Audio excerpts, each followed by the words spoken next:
And there we go. Sorry for that. Live stream should be starting up soon. I just want to make sure that's sort of center in camera. While I go ahead and make sure the live stream all set on up. I got a couple quests saying please move the score screen and all that sort. So I decided to move a little bit. Hopefully it's more in line for the existing items. No, that's probably not a good spot there. Now look at the villager stuff. Because I would like to keep the stats shown. I'll just move on this side here. Or could move it right around here, right? That should be fine enough. And I could be put right around here. I just realized, sorry about that, a little bit impromptu. Yeah, that should be good. I'm just going to make sure all the live stream is set on up.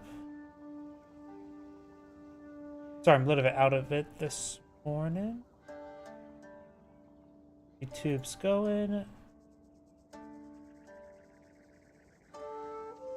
Twitter is going. Kick is going. Twitch is going. Pull up Rumble, because Rumble has a lot of important. The chat says I'm merged in the window to my left, but looks like everything is good right there. Perfect. Let me just go ahead and check my other computer. Oh, looks like I dropped some network frames. That ain't good. Looks like it's fine right now.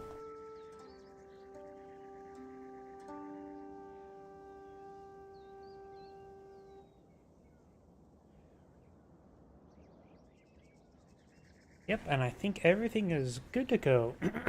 My apologies for the delay. So, let's go ahead and get started. There's the play button. Greetings everyone, and Great here for another Age of Empires 4 replay. Spawn on the top left side as the pink French, we have Liquid Dimu. Spawn on the bottom right side as the yellow Chinese, we have Server Crash Expert.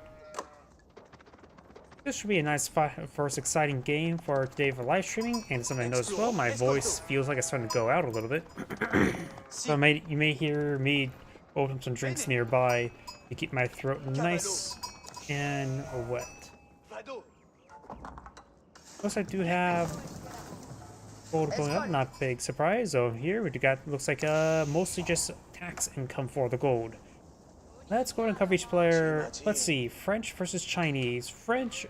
The French are known for, of course, the Royal Knights in Feudal Age. That is the biggest contender. Of course, Pike are very good. Usually French players tend to mix in Archer with the Royal Knights to pick off the Spearmen. So the Royal Knights continue applying pressure. As I usually play Mongols, I usually find Keshik Spearmen a good combination against the Royal Knight Archers. Why that combination is, if I just charge my Spearman forward towards the Archers, he's forced to use the Royal Knights. And if I mix in my Keshiks along with the Spearmen, it's really hard to focus down those Spearmen individually, at least the elo I'm at, like I'm at 1400.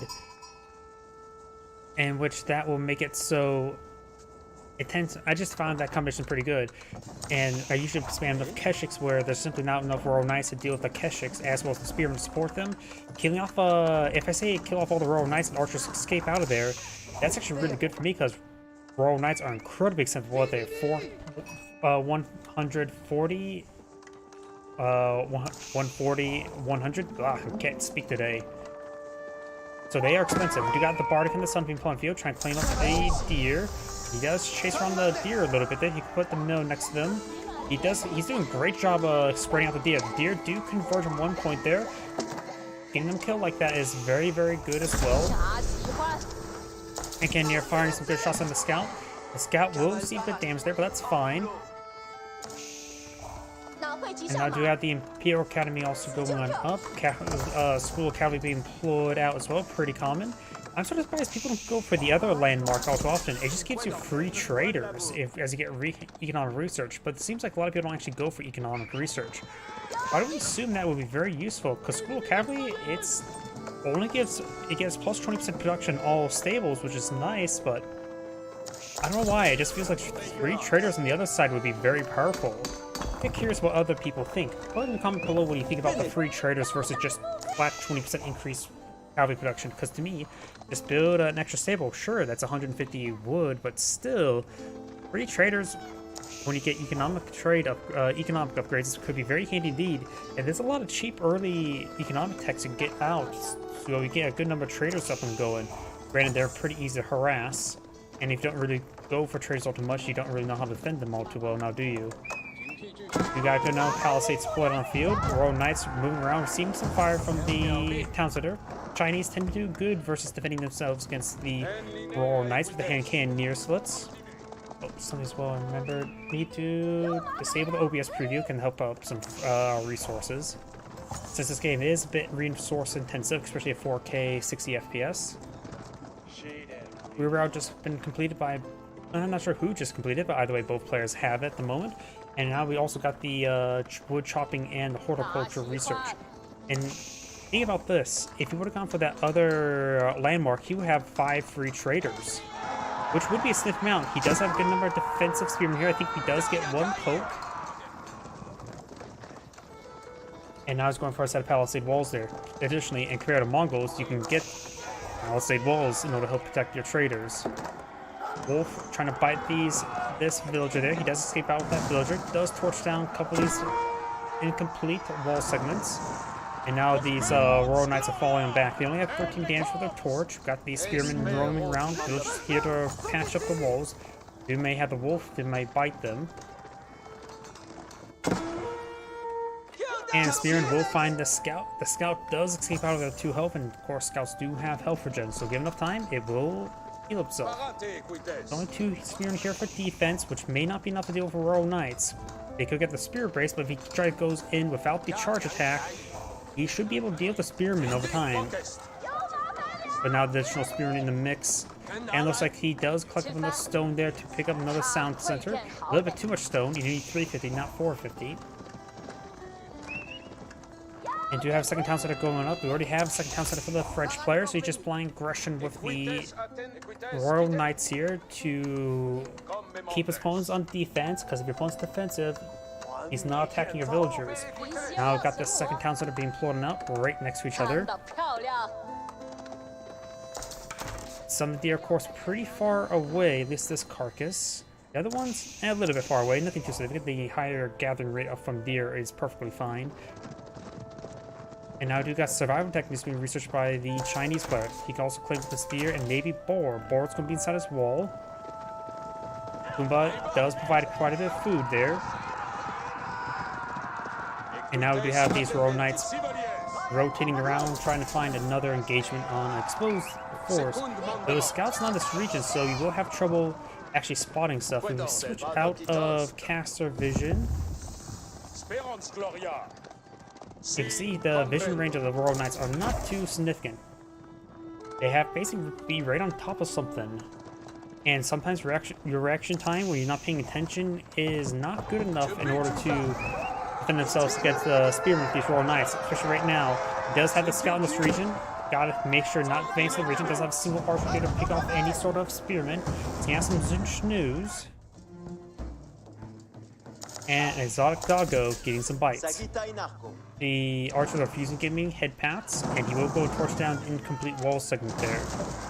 I'll take down torch down this incomplete wall segment there. You now have Pierce Armor being researched by the French, very nice. They'll help him protect him from any additional arrows, not necessarily against the hand cannon near slit, but just some additional arrows, as well as now the Zinch, which will greatly reduce their damage output on the archers. Not so much on to the Royal Knights, because right now their base attack is 4, and they already have 3 Pierce Armor, make that 4. Though it does counter out the Pierce damage, which he's researching out now. So they'll maintain 1 damage per arrow.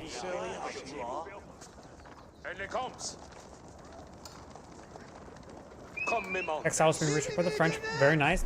Yellow needs to go for Textiles himself. Royal Knights, they get the lance off, and then they have 1 cold swipe, and they can pick off villagers with a single Royal Knight with a quick stab and slash. Pierce Armor now being reached by the Chinese player, very nice, since his opponent is pulling a good number of archers. And when I play as Mongols, I generally, like I mentioned before, and Keshik Spearman is a great combination. Because the Keshiks provide just constant threat to the archers, just being around. And a spearman just simply get excellent damage with the Royal Knights. If you charge with the Royal Knights, it's not going to be a favorable engagement with the spearman nearby. Sure, I may lose some Keshiks, but losing Royal Knights is even bigger. And I can always try to find a spare wall segment for me to throw some torch shots to get some health regen. Tend to be a lot of palisade walls when you're fighting as the Mongols.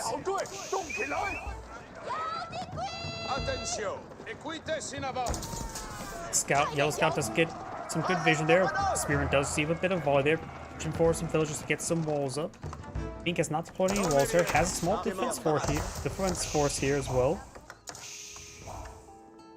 Another reason why I usually go for Spearmen as Mongols is also because I usually like to get 2 barracks, put a queue of Spearmen near here, and another one where the Deer Stone usually is, and provides and just start getting traders out. After all, Mongols generally have to rely on the Deer Stone, not the Silver Tree, for an alternate for villager production, because their town center is 900 wood, which is significantly higher than the town center cost of the opponent. Which, so the free population housing is not that great. Good damage there onto that boar. Won't be able to take the boar, which is in range of the mill right there. You know as well, boar does get collected faster than deer, so even though it's a little bit farther, it should be better to go collect the boar first, then the deer. We now have Castle Rage for the French, and we got the Royal Institute, a common technology. Going for Royal Bloodlines immediately is incredibly powerful, because that will give his Royal Knights a permanent max health boost in Castle Rage rather than Imperial Age. Which will get these guys up to 310 health, something really high. Getting search when he gets to the Veteran Royal Knight research, which is on the way as well.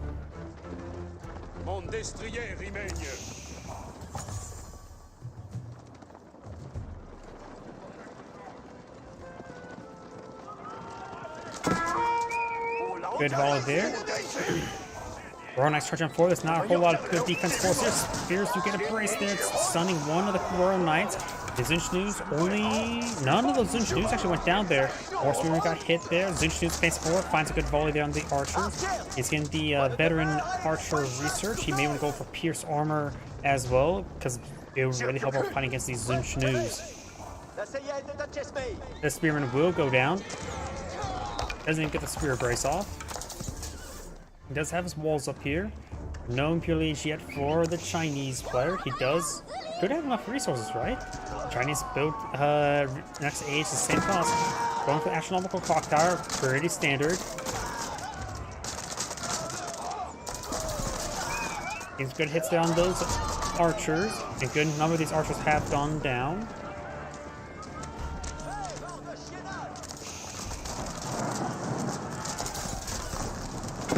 Royal Knights will quickly torch down the Palisade Gate. Palisade Gate has gone down, does get inside the tower there. There's a number of villagers exposed here. Does get some good spear breaks there. Yellow does lose a scout. The tower nearby will provide some good vision there. He does have the Hankin near slit as well. I've got Castle Age for the Chinese player. He's not going for any resources yet. He's going for pierce damage now. Going for these villagers once again. Those villagers have not gone out the tower just yet. We do have textiles research for the Chinese player. Honestly, technology I keep forgetting myself. But if you go on the offense, you don't really need it as much. Spearman advancing forward, trying to get some damage on these forces. And Spearman will get some damage there. Can easily overwhelm the archers, give enough time. Zinchnews are just getting as much damage as they can as well, but largely hitting the Royal Knights. These two unit types are still not upgraded. Do have some crossbows now being put on the field. Very nice. Usually the French players tend to transition to what's called arbaletiers, which are generally good, sort of their later upgrades, increasing their rate of fire, as was giving some good melee armor. So they will be very reasonable versus spearmen. Though archers still more of a hard counter to spearmen.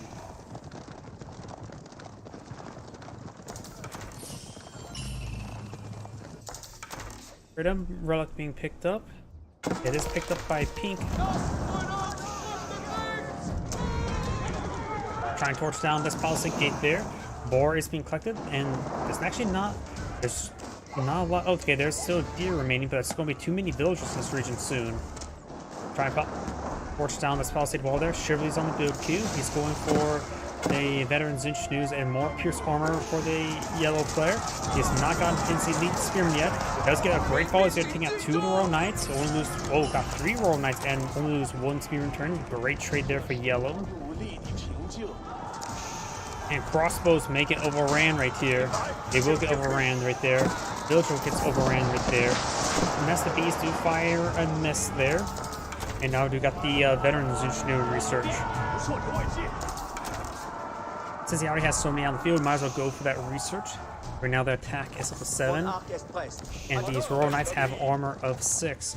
So they will still only do 1 damage each. But nope, you can't get any more damage onto them. Shively spend research, so now getting some much needed health from these forces, and now going for Royal Bloodlines, getting some great health maximum. Up to 310 if I remember correctly. We also got a line of research being plotted by the French.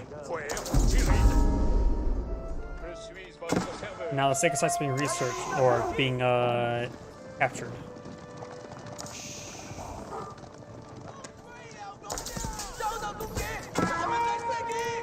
Archers pushing forward.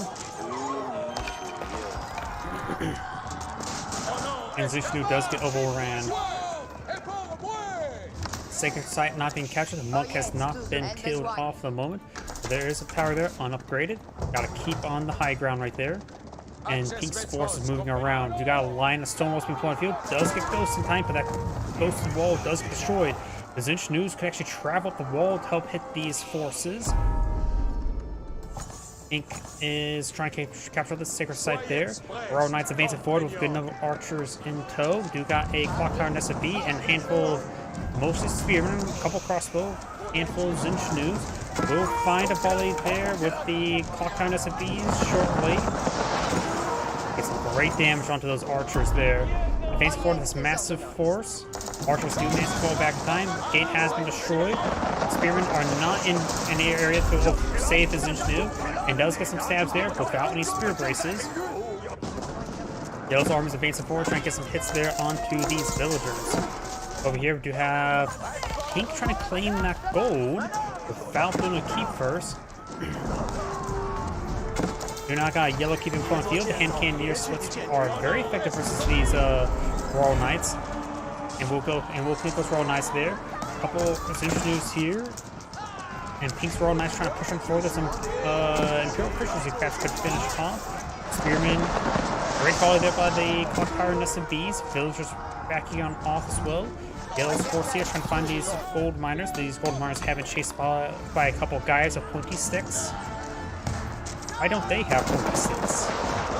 We do now have these archers getting a bit of fire there from the Clock Tower and SMBs. Archers are falling back. There is a line of granaries here being... Ooh, these villagers are going to be dead. Right now, Yellow does a spirit number of villagers, 101 to 87. And now we've got a massive amount of fire coming to Town Center. Since it's not the primary town center, it has less health, as well as no inherent arrow and less capacity to store away villagers. We do got some palace guards on people on the field, very nice. The Arbiteers, a common French unit at this stage of the game, will pose a massive threat to the palace guard. I believe it's just for mass spearmen, mostly. I know people like the palace guard. I don't hold them as high as other people are. So I think I suppose against regular archers, palace guards will be better. So maybe a mix of palace guard and archers will be in order. That's finding a good volley there, and there's been so far no Arbiteers at the moment. So maybe going for this palace guard is a good idea because simply put, there's no Arbiteers like I'm assuming the French player will go for. Town has been destroyed. La Mill or Lumberyard goes destroyed as well. Clock time to be receiving good fire there. There goes that Royal Knight. We got some horsemen now in the mix as well as an Arbiter. And there is a breach there, and the Royal Knights do exploit it, getting some great damage there. Yellow's army still advancing forward. There's trying to be a keep here. That could be... He's not hitting that keep. Going for the Sacred Site, or decapturing the Sacred Site there. Knights and horsemen, archers, and Arbiter advancing on forward. try to get inside the town center there, but he was actually slightly damaged, so he did a repair order, not a garrison order. An oversight there. Needs to get just suck all these villagers, get inside these town centers. There's 25 spaces here. That's inside the town center now, so now you get some great defensive arrows in the region, as well as some good crossbows. And there is a monk healing for those forces there. At this point, just get decaptured.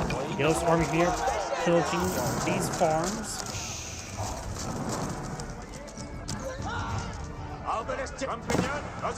Right now, villager count is 96 versus 83, so Yellow has a significant number of villagers, but still has more than his opponent. Archers and Arbiter getting some hits on these villagers. Clocktower Nesby gets some good damage there. We'll spot all of these villagers migrating. And more Yellow Pink's infrastructure going down. Where is Pink's army? He has 5 units.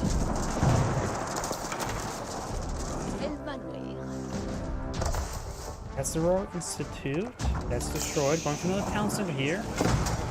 Going for boiling oil. He's getting out more Royal Knights. May just want to get the garrison inside the keep at the moment. Keep them safe. He has good number of keeps in this area. Yellow does not have siege engineers at the moment, which I would say maybe a bit of an oversight. He's getting siege engineers now. Trying to get some battle rams out.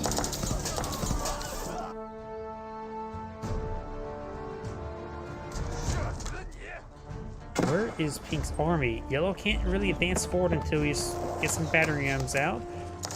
Pink needs to pull out more. He has too much gold at the moment. We've got a keep here loaded up with a spring gold. He does have a keep over here as well. He's pulling out some gold collection overall at the moment.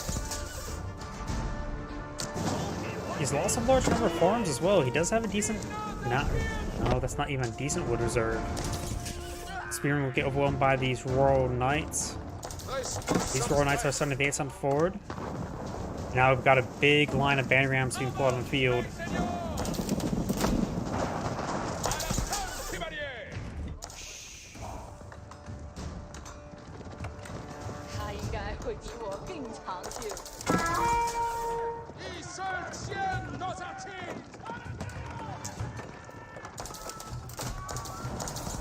Palisade Gate now under fire from these Royal Knights.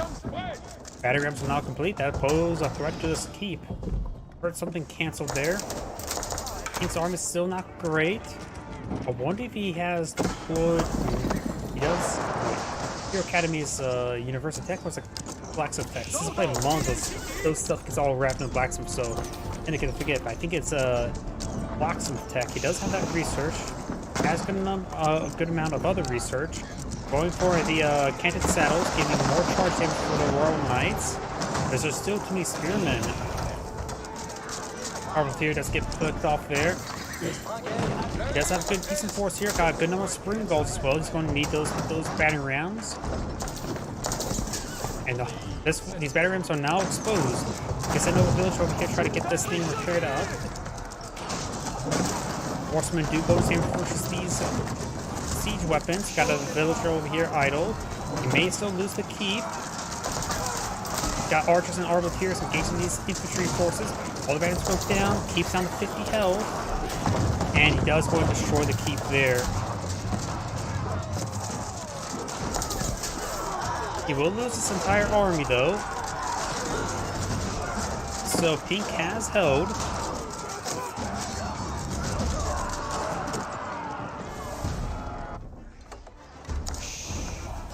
Pink has a big wood deposit here. This wood deposit is mostly cleaned on up. Got a monster that went down right there. A lot of Pink's infrastructure has gone down, especially farms. Now going for a line of palisade walls there.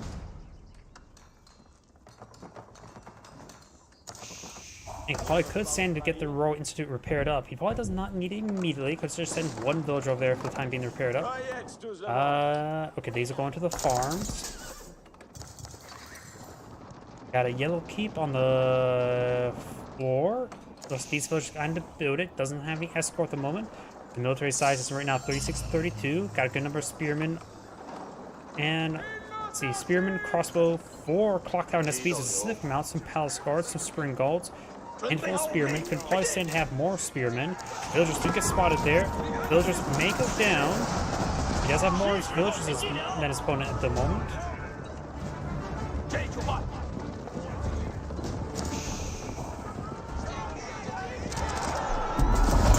does not get spear brace there. Clock Tower SBs finds a good volley there onto the Royal Knights.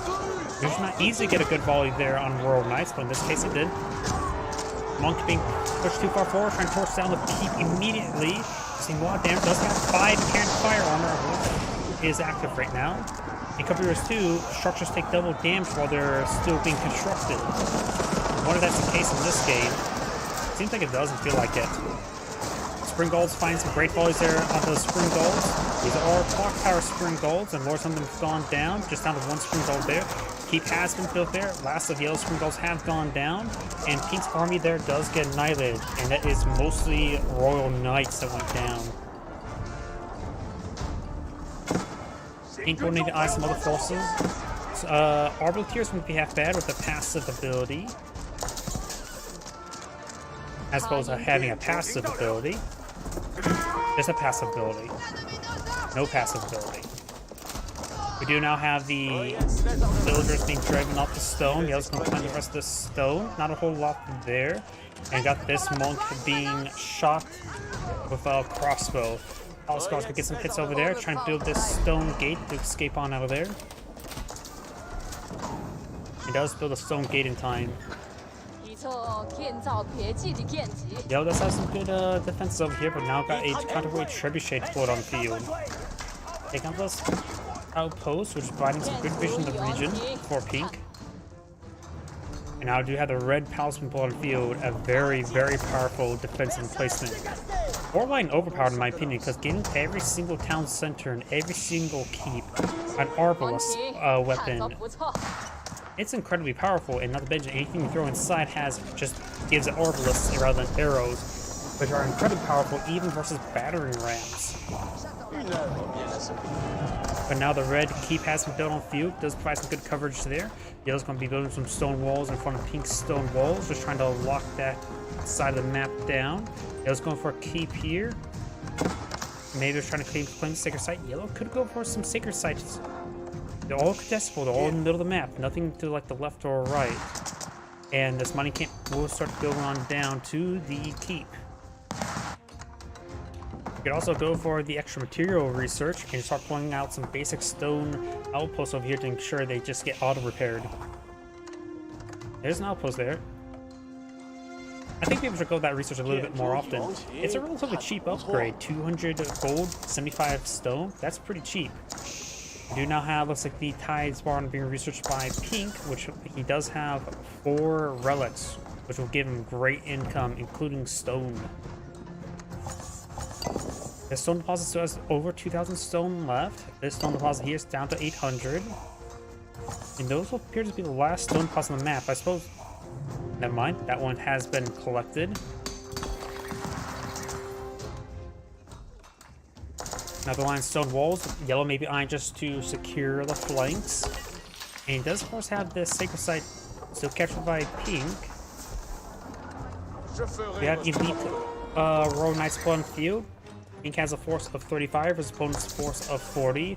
116 villagers to 142. Yellow may have a bit too many. We got a good number of granaries here, providing some excellent grain. Or, really? This looks like rice to me, so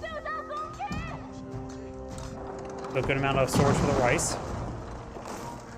More snow walls going up, but you got the Great Gatehouse here, which may hard lock this flank from going down. It's with the sacred site. It's a little off the side, so Pink can avoid it in general. Now we do got a French cannon deployed on the field. Not a royal cannon, however. Finds that. Oh! Great Gatehouse annihilated that outpost. And the Great Gatehouse does siege damage, not range damage. Very, very important to note. It means it does full damage for any siege weapon, including battering rams. Got another crossbows right here for defense, as well as the Zunchnu. Clock Tower and SCPs find a good volley there onto the cannon. And these spring balls are just hitting these crossbowmen. Got the RPGs face forward. I wonder how much they're upgraded. They did have the increased attack speed and research. They does have increased melee arm as well. But they got annihilated by those Nesta bees. Trebuchets may get overran. There's a defensive keep to help them, but they can't exactly get inside. Spearman here to defend. Going for a cannon placement on this keep. These villagers may just want to run towards the great gatehouse and get on top of these walls. That'll keep them safe away from those elite royal knights. Sacred Site has been captured by yellow. There is a breach here, which couldn't make it available for either side to get up there. Arbaleteers would like it, and the Chinese get extra defensive benefits being on top. Though right now the Red Palace's Arbalest in place and can't do some great damage. It does 63 range damage. And these Spearmen will finish off these fours. Though either side of perhaps get on top of this little bit of wall there. Outposts are going down. Got these Spearmen here for defense. Will not get any braces there. And does try to overrun these Clocktower Nest of Bees. And the Clocktower Nest of Bees could not escape these horsemen because the Spearmen were blocking them.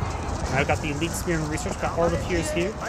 The Elite Arbaleteers do have 6 or 8 melee armor at the moment, which is incredibly high. Spearman only does 13 damage at the moment, so the 8 melee Spearman will do 5 damage each versus Arbaleteers. Arbaleteers are very resilient at the moment. Best use hand cannoneers against Arbaleteers, and he can get Pyrotechnics increased. Yeah, he's getting a Pyrotech now, which makes it so his hand cannoneers even have more range than Arbaleteers. Speaking of which, these Arbaleteers need to be on top of this bit of wall there. When on top of walls, you get +2 range, so that will not only match the range, but also make it more resilient and harder to hit in general. Additionally, Chinese units do get a damage bonus to being on top of walls as well, so the Chinese player really should try fighting from top of walls as well as getting the range and defense increases. We do now have Elite Fire Lancer research, very nice. And Sacred Site may be captured there. Yellow's not captured the central Sacred Site. And this keep is being upgraded with a cannon. Battery ramp's not being torched on down. Does have Distinguished Spearmen. Perhaps dissuade them.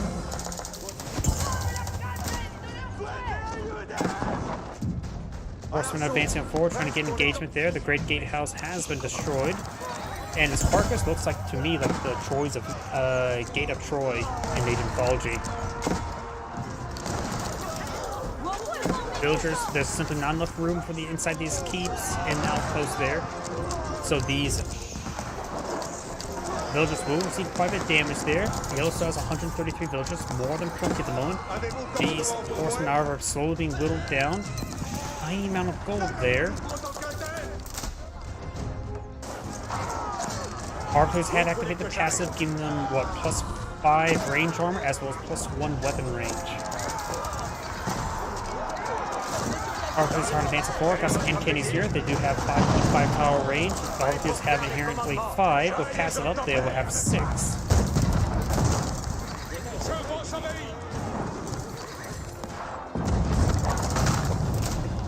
Now the Imperial Palace receiving a bit of damage. This does act like a lighthouse. And these French cannons are making their way forward. They do have 10 power range. And now you got these Spearmen and Fire Lancers advancing forward, they do get some great damage from those cannons. Fire Lancers do also have incredibly high torch damage as well. And Cannoneers, crossbow advancing forward. We're going to part these Arbaleteers. Spearmen advancing forward as well, finding good buffer for his ranged forces. Fire Lancers will get encircled and trapped. Got a good number of trebuchets not being put on field, trying to hit this keep. Keep's not doing all too well. Oh, we do got these Spearmen getting some great damage onto these forces. They put these horsemen as well. Hand Cannoneers will get overwhelmed by the horsemen soon. Horsemen do bonus damage, but Hand Cannoneers just love putting holes in everything. And in fact, all those horsemen are almost down. He does have chemistry research increasing their damage output by even more. Keep this been set up delays there. And trebuchets down. More Spearmen, more Hand Cannoneers. They will get overwhelmed, but does take out all the trebuchets. Keep will slowly burn down if he cannot get repaired. And these villagers will be... Oh, no, some sort of yellow unit was being melted alive by boiling oil. starting to pick up the Imperial Palace there. May just want to fall back. It's mostly a relatively expendable landmark. The extra visual range is nice, but nothing critical. Battering ram for 4 to need that keep over left. And he does have the Great Gatehouse being repaired on up, but that one, it will be, those villages will be taken out. More battering rams being poured out by Yellow. Right now, Yellow has a force of 41 versus opponent's force of 48. Most of the spearmen have some hand cannoneers and some fire lancers. Fire lancers trying to charge forward, trying to deal with these other forces, such as that cannon. Horsemen being picked apart there.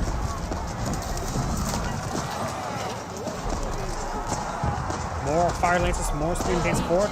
Fire lancers will get some great damage onto those Arbiteers. Arbiteers are crossbow to do extra damage versus a heavy, but fire lancers are not that. Fire lancers do not do bonus damage versus range, but they still have good AoE charge attack. Perfect for the tightly grouped archer force. Let's get some spear braces there, but those spearmen will go down. More outposts being put on the field. Oh, it does get the extra materials research as well, so they can help him repair up stuff. But what if that affects the Great Gatehouse? If it does, that'd be great. But maybe it's only if it's built, that would be seems balanced. If it's unbuilt, having it rebuilt would be like a little bit overpowered. Horsemen now trying to go down to these spearmen there. Does get some great damage there. Got this hand cannoneers advancing forward, as well as some fire lancers in the mix. Bill does have this keep here, upgrade for cannon, getting some great damage on the front line. Great Gatehouse has been destroyed once again.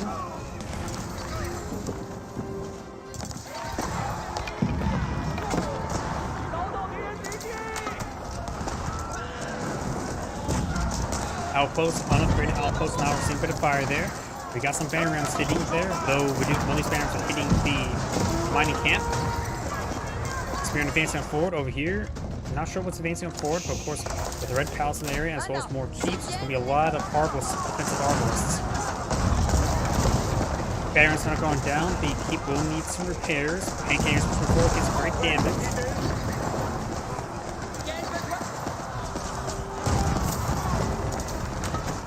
He does get a great spear brace there onto those horsemen, taking them out one at a time. Keep has been set ablaze. It does not have village nearby to get it repaired on up. Right now is having trouble remaxing. He's going for his own hand cannoneers, which will have less range than his opponent's hand cannoneers. He's fighting against mostly spearmen, hand cannoneer, and fire lancer. Maybe a good idea just go straight for archers rather than hand cannoneers. Sure, hand cannoneers do put big holes, but right now he may need range a bit more. Archers do have good range. Gonna take time to try to repair up the Great Gatehouse once again with a bit of a small force there. This keep is being repaired up by a good number of villagers as well, and he's going to take time to repair up the Great Imperial Palace as well, but with only one villager. Right now he's a Yuan dynasty. He's need to. That is one after song, right? He's going for a keep here. That's what the Great Gatehouse being built. He could potentially try to throw units on top, but I don't think he can actually go up on top of the broken gatehouse. AK's space forward, takes some great damage there. AKA is trying to charge it forward. Just need to be on general aim move forward. Keep has been repaired. Horseman throwing towards on it's not good. Bombard needs to start hitting that keep now. Of course, there's also a defensive arbalist in placement. The arbalist does have 10 range, which is the same range as the Bombard, who only has 30 pierced armor. Great Gatehouse now being battered down once again.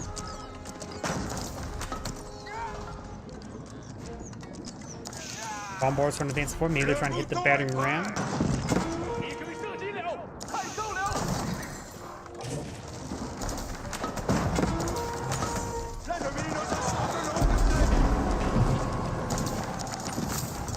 Great Gatehouse almost down again. Imperial Palace not fully built yet either. Horsemen advance forward.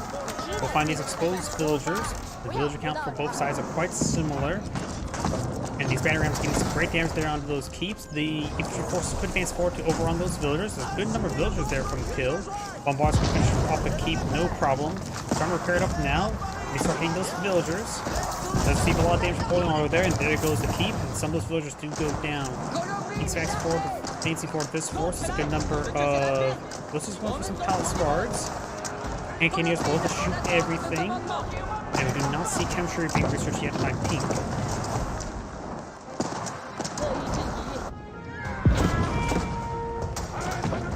Pink's keep is still very much fine. Imperial Palace will be going down shortly once again, not fully rebuilt.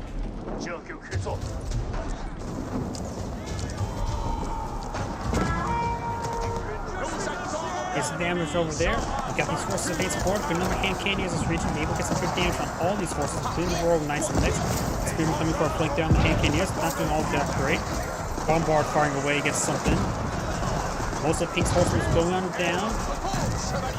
The Yellow's hand cannoneers should be able to win out fine. Get some good damage there. Take out some of the horsemen and Royal Knights. One horseman just remains gunning down some of Yellow's villagers there. The keep is starting to go down as well. And now Yellow has a big force of Fire Lances charging forward. Gets great damage right there. Spearman to support as well. And now the battery ram being overran. Fire Lances being going down for siege. So it goes to take out the siege there. And now these Royal Knights or horsemen are falling back there.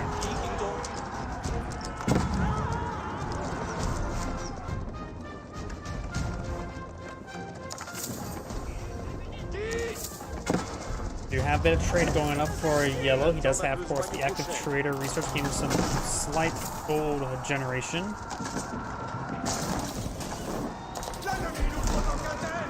Battery ram does go down right there. Keep was denied. That's just an outpost there. Yellow's battery rams are in over here as well. They may get spotted. I think the horsemen did spot them for a brief moment.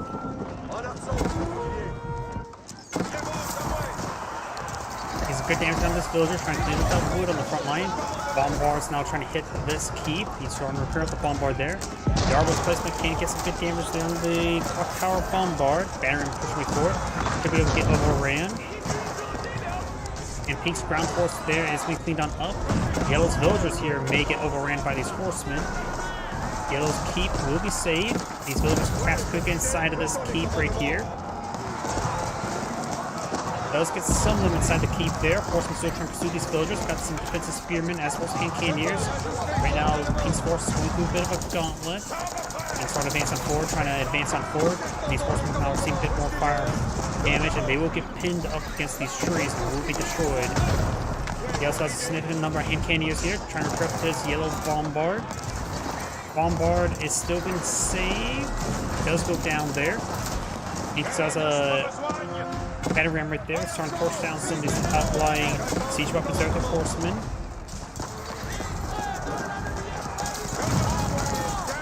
And Pink's bombard does, or battery ram does go down right there. Let's start pursuing a little bit more. Does take out another battery ram.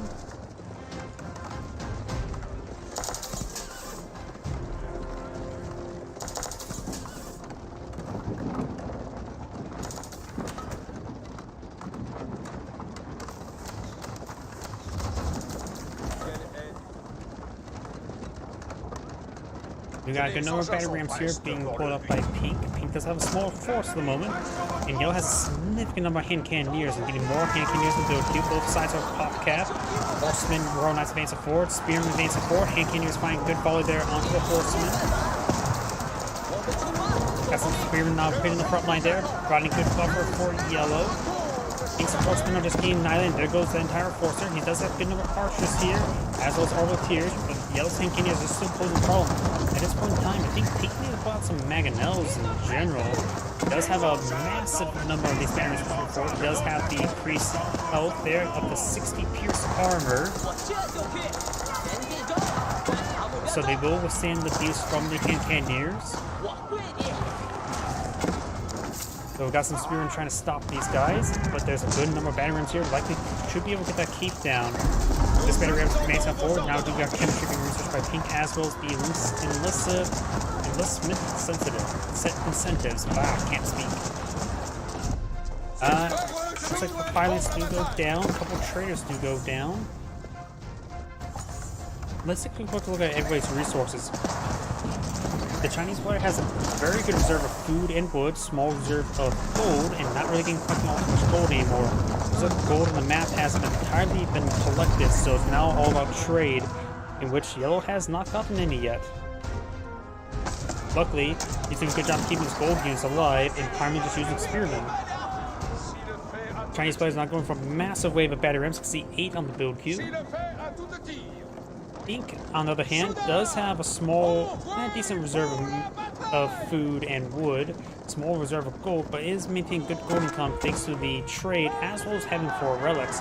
Those relics making big importance, and he still has also a good amount of stolen income from those relics as well. Another important aspect. Looks like Pink does manage to surround all these hand cannoneers, but they should be able to hold out, I believe. I don't think it's enough horsemen to break on in. Too many spearmen. I don't know if any of those hand cannoneers went down. A couple of them went down to the archers. Overall, massive loss there for Pink. Pink, at this point in time, may need to get out a siege tower and get some units on top of the walls.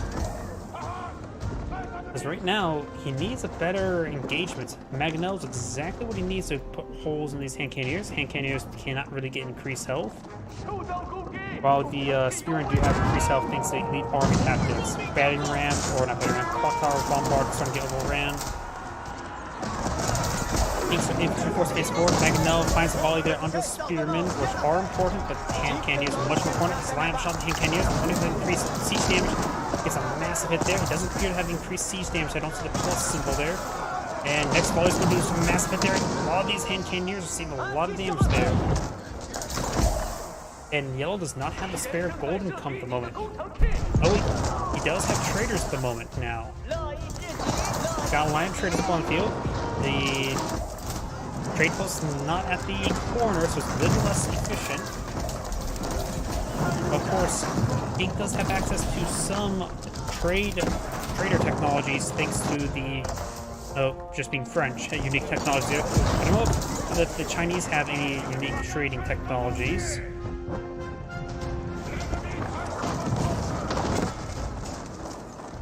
Bombard receives some damage there. There's another clock tower bombard here. And he will lose his clock tower bombard. He does have a good number of spearmen here. He has 17 spearmen, 15 hand cannoneers, and 6 scarves. Archers and arbaletiers face forward. Got some Magnells now in the mix as well. Very important here, indeed. Now got horsemen being put on the field. Not even veteran or elite horsemen, just horsemen. He's running low on gold, so he's going to get a discount in order for something over on these siege weapons. He's getting the veteran horseman research now. Can't just go for fire lances all the time. Massive hit out there on these hand cannoneers. Spring Guard will also get overran. French does lose all the siege weapons.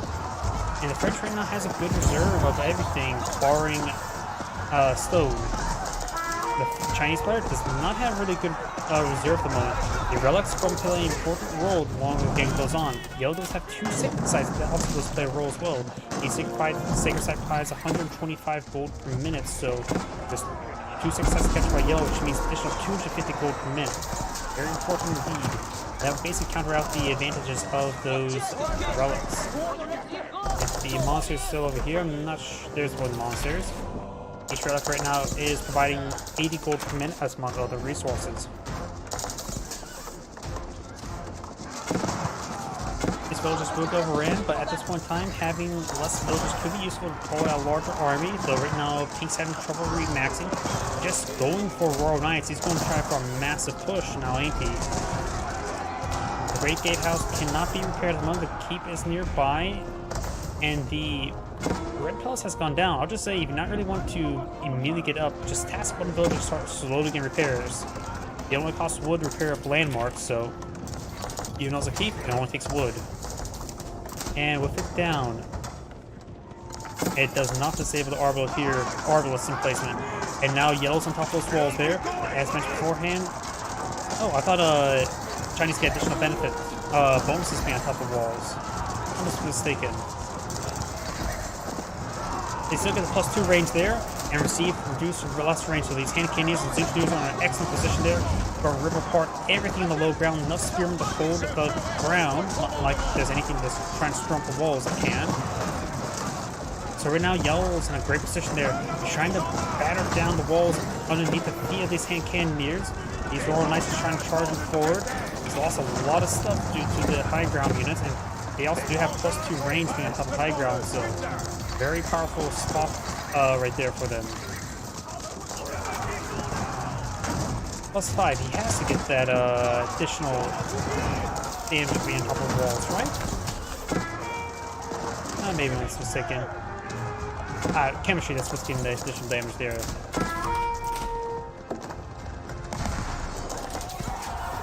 His forces overran these villagers, gains great kills on those villagers. Spearmen are here to stop the Royal Knights, however, and all those Royal Knights are quite wounded. Battery rams do clean the walls those units were sitting on top of. Let's try and get on top of this other wall as well. We've still got some hand candies and other forces on top of the walls. Now he's in a great position right there.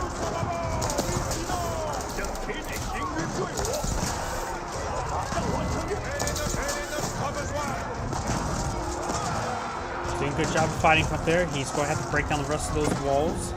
Spearmen being picked off one at a time by these crossbows and arbaletiers. Battery rams are backing off from the region. Yellow's ground forces are starting to get cleaned up, but he still has plenty of force on top of these walls, and those Royal Knights cannot reach them. Now I've got a wave of more Chinese forces advancing forward, and the French is starting to back off from that region. The French is pretty low on wood.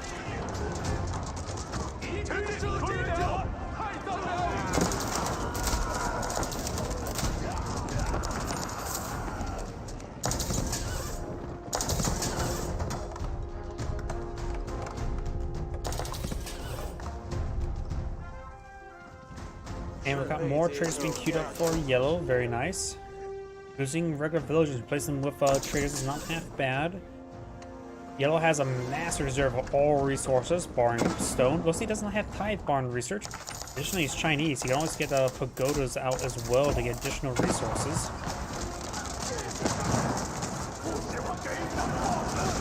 For a single relic at least, might as well get it into a pagoda.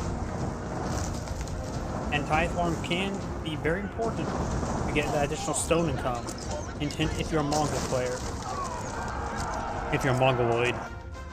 We do now have the walls being pulled on out over there to stop the walls. Fire Lancers and Spearmen advancing forward. Got a good number supporting the Zinchnews. And some cannoneers, not a whole lot of them anymore. The Zinchnews will apply some 30 damage support right now. They do have 11 damage, so they will get 5 damage per arrow on these Elite Royal Knights. Massive Chinese batter ram wave. He does have increased batter ram research to give them improved health. Batter rams advancing forward, just trying to draw fire. The Great Gate House is clear, so maybe he can take a couple villagers. Yes, he is, to get it repaired on up. Red Palace has been repaired up as well. And now looks like the Fire Lancers do pick up the Spring Balls there. Maganel finds a volley there onto the archers of Zinchnews. More of a Peak's infrastructure starting going down. He's been having trouble remaxing. He needs more infrastructure to put on the field to get remaxing. He may not have... He has a lot of keeps out. I was going to say, maybe not necessarily for enlistment incentives, but he does have enough area for enlistment incentives. Down south, we've got the Royal Knights charging forward, trying to deal with these caravans, but they are moving around. Never mind. For some reason, I thought those red little things there, but they're little lanterns, not food.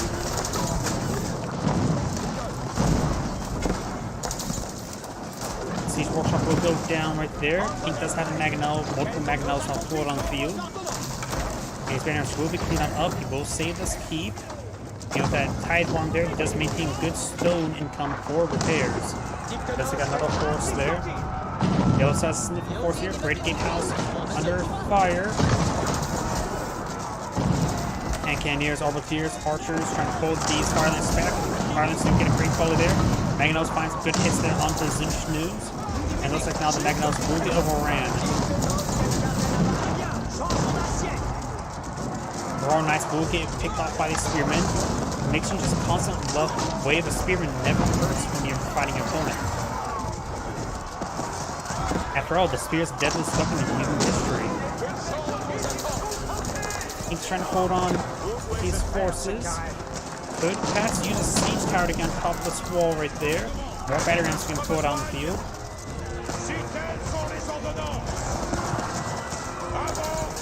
Yellow advance support with massive force there. Pink still having trouble re-maxing. It's going for more Royal Knights, more Arbaletiers.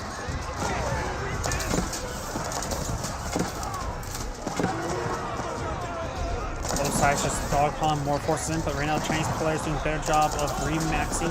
More of these Royal Knights dancing on forward as well, but they will be engaged by these elite spearmen.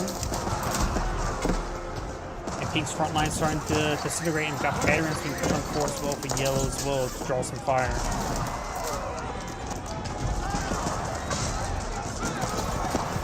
Yellow right now has a massive wave of hand cannoneers. Pink losing a large number of his Royal Knights there. Still a good number of healthy spearmen.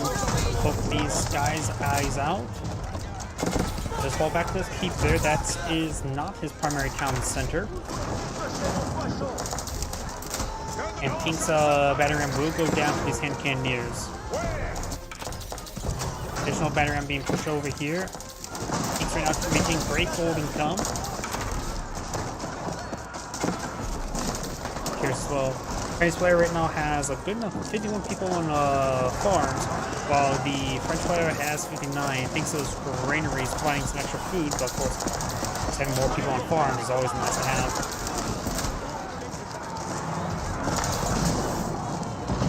Volley there onto these forces there from Mangonel. Mangonel's backing on off, and it's reloaded.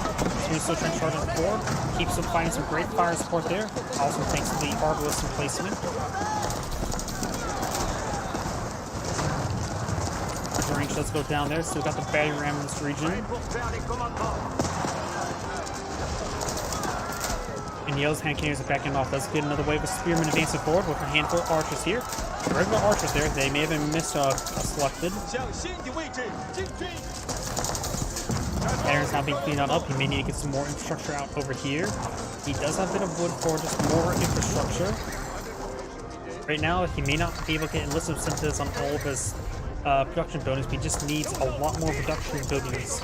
Just having trouble maintaining remax with all the Chinese players, just maintaining good remax entire time, and now has 35 hand cannoneers out in the field. Battering ram will be torched.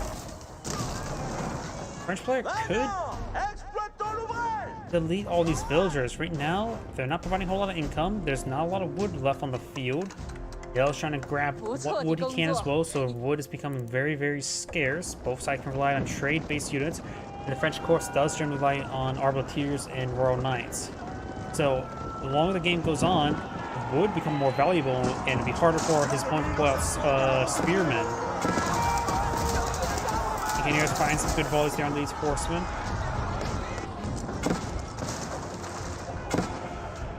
Great Gatehouse has been repaired, so has the Imperial Palace. Has been repaired, it sees a little bit damaged. Horsemen, Royal Knights trying to make a breach over here, but of course we do got a defensive keep here, and you already have these villagers pushing forward to repair up the walls.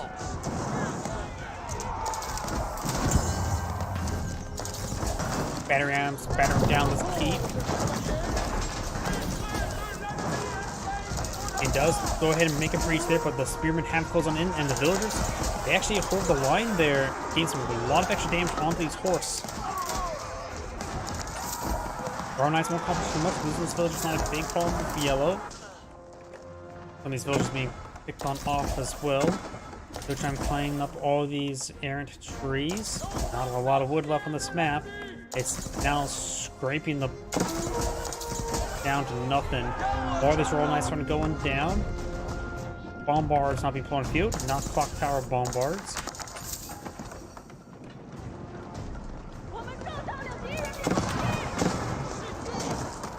Gets good damage there on these traders.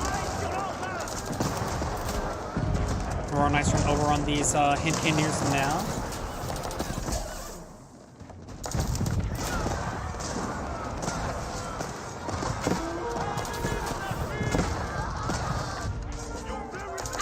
Villagers trying to stop this keep from being put on the field.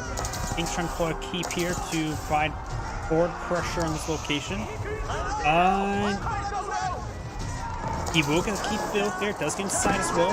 Does have access to Arbalest emplacement, as well as boiling oil. Bombard's not getting overran.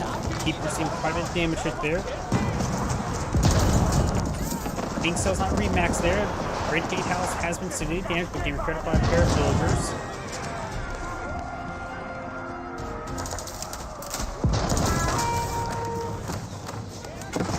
More of the archer range is going down. Town Center's Arbalest emplacement gains some great damage from these forces.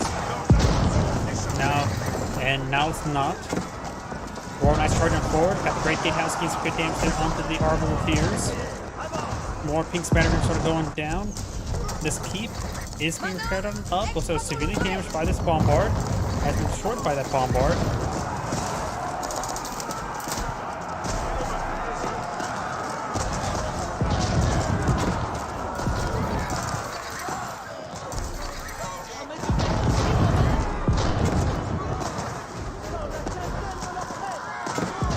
Pink's having trouble remaxing once again, but Yellow's not remaxing ultra well either. Both sides have quite a bit of resources reserved. He's queuing up a lot of battery ramps, getting out the Palace Guard as well. Yellow's actually lost a good number of villagers at the moment, 87 to 119. But of course, does allow Yellow to put out a larger army. Making it especially forward to get some damage on in. Battery ramps going to go on down. That does go down right there. Villagers here trying to collect up this wood. The longer the game goes on, the better it looks like it's going to go with the French with his relic income for any sort of wood. But right now, the less villagers for Yellow means more military force. Pink's still having trouble remaxing, going for more Arbaletiers. Red Palace now receiving some fire there. He's getting a garrison with anything, but it will quickly be focused down right there.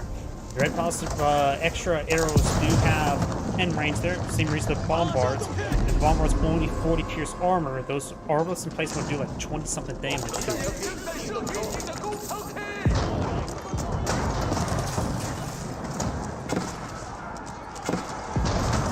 Okay, some more gains some damage there on the stables. And Candy's in a great position there, able to gun down all these Royal Knights. Does use passive right there. I'm not sure if he moved out of it, but passive enabled does give him increased range. Royal Knights trying to overrun these bombards. More of a job for Horsemen Royal Knights. But right now, I think both sides trying to skimp out any wood consumption, so even Horsemen are now more expensive than can be just expensive as Royal Knights. Just trying to advance it forward, trying to pull out a keep there next to Pink's keep. Decides to fall back there. Got a good number of Palace Guards here. Going to deploy down 8 battery rams.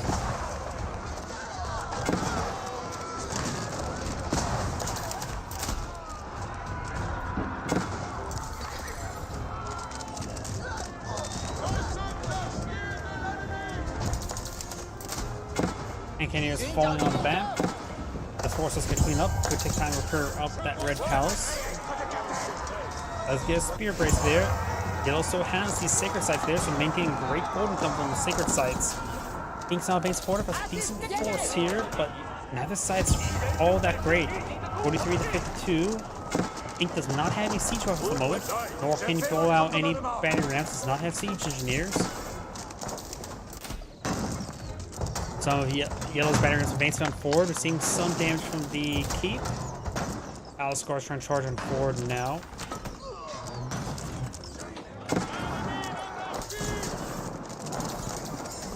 Can't be losing these traders. He's starting to lose these traders. Big problem there. Now got these Royal Knights. They need to not be in formation with that Cannoneer. There's a good number of these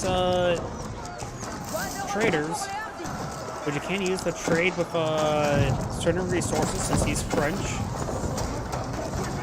You could get some wood income from these traders. Pink's keep is about going down. Yellow's keep is could be interrupted there. Yellow's keep does get interrupted there, but still these battery rams here. They lose a good number of traders.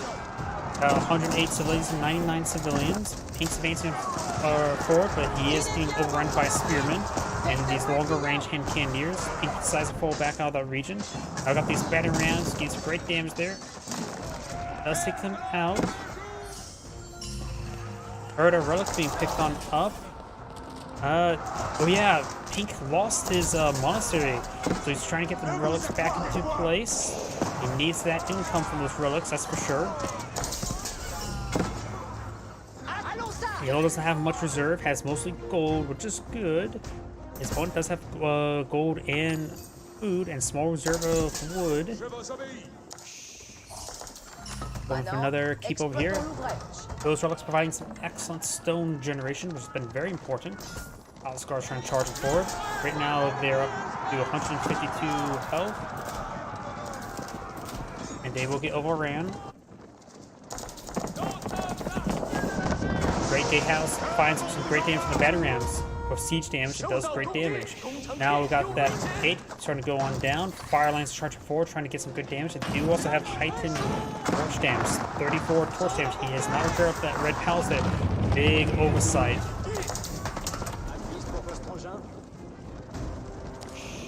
Trying to advance forward towards these markets there. There are 3 of them there. It won't take these guys too long to torch down these markets. Does not have port architects at the moment. Some of these villages are starting to go on down.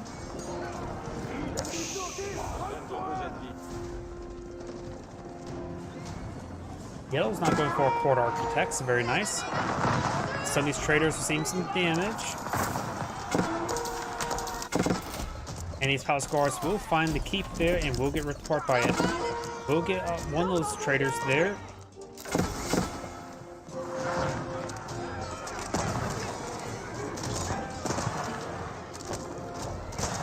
Boys, horsemen, or fire lances do go down, just being pursued. Yellow has more fire lance evades forward, this time to the villagers. Gain some AoE damage on the farms, the fire lance charge.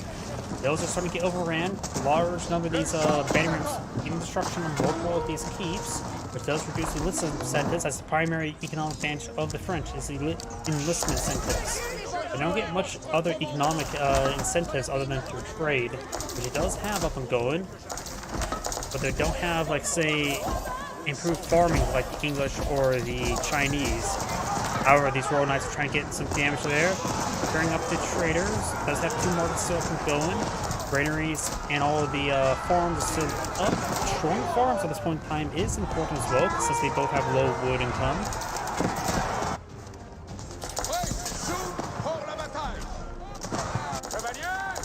These Royal Knights will be cleaned on up. We do got a large number of elite step lancers deployed on field.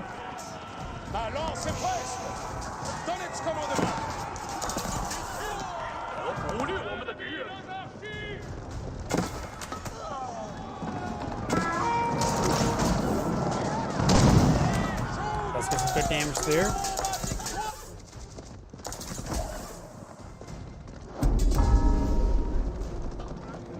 Now we've got the sacred site being captured on up.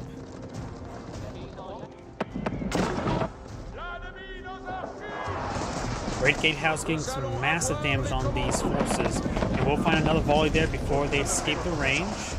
Does avoid that one this time. Does have a pair of mangonels, but Yellow's advancing forward as well. Does have a defense force here, but may just need spearmen. These are lancers, not fire lancers. And Candy has an Arbol here, so we'll do great damage versus them. Some of these lancers starting going down.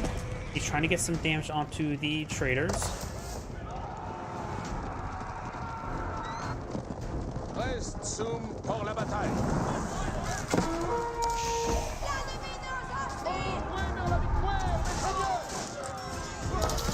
Trying to get some damage onto these lancers. And some of these villagers and traders will go down there. They're trying to capture these sacred sites, so there's going to be all 3 sacred sites and captured for Yellow. He's trying to eye for a sacred site victory. Grabbing what wood he can off the map. Royal Knights not charging forward, and with the low wood phase, he's going to get some great value from these Royal Knights, since this one can deploy less of their counters. Trying to force on these markets. Of course, markets are relatively cheap. They only like 150 wood. If we take that to repair it up as well, you'll see he will not be able to get it. You will see quite a bit of damage here. We'll lose an entire force. All 6 sites have been captured up by Yellow. And he does get some damage there onto these trade caravans. He does actually have toggle of trade wood on. Let's see how much they drop off.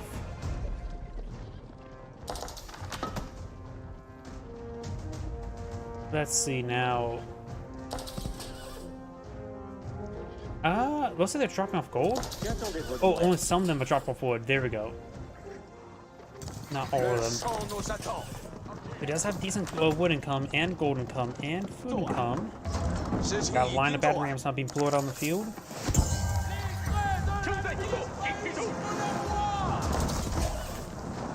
Chinese players consume the rest of his resources. And over here, I do have these spearmen advancing forward with these battering rams. Oh, I'm trying to cast a replay. Shouldn't it be focused on the game? Not so sure what you're referring to. Battering rams now advancing forward, trying to get some hit on the keys. We do now have the Royal Knights and the Horsemen advancing forward, trying to torch down this gate. Over here, we have now the Armoureers trying to hit these spearmen. Mangonels getting overran by the spearmen. And now we do have the battering rams trying to hit the keep there. More forces advancing forward. We've got these Royal Knights charging forward, trying to cancel onto these traders, trying to deny that very important gold income. Lancers trying to hit the farmers there, does take those out. These spearmen and Lancers advancing forward, trying to hit these traders there. And Canadians trying to get some good damage there. Royal Knights trying to charge forward, trying to hold the line. Do have these forces now advancing forward. Large number of these traders are going down. Both sides are going to lose their traders. Royal Knights over here being backed on off, and now we do have these forces here. So losing this force will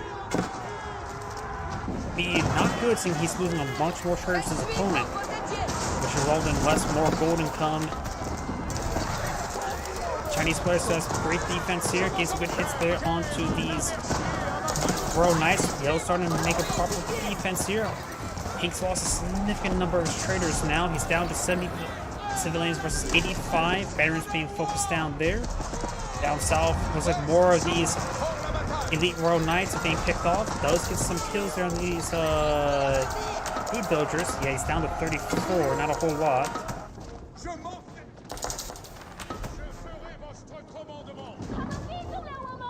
So yeah, I'm sort of a little bit out of it today, honestly. We do have the village being cleaned up. That's going to deny what little wood income he's been maintaining. And now we got the hand cannoneers advancing forward with these lancers, trying to get a good engagement. Does have a good number of palace guards here. With the more traders alive for the Chinese player, he should maintain better gold income. So right now the French player does have a slight military advantage. He's getting out some trebuchet.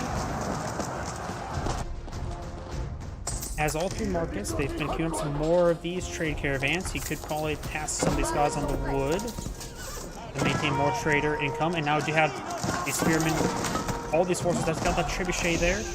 They're just being banned these farms here, but he's going straight for the trade income. Both sides are just trying to hit their opponent's trade. And Canadians advancing forward, trying to get some good damage from Yellow's force there. Royal Knights looks like and Horseman gains some great damage onto this Canadian, so Yellow will lose his force. But once again, Pink will lose more trade. So right now his trade is a little bit more split up in groups. He's got this small group here, and a larger group here, so he has time before these traders come back to this region. And he can't really stop trading at the moment because he needs all that income. Right now it's pretty low in food. 48 to 48, so both have similar villagers collecting food. And the rest of these markets will go down, which will stop trade entirely. Thank you. Sometimes I do need a bit of a pointer or a bit of a reminder. Sometimes I get too focused on one thing. More trade being stopped right there. More of these palace guards. Mostly just palace guards in the area. Arbiters will be fine for some, as well as hand cannoneers. But then I was on camp right there. He may just want to set up some markets over there, just get some sort of trade going, because right now he has no trade technically going. And some of those traders will actually be picked off, got forced next to these traders. Maybe a good idea to focus on the traders first rather than the keep. And now they've got these traders now being streamed into the guns of the Chinese. Over here, we do got these hand cannons advancing forward with the lancers trying to engage these spearmen.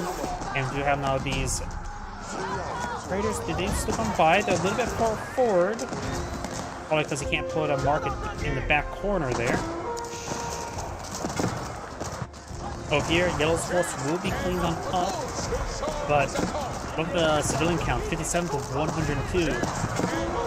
Ink does not have a lot of traders remaining, if any. I don't think he may not have any. There may be some next level market on with the mini-map. Pink's hand candies for making the last stand, and a Pink does back of the game now. This and Grade saying, thank you for watching, and on to the next replay.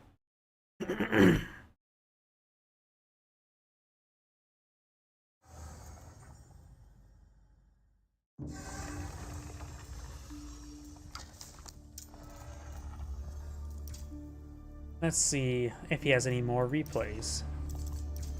That was this one here, an hour 16-minute one. 12 minutes. Try to shoot for at least 24 minutes, that should be fine. It's between the two same players, though. Oh well.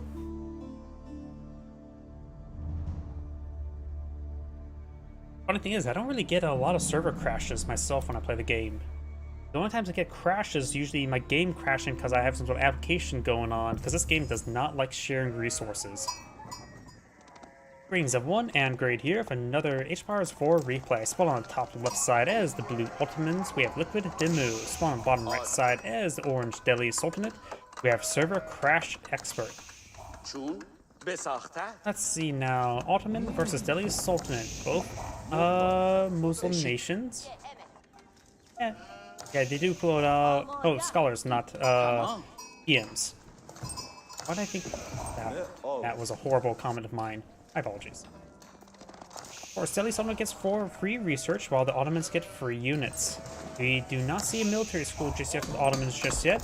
We do see a house for the sheep. And now got a twin minaret mid-race being employed in the field. We'll get some decent flow of food going, collect at a good rate.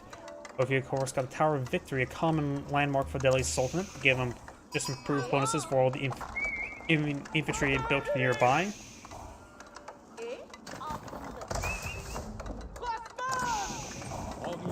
Twin minaret mid-race has been completed, and the Tower of Victory is almost complete as well.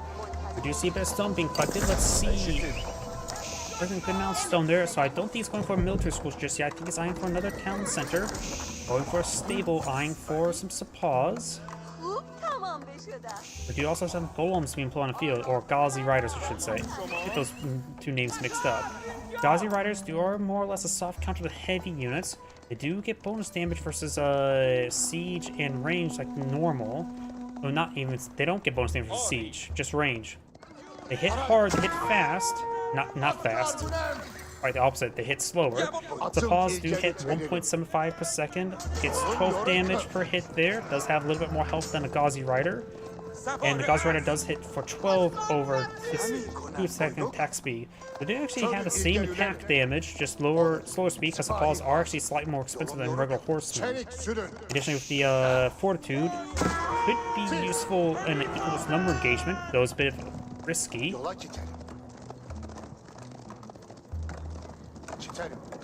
Someone's going for a whole bunch of research, not big spice. Going for pierce damage as well, so he's probably going to transition to archers. Here the Vizier deployed out. Let's see what he got out. He got the Meters, giving him more power, immediate power spike for his defense against these Ghazi Riders.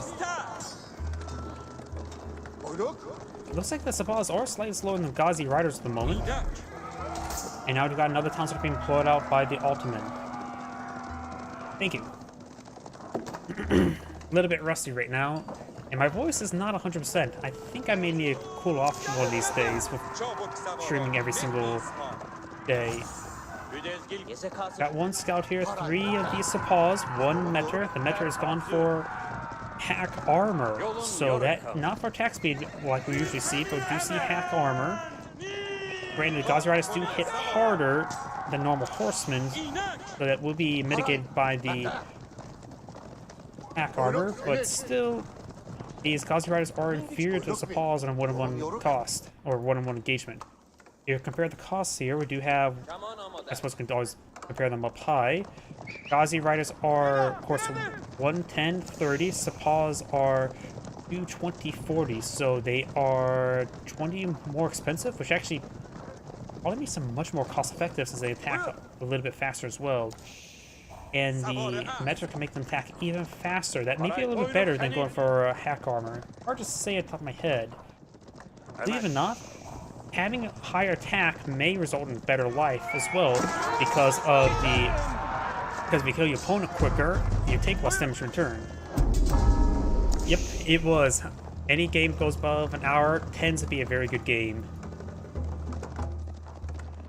Gazi Rider moving around, may get picked off by his forces.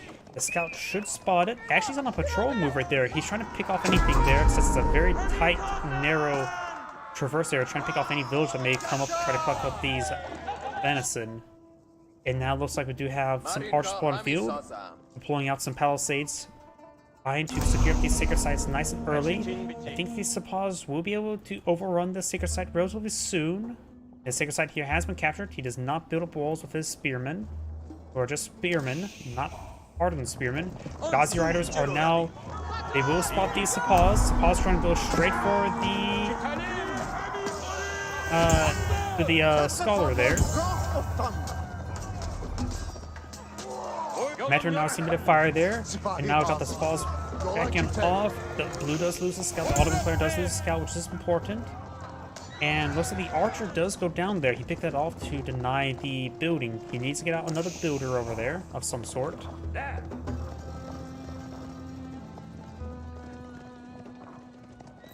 And this Metter will receive some maces to his head, as well as spears in his back.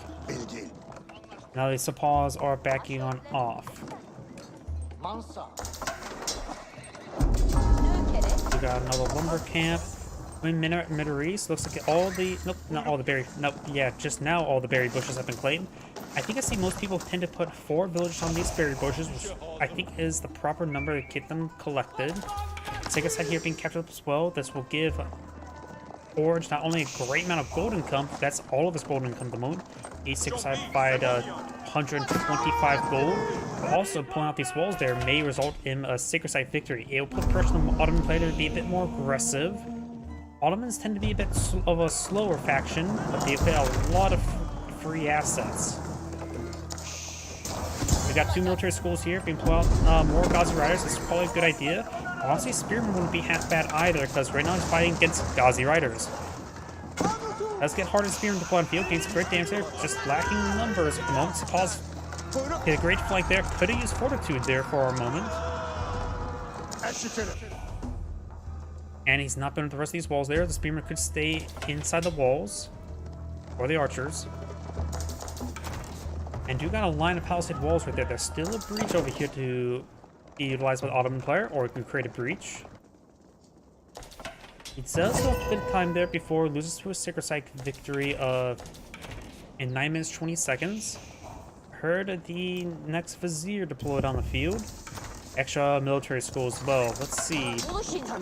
Currently has 2 out of 3 at the moment. I think he's probably building the 3rd one relatively soon. We got a spear brace there against hits on the Gazi Riders. Archers, they don't. There is some hand pierce armor on any sort of horseman unit. But looks like now they get overran. We got the he's switching over to Pierce armor research or deployment. They're trying to withstand his opponent's archers. He does back himself into a corner there, which is good for the cause for the Ottoman player. He still needs to pull out more force. Right now, the Delhi's Ottoman player is maintaining great production. And now I've got Compound and Defender being pulled on field. I'm not familiar with that one. Let's see, Compound of Defender. Infantry. Oh, infantry units can now pull out stone walls, towers, and gates, reducing stone cost of all the buildings in their place by 20%, and it contains defense technologies that ignore the Imperial Age requirement. So he's going to be eyed for some hardened fortifications, which he may deploy out around these sacred sites. This sacred site is a little bit exposed there. Even going for a small bit of stone right there would be very useful for a hard point for his archers, because when you get on top of stone walls, you not only take less range damage, you also take you get +2 range, which can be very useful, as well as prevent the Sepoz from actually killing him. Now we got a line of research there, even going for the village fortress, which allows all of his keep to act as additional town centers. Sorry, I hit my microphone. Gazi Riders trying to back them off. There's only a handful of spearmen here. He could try focusing down or just bypass them. Now he's trying to overrun all these archers there. Does get the Sappahs and spearmen in the mix. A handful of spearmen will do some great damage there. And he now is going straight for Lancers. The Ottoman player sees what his opponent's composition is. He should really eye more spearmen. And now he needs to take time to decapture the sacred site there. Not only denies income, but also stop the countdown. Right now it's just paused. When you get a unit on top of a sacred site, just pauses it. Really? Denying the berries? Okay. Don't think we're going to deny berries that much, but now we do have some mana-arms being put on the field, which are improved by the Tower of Victory. Which says 15%, while the unit capture says 20%. I really don't know which one's technically correct. But mana-arms will be a good item against this opponent's current composition. They don't hard counter anything, they just are able to withstand everything. There's to back off that region. Blue's force being chased down by these Lancers. Got some walls trying to be caught out by both sides, and now got the mid Imperial Army on field. Blue doesn't want free siege weapons. Lord, some of these villagers here currently idle. Could perhaps just start popping some sheep there. No, pick up that relic and try to go with conversion. Look at this. The Elite Ottoman player did not go for a town center, while the Ottoman player did. And now we got a rare occasion where the Ottoman player has more villagers than his opponent. Most of the time I just see Ottoman players don't go for a second town center or just rely on most of the free units, which does cause issues where once they lose their army, they tend just to die. In this case, with a solid base of villagers, those free units will be much more effective. Granted, we do see the village fortress here. It takes a long time to get that researched, but he can eventually use his keeps as additional town centers. But right now, Orange may need to play a little bit cool at the moment. So right now, Blue has no force to put on the field. Orange still has a decent force. Janissaries is not being deployed on out. Got Meta there. I think he's mainly deploying them out from the archery range. They are expensive, but they are excellent for his cavalry, which his opponent's been very fond of. So the Ottoman player is doing a good job reading his opponent. Additionally, they do have really high rate of fire and decent damage, so they have decent forces mana arms as well. Not a hard counter, but more or less a soft counter against the armor. So Janissaries are generally a good all-rounder unit. Most of these Lancers trying to stop these villagers from playing up these berries. We got these walls upon field, so these villagers going down. Janissaries get some great damage there. You can see how fast the rate of fire is just nearby Metra. It's actually really absurd.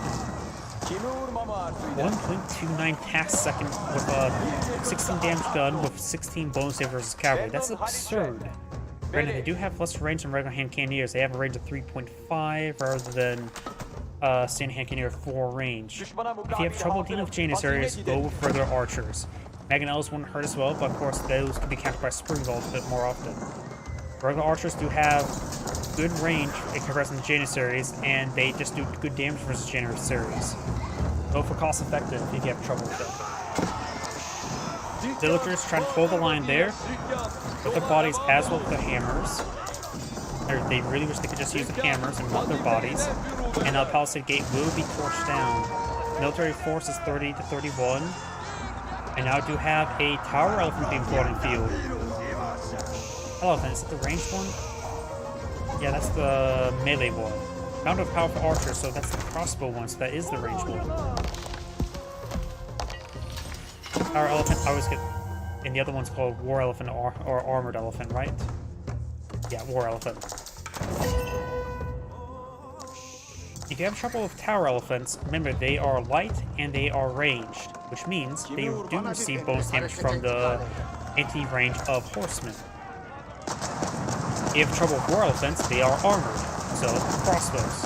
And of course, the any sort of gunpowder unit will do quite well versus them. You also remember with crossbows, do bonus damage is heavy, so try avoid using knights, lancers, keshiks, sofas, and all that sort. But of course, just sheer numbers is pretty easy. does stop that Skull from claiming that relic. Right now, Orange has claimed 4 relics that would have been number 5. Janissary, Ottoman player has failed in the relic claim game compared to his opponent. Now you've got a keeping plotted there. He's trying to keep this area secure. Additionally, as well, that landmark does make these keeps cheaper. 640 is a pretty cheap keep. And honestly, as well, once you get the town center research, which he has, that also makes it cheaper than a town center. So those town centers are technically cheaper with the stone cost, but it's still cheaper than a town center. So there's no reason why you should build town centers more, just build keeps. Assuming you go for that landmark at least. If you don't go for that landmark, they're only slightly more expensive. To have a stone cost either way. Our elephant now pulling the field. Oh, I thought they had crossbows. Oh, it must be a research. I'm not really familiar. Yep, there we go. Outlaws, that's when they get the crossbows instead of the, So at this point in time, you don't have to worry about... You can use armor against them. And this is why I only play Mongols, so I really only know the Mongols really well. At this point in time, they only have regular bows, which does 16 damage, so they're still decent for armor.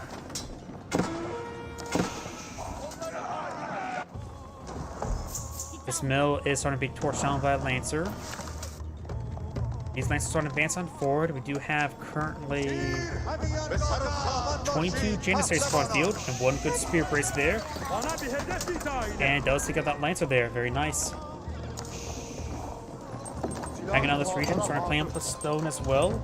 All sacred sites have been captured by Orange, so there's a bit of a countdown against the Ottoman player. Our elephants are classified as cavalry, so any anti-cavalry tools such as spearmen are going to be good against them. Honestly, just spam spearmen against... If your opponent's mass-producing elephants, just spam spearmen. It's generally pretty effective.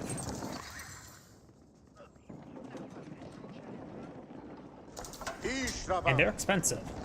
So you may throw 100 spearmen at them, but they will still be cost-effective because tower elephants are 1,000. A basic spear boy is just 60-20, so 80.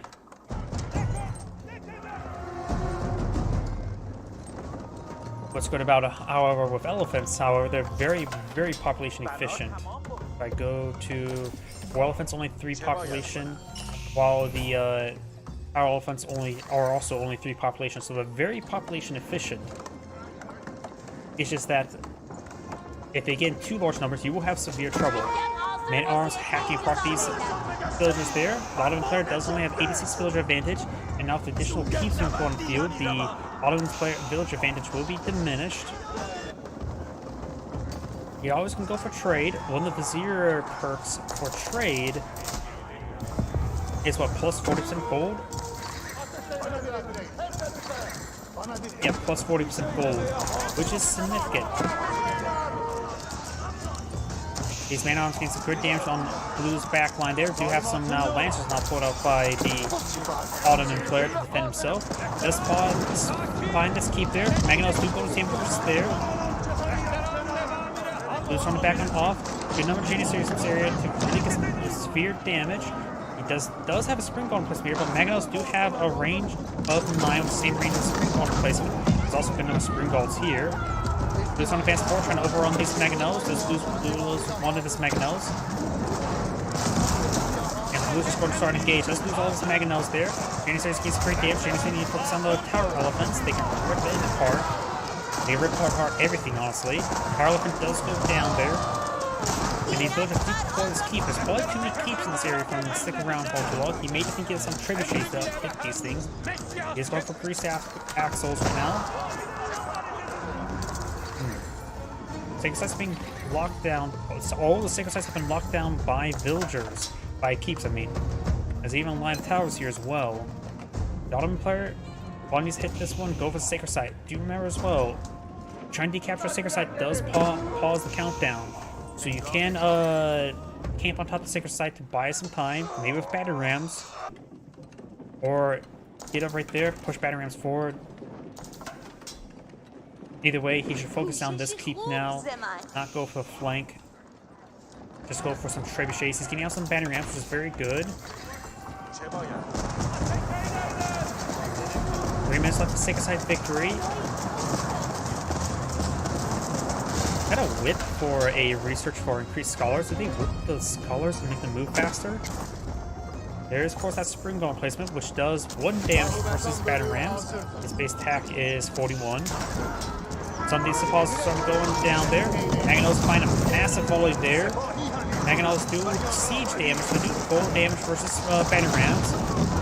Suppositories trying to advance them forward. He may try to overrun these forces. There's a lot of good targets for the hit, just too many targets, and Hammer making their way forward. And looks like keep receiving a bit too much fire from these range units. Blue's trying to go for his home forward to keep there. Sacred Sight's victory is been paused. And will be captured. There you go, does buy himself some breathing room there. He can fall back, knowing that he doesn't fight again, gets a game condition. Orange Mangonels base support. There's a good number of Mangonels blown up by Orange. Blue is now to blow out enough spring balls engaged. And we're seeing massive fire on this Janissaries. He will save this keep there. Blue's keep is trying to be built there. We're seeing villagers getting annihilated by those Mangonels. I don't think he's going to get that keep up. He has 4 villagers left building it. Make that 2, and both of them are sneezed away from death, and Blue does back of the game now. It's Angrade saying, thank you for watching, and on to the next replay.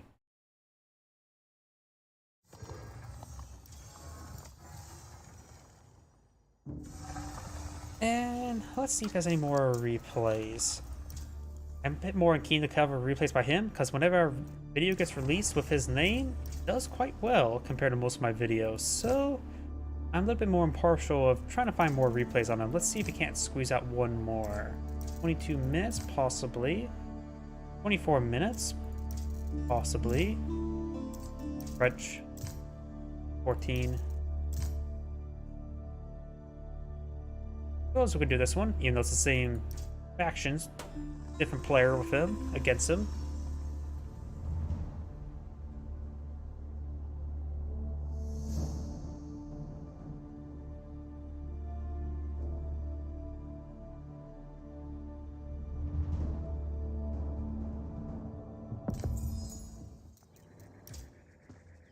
Greetings everyone, and Great here for another H-Powers 4 replay. Spawn on the top right side as the yellow Delhi Sultanate with Liquid Dimmu. Spawn on the bottom left side as the pink Abbasid Dynasty. We have Edenov 01.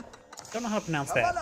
And now we do got the forward mill being put on field. Do you know fish collects at the same rate as deer? And there's a lot of fishies here.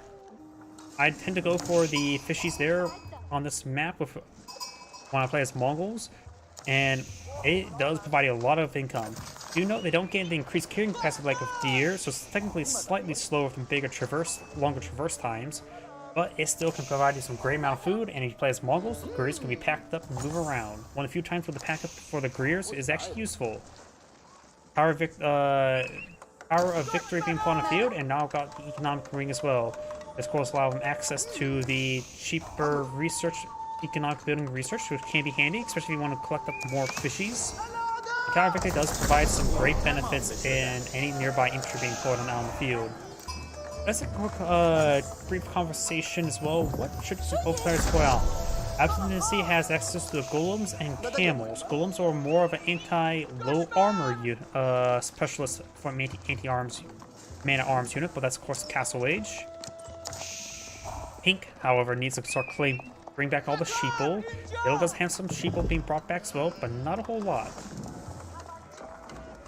Camels are, of course, designed to be anti-cavalry. Camel archers are good versus spearmen as well, and available in feudal age. Camel riders are, of course, available in castle age. Delhi Sultan have access to the Ghazi riders and elephants. Elephants can be countered, and people may have realized been going more and more for them, but they can be easily countered, in my opinion, with spearmen. They're population efficient, but not really cost efficient. So if you really want a really powerful army, that can be, for one final assault, it can be very powerful. But if your opponent deploys out a large number of spearmen beforehand, pick them off early, they're not going to do all too well, in my opinion. Ghazi Rider and Scout trying to torch down the mill there. He does collect a good number of fishies there all around the mill, so if he's going to collect up more fishies, he's going to need to pull out another mill either way. With a 4 town center there, so help him claim up this gold that's somewhat far forward, as well as the berries. But I still may want to get a mill nearby these berries to improve the capacity. See, this one here, or 3 of them have improved capacity of 350 as opposed to 250. And now yellow's going to claim up the sacred sites early, so multiple sacred sites being catching up. This one is not being claimed at the moment. Don't see any scholars in the region. We got more Ghazi riders, more arsenal on the field. Ink has not deployed out any additional military units, so he's skipping out his military, which can be good or bad. One of the two. It's never really meh in important. He does have 8 villagers right there. He's inside the town center. Does get inside the town center there. Ghazi riders, of course, have 2 inherent pierced armor, and yellow's going for pierced damage for pierced armor. Absent Dynasty player doesn't have really the wood to spare out to get out a mill. I do remember as well, there's a good amount of fishies in the middle of the map. There's also some fishes around here. Wild man stalking around. There's usually some in the middle.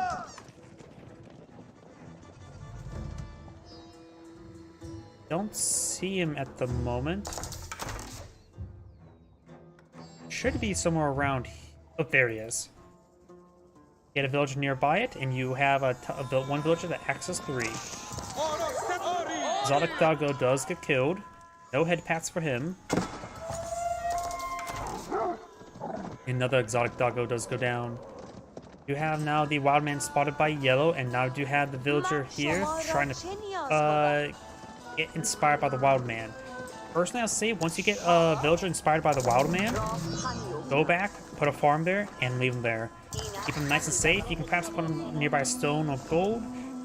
Not really really great for wood if they increase traverse time, but I would say put him by a farm, gold or stone is probably the best spot for the inspired villager.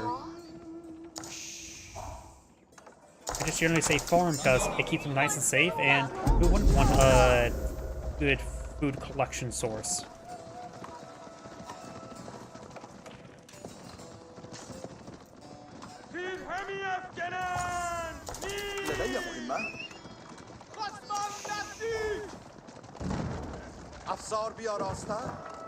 Especially well when it comes to wood, you still have to take time to chop down trees for that villager, as well as the faster collection rate means they're going to spend more time traversing. Yeah, I would still say gold, stone, or farm would be best for those inspired villagers. We do got a banner ram now being pulled out of the field, very nice. Banner ram's going to try to batter down this town center. Do still only have a single scout. Pink has skimped out on the military a bit too much now. He does have enough villagers to get these areas fully garrisoned, but then he's going to have to use remaining villagers to repair and force down. We're going to be trying to overrun these remaining villagers there. This town center's going down, going for the military wing, which was getting a pair of camel riders to engage these Ghazi riders. They are classified as a light, not heavy, so the Ghazi riders' bonus damage will not be applied. Does kill off pair of villagers there. The arrow slots have been researched as well, giving some extra damage on each of these arrows.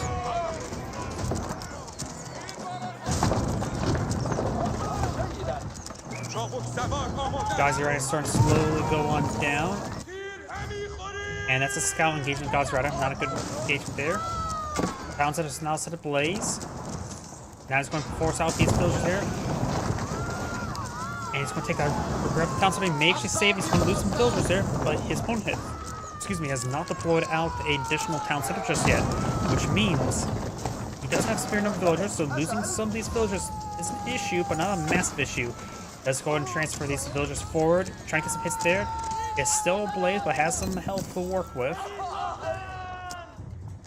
And he does save the town center there. He saved it without deploying out a single military unit.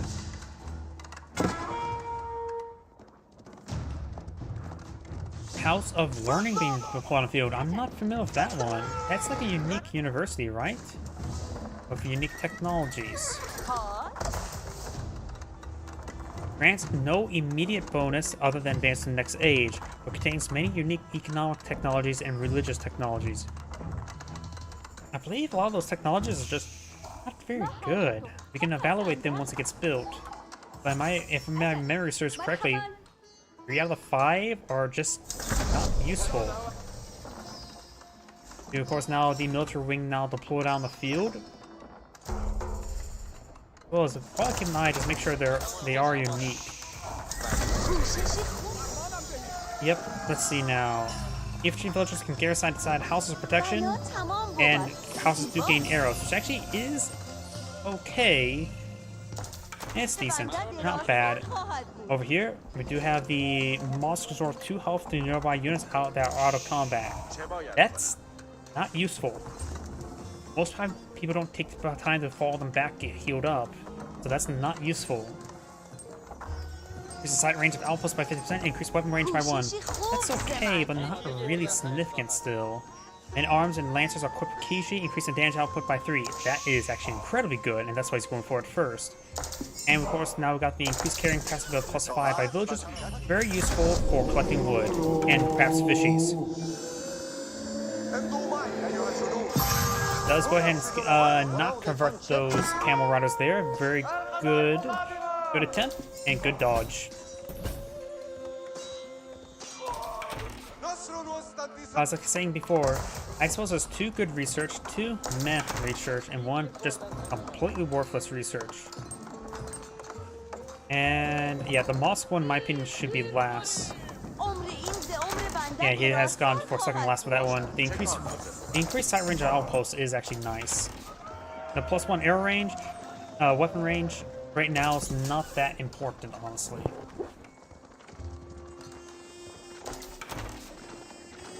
But the increased damage for the men-at-arms and lancers will always be nice, that's for sure. Speaking of which, we do see some lancers being deployed on the field now. Still plenty of fishies to claim.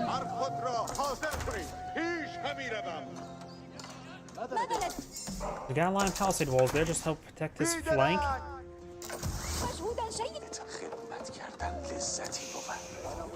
Men-at-arms pushing way forward. They are golems. They do extra damage. They don't necessarily do extra damage. They have 2 attacks, which makes it a bit more effective versus lightly armored units. But still does decent damage versus everything. Villagers now seeing some hits there from the archers there. Does get some more arrow hits there on the golems. He does have the pierce armor there. There's the veteran archer research. Remember as well, Delhi Sultan does not have timing attacks, age up timing attacks, because it takes forever to research anything. That veteran archer research now upon the field gives them much needed damage increase versus golems. These villagers may get overran by these lancers. I hear some more relics being picked on up. Yellow has 3 relics captured. 1 relic has been picked on up. Getting rid of all the scholars you can get out on the field. It can be pretty easy to pick up those relics when you get to the next age. Does have a single Magna on the field. Remember as well, Delhi Sultanate can, not Delhi Sultanate, Abdul Dynasty can deploy out advanced siege weapons like the Mongols without the need to research like the Mongols. Magna trying to be fair enough on the field, does get taken out there, only picks off 1 more archer there.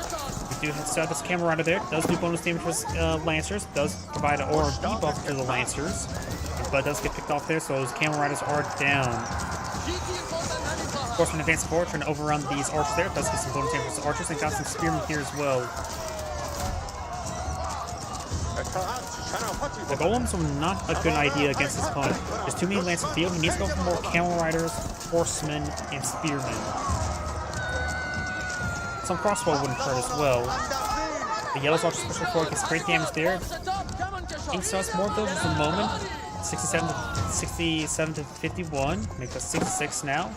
All these villagers are going down. He's losing a good number of them. Does have a good number of arrows in this region to help provide some defensive fire. These lancer cover can withstand quite a bit of arrow fire. Right now, these arrows do 7 damage each, and the lancer has 6 pierce armor, which makes it so these arrows will do 1 damage each. Not a lot. Though the primary arrow does do a bit of extra damage. Decided to abandon the tower there to get inside the town, so it has more health to keep these villagers alive. And right now, Pink has no military unit. He's really not deploying out military units. His opponent has 48 military units at the moment.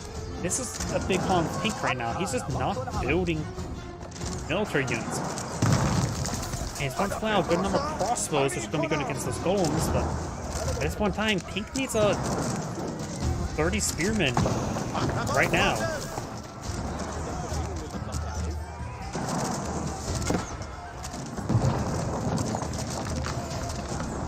Town center will be set up blaze there, and the village inside will likely go down.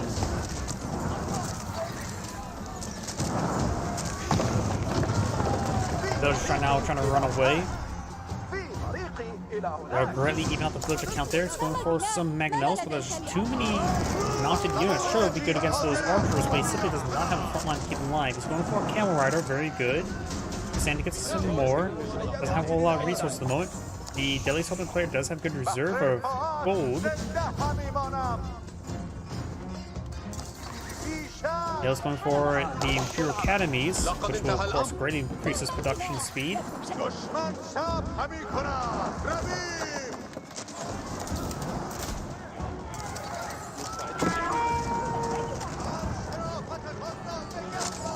Housing starting going down. That losing this housing will actually put the Absent Dynasty player at pop cap. He's at pop cap right now, so he's going to need to put more housing and a lot of housing. Magnol's advancing forward, trying to find a volley on the. Almost tried to hit a unit way over there, and the horseman almost went into it. Mill will go down, but the improved capacity of these berry bushes is still active. Crossbone hits on the Ghazi Rider, and Yellow's going to be cleaning up this relic there. And all 5 relics will be claimed by the Delhi Sultanate player. Massive amount of gold generation if he gets Tide Farm. Massive amount of resources in general. You know how the phalanx spear research, increasing attack range of spearmen is actually very important.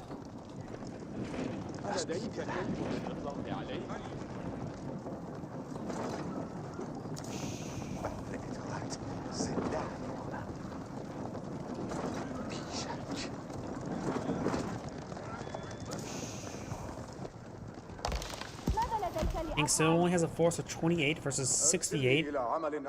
Yeah, still has more villagers mode because he actually has another town center back there, but both players now have a second town center. Now got the Hizar Academy put on field. Access University, the Madrasa, how do we pronounce that? Generates an additional food permit based on technologies research. Does not count weapon placement as technologies research. Which will provide some great amount of food generation, as well as it's a good combination with the House of Learning, because that's the 5 additional technologies there, giving additional 60 food generation. Also, you get the university out in the field without needing to pull out university. It's a good landmark, that's for sure. You probably should start queuing up all this important research, valuable research. So he has mostly cavalry-based composition, no infantry, so biology is going to be very handy. It's going incendiaries won't hurt as well, since he has a lot of archer units. Could keep up the biology afterwards as well. He's advancing forward with a very pathetic force compared to his opponent. And dude got a nice circle there, but great spear braces there by the spearman. Finds a volley there, he might have damage there, and Ink should not have went out like that. Ink's horse will get killed off by all these horsemen. Over there, dancing around a little bit, trying to focus on the Mangonels first. He does dodge the Mangonel shots there, and Pink will lose his army. Spearman advancing forward.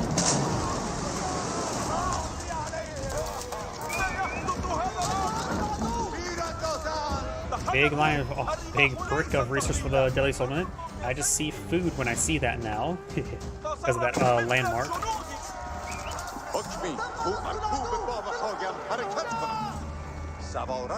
Right now, the Delhi Sultanate player has good reserve of all resources, including some stone.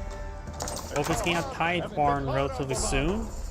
Monk, and then Tide Farm research afterwards.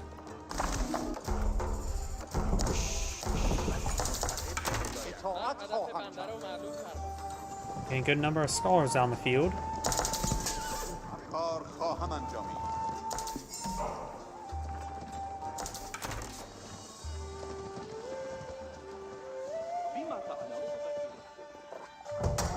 You gotta keep over here. Asshole mining camp. Looks like Yellow's gonna be trying to secure forward stone.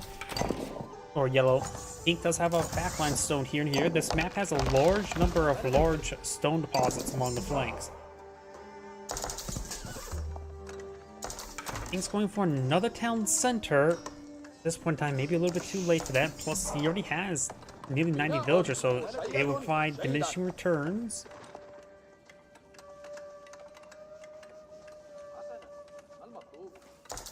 Got the armored beast now being researched for the war elephants. And we are seeing a war elephant on the build queue as well. He's starting to transition to looks like war elephants. He's going for a line of palisade walls there. There's some fishies in this line of walls to be collected. I put a bit more emphasis on fish than probably I should, but I just have a high value on fish. Just right here, if either play were to just deploy out a couple mills there, so collecting all this fish, it's a lot of food here, like, and it's collected the same rate as deer. Like, seriously, there's a lot of food here.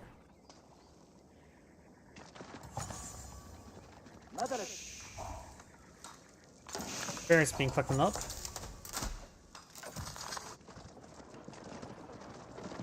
Ink does have a small force here. The golem's not going to be very useful against his opponent's current composition.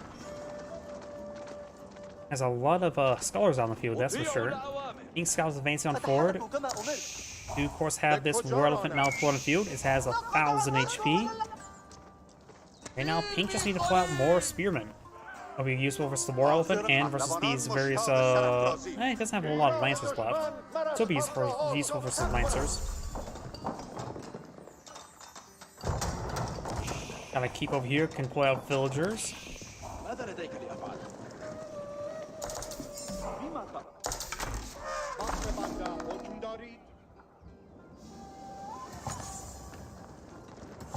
Ink's now eyeing for some farms right there. Lancers do spot the farm. He does get a good swipe there on these villagers. Plus, he is not. Well, he does actually get Textiles research. Just that the damage is pretty high, especially for the Kijis.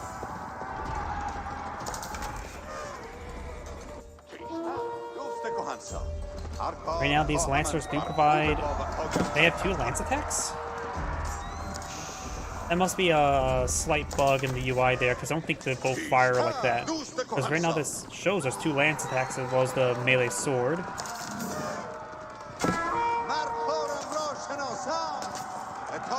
Horsemen are not great versus Lancers either way. This will give Pink the run around. Got more and more of these elephants in the point of field, including the crossbow battle elephants. Right now they're providing 22 damage with a plus 11 versus heavy. Another reason why not go for the golems.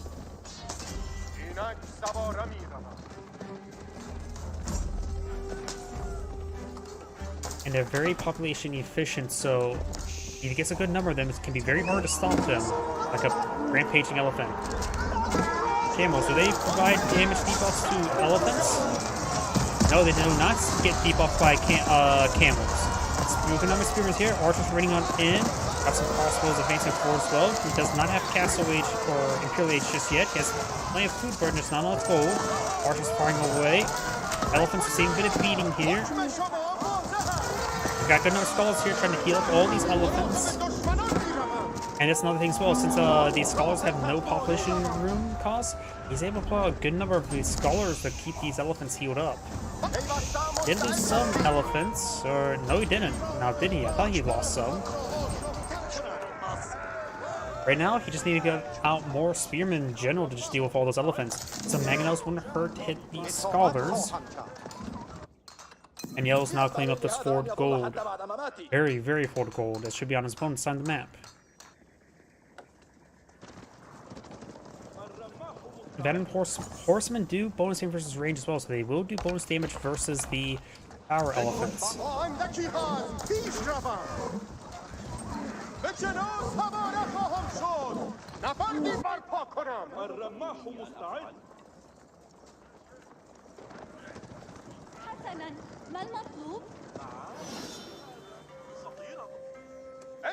Let's see now. We're just going for more spearmen, which is a good idea. He's starting to get the culture wing to allow him to get can Ians convert elephants? Can we bring in Age of Empires 2 combat style in order to gauge the deal with elephants? I wonder.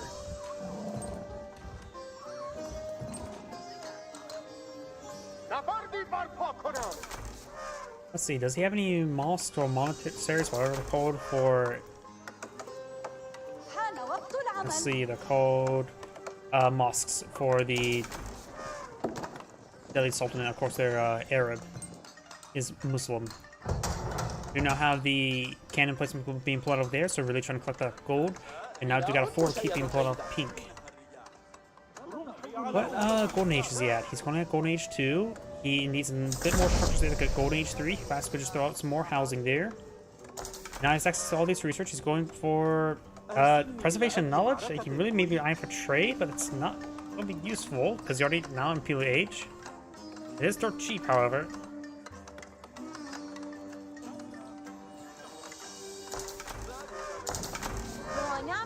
Now we got a vital wave of elephants being deployed on the field.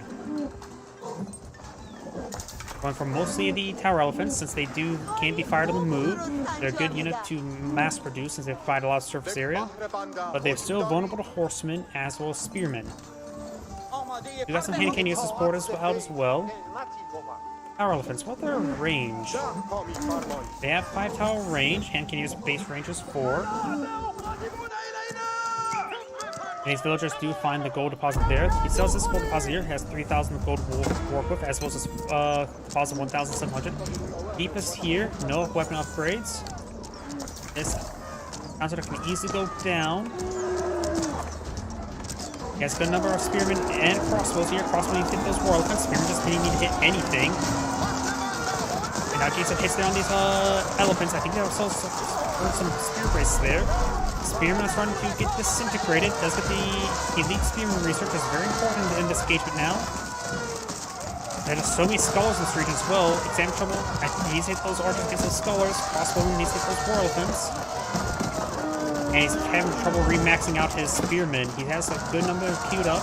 But right now the high damage since these elephants are providing a lot of damage, and these scholars just very effective keeping these guys topped off in health.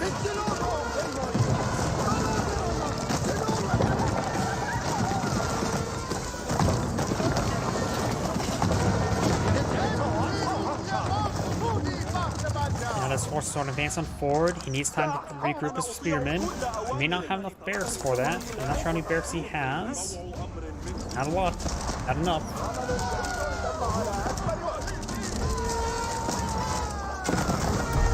Counselor will not last long to these elephants.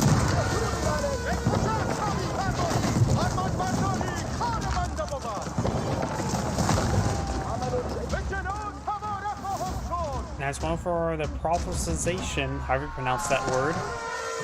I still don't know how effective that is versus tower elephants. I don't think I've seen anybody actually trying to deploy it out. Now getting some EMs being deployed on the field.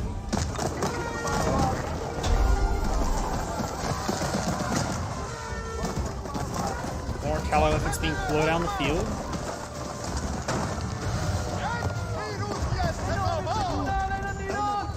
I don't see that EM ability to convert as an ability. He does have a research there. Okay, now I hear those sound effects. They're converting individually. Let's see how. Oh, they convert at a decent rate there. So we've got War Elephant and a Tower Elephant both converted there. Very, very good. Trying to hit these EMs now. EMs are falling back. They can be completely overrun by Tower Elephants with their ranged crossbows. Getting some more conversions off there. I don't know if there's a cooldown on those conversions.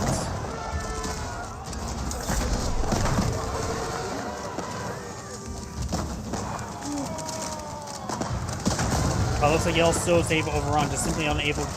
He did not pull out proper counter in time, and that is the end of this replay. This is Android saying thank you for watching, and on to the next replay. And before I actually start the next replay, I do need to use the restroom. Please give me one moment.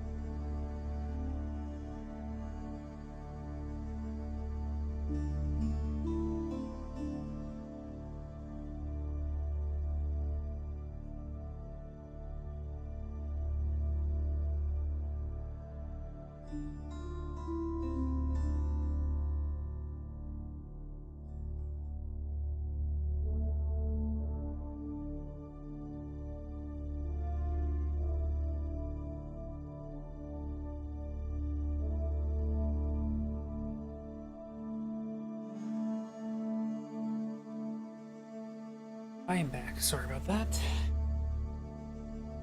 Now let's go and find another player to find any replays. Let's see if any replays open.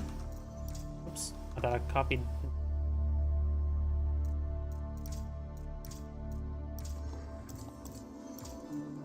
I got a couple recent replays. 15 minutes. 27 minutes. Let's go and do this one here. Bring back up Rumble so I can see any chats over there.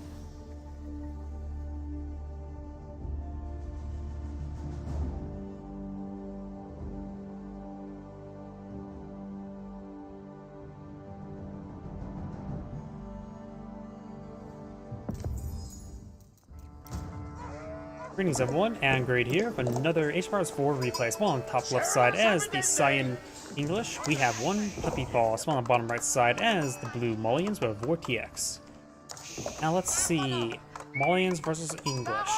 English of course best known for those longbowmen in early man-at-arms, as well as Vanguard man-at-arms. Against the Mining Pit, that Vanguard man-at-arms could do some damage, but probably won't be all that great, honestly. Against Longbowmen are very good, but luckily Donzos and have that Javelin Throw to help them protect themselves with, as well as the Javelin Throws has more of a hard counter to them. Like the Monster Quarry not being put on the field. Mines, of course, have a lot of free gold they can get, as well as eventually later on food with the cattle. So there's a lot of free resource generation there, while opposed to the mills, which are very powerful throughout the entire game. Monster Board now put on field, Console Hall on the way. And likely we want to see the first set of Longbowmen being pulled on out. Or maybe not. Warrior Scouts, it does get the Warrior Scout research now pulled on the field. If you take a quick look at them, you note that they do get plus damage for siege, but the Warrior Scout does not get plus damage versus range. You need to get the Veteran Castle Age research to get that additional damage versus range. So right now, these units are not counter to Longbowmen, other than just using the speed of immobility and health regen. But they're not a counter unit. You can deploy Sofas, which are 2/2 armored horsemen. They are cheap horsemen. Got some cows being deployed on the field. Going to convert his free gold into free food. Or not necessarily free food, as a source of food. Which does get collected at the same rate as deer. Looks like, speaking of deer, Blue Cyan is going for an additional town center there. Does get him noted.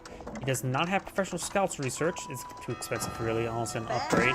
So he can't, I was going to say, if he had professional scouts, he could potentially have grabbed the deer and dragged them away. You now have these deer over here. He could potentially use professional scouts research in order to pick up and grab that food and take it on home. But honestly, as well, in my opinion, professional scouts is far too. Scouts move 35%. Can't pick up ore. Yeah. Professional scout is far too expensive. 275 gold. Honestly, even if it costs 25 gold, it's maybe a little bit too expensive. Honestly, I sort of wish I want to see a patch where, or a test patch where, if professional scouts was just free from the beginning, how would that change the whole game meta? It gives people more things to do during the Dark Age. Forge on 4, trying to overrun these handful of Longbowmen to keep them off. It does fall back nice and early. They do have still incredible high health regen, and it is in combat health regen, so they will re-heal up very soon. He only has these 3 Warrior Scouts on the field. As I mentioned beforehand, he can always grab a deer with professional scouts. Cyan Scout will spot stuff. Second Mining Pit is going up, and these Warrior Scouts will fall back.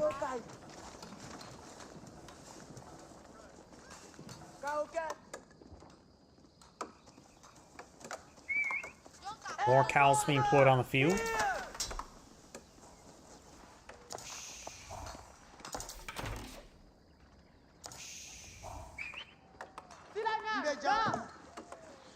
Let's go ahead and bonk one of those cows.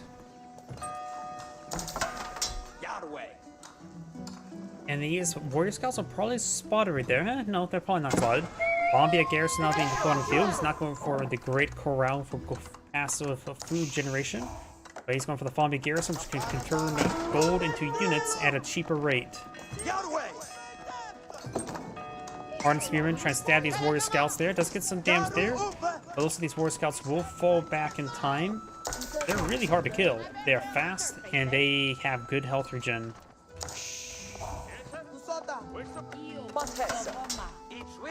Bombay Garrison, more precisely, builds units of Group of 5. Their cost is entirely converted to gold and is reduced by 10%. So you can turn those free gold into basically into units. Right now, this mining pit does provide 102 gold per minute. This mining pit over here does provide 102 gold per minute as well, which is a significant amount. That's basically 5 villages worth of gold being collected.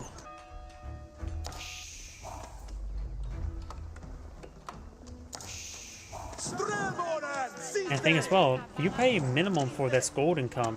Sure, you have to build houses around it, but the problem is, you're going to build those houses no matter what. Moss going up, he may be trying to grab some relics there. We do have a good number of longbowmen on the field. The English player is not near to his own castle age at the moment. Now we do have the veteran javelin thrower upgrade. If those were veteran warrior scouts, that will give them bonus to this range, so he may want to eye for that as well. Yeah, this force advancing on forward. This warrior scout will spot those forces there. These gold miners may want to fall back. You have these veteran javelin throwers pushing forward.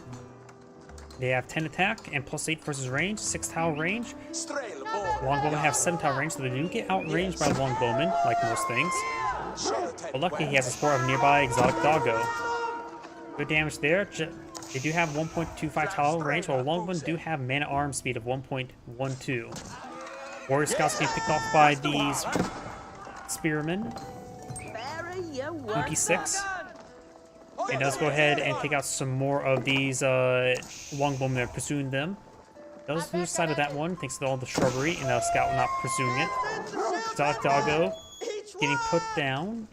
And the English players does have enough to age up, going for the White Tower. Not for the King's Palace. Most players go for the King's Palace to get to the second of the extra town center, not necessarily the second in this case. The White Tower is a defensive placement. It's just a free keep, basically, that takes wood to reinforce or to repair. Nothing too significant, but remember, English keeps can deploy out everything, including siege units, so it's basically all in one location for, say, siege equipment that you don't really want to spend wood on to build.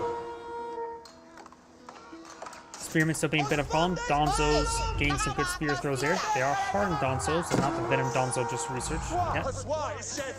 Relic picked up by Blue, since Science not a castle age yet.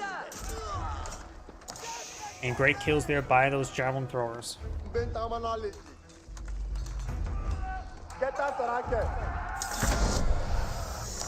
English player maybe eyeing, does have a stable here. He may be eyeing for more stables.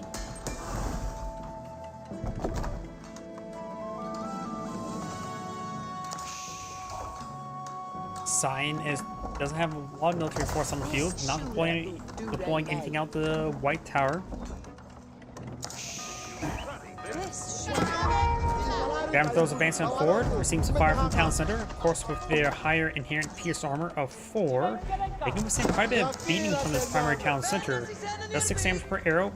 Additionally, its primary arrow is ×2 rather than standard ×1. Scout does go down there. Spearman does get a poke there, but listen, none of the veteran javelin throwers do go down.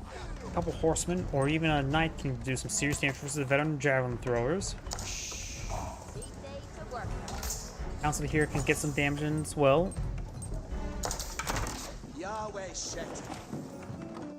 Blue's now deploying out another round of a mining pit.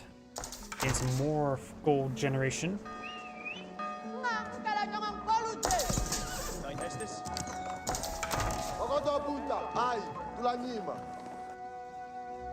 EM picking up some of these relics, very nice. And the veteran Donzos throw the spears there and takes out the knight. Very good. Either Veteran Donzo or the anti-cavalry unit. They may have giant shields, may suggest anti-range, but it's actually they are anti-cavalry units. More Veteran Donzo pushing on forward, so he has anti-cavalry and anti-range composition on the field. But it doesn't have anything to engage the town center. It does not have seats engineers for research, nor is it researching.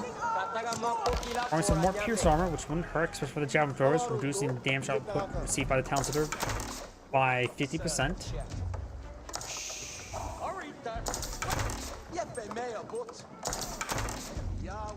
Warrior Scout still receiving some fire there. This Warrior Scout will find these villagers collect this wood. Veteran Donzo advancing forward. These shapes could be retasked to the far side of the town center, avoid it being exposed to these units on this side of the field, on the map. And now we do have the imported armor for the sofas, as well as the veteran sofa research. He's going for a bit of eyeing for some heavy cab in the future. He has 2 heavy cab on the Doku.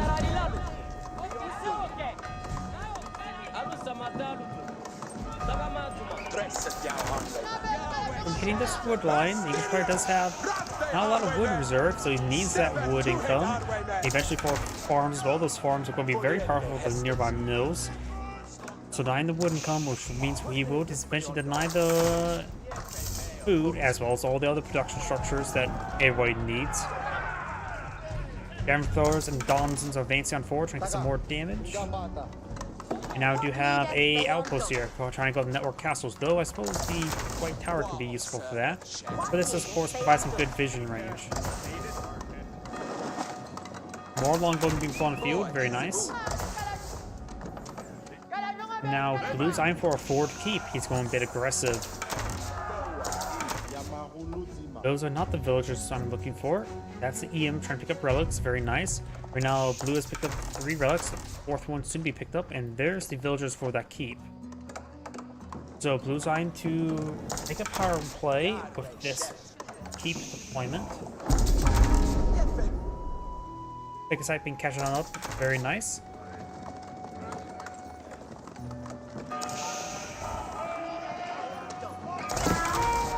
Longwomen take 7 seconds to build from the council hall. You can always do a lot more there. The Longwomen do hit hard. Decides to put the keep a little bit farther back.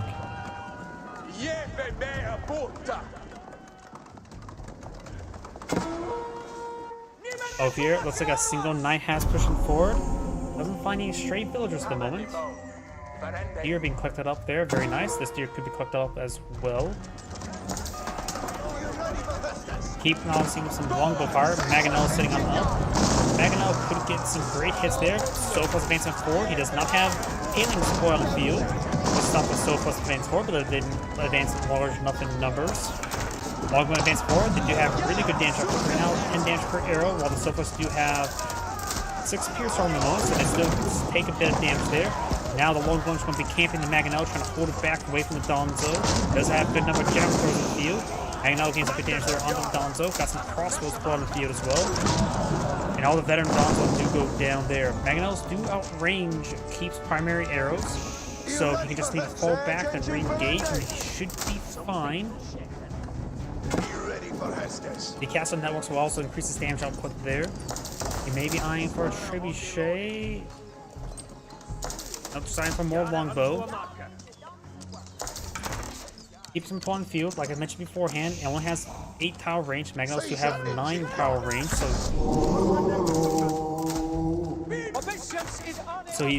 the Mangonel is able to outrange the Keep. So maybe a good idea to start pushing forward the Mangonel just to get some damage onto it. But Trebuchet will also put bigger holes, and then you can use the Mangonel to protect the Trebuchet. Blue's going for some pierced armor research, very nice. White Tower being very useful. Sophos now trying to gauge the Knight. Knight has 4 or 5 armor. Sophos have 5 armor, 20 attack, or 24 attack. A bit more health as well, but just simply outnumbered. Trebuchet's getting some big holes in this keep. Trebuchets do what? They do 415 damage to buildings. much more than traction trebuchets. Traction trebuchets for the Mongols have just higher attack speed, but does less damage and a little bit cheaper. Now got a Malian counterweight trebuchet. And he's going to be getting some rounds into the White Tower. White Tower deployed out Springald there. Springalds right now do have, what, 8 range? 10 range. Which you have to brave the Keep Fire in order to get to the Trebuchet. You can probably good idea. Oh, needs to recast these guys into more gold. See right there? Maybe we'll just attack one villager on the White Tower, just get some more repairs. Springald advances forward, trying to find engagement on these trebuchets. Now there's 2 blue trebuchets. We've got 2 cyan trebuchets. Keeps being repaired up by a handful of villagers. And that Springald does go down. Oh, there's a blue Springald right there as well.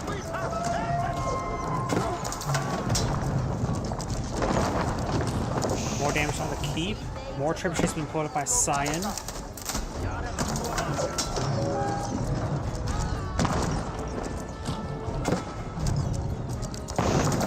English player took a long time transition to get more gold collected. Now he's getting some gold collected. He's spending all of his income trying to get more assets, going for another Springald there. Bearing it up the talent with villagers there. Since the White Tower is a landmark, it does take only wood to repair up rather than stone from the keep. Right now, the Malian player is not collecting up any more stone. Now he's collecting up some stone. I don't know why, that may be from Montefori, could be from villagers. No, he does have some villagers there collecting up stone. And probably buying some as well. Good damage there on the White Tower there. The keeps receiving quite a bit of damage there, forced to buy stone.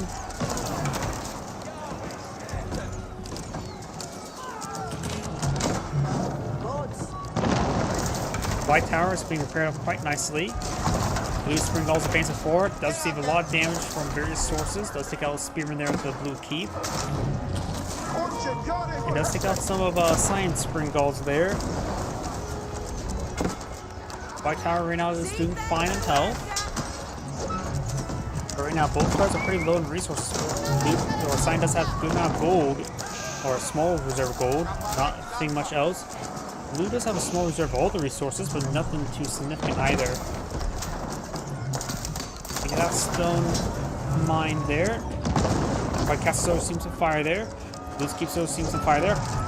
Crossbows gets great damage there, as well as the longbows. Javelin throwers getting ripped apart there. Just simply too many longbows in this region for them to advance forward. They may have 6 armor, but there's just simply a lot of Cyan force here. More of these forces advance forward. Spear getting some great engagement on the sofas. Crossbows will love to hit them as well. Springalds firing away, taking out a number of Cyan Springalds. And he's starting to hit the blue villagers there. White Tower still has plenty of health. And Cyan's front line is starting to push forward. Does get inside of the keep there. It will take about 5 rocks to take out Blue's keep. Cyan's starting to get some damage on everything. Starting to hit some Blue's villagers. Blue's backline with the javelin throwers are starting to go on down as well. Cyan's losing a large number of these longbows. He just made him fall back to another defense position there. Got some good damage on the keep. He only has the 1 trebuchet at the moment. Blue, of course, has a 2.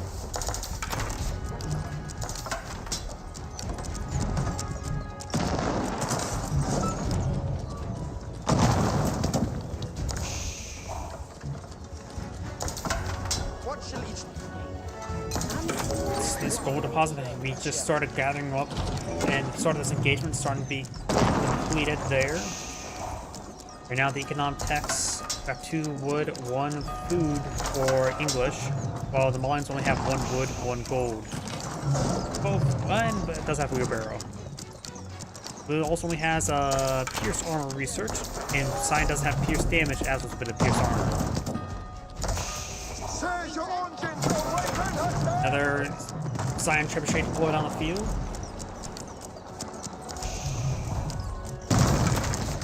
And Blue's keeps seeing some fire there. And Blue breaks the contain, got some sofas trying to advance it forward. Cyan's side walls are not built yet. These sofas will get some good damage. They don't have a charge attack like Knights. see, does he have textiles at the moment? No, blue does, or Cyan does not have textiles, so those Sophos will kill villagers in 3 hits. We'll find these villagers, he gets great damage onto them. Spirit now coming over to respond to those Sophos. Does keep this opening open. Cyan Springall's advancing forward. Blue does go ahead and buy some more stone there. White Towers receive quite a bit of fire there. Got the Springalls trying to engage each other. Sophos advancing forward. Spearmen need to get over there and respond to it. Cyan does still have a massive villager lead, which is very important indeed, while Blue does have a good number of mining pits on the field to get some more gold. If Blue can hold, you get a lot of extra income, but right now, Blue also has a good number of relics as well, so he has a lot of extra resources.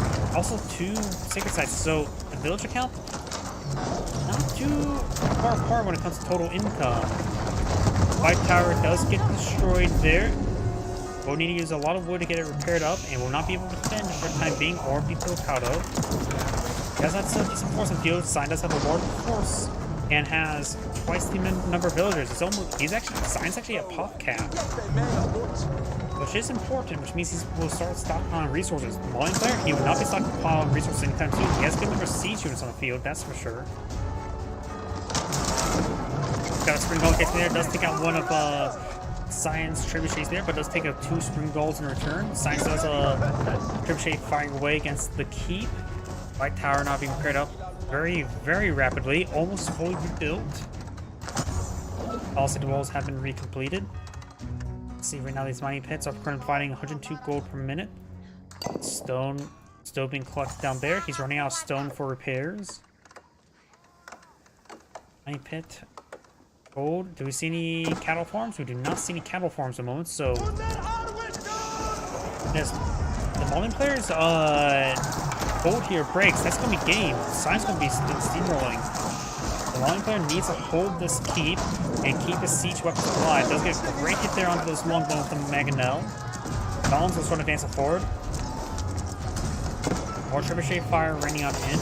But right now, the Mullen's income's mainly run based around the gold income and the fall being a garrison, likely.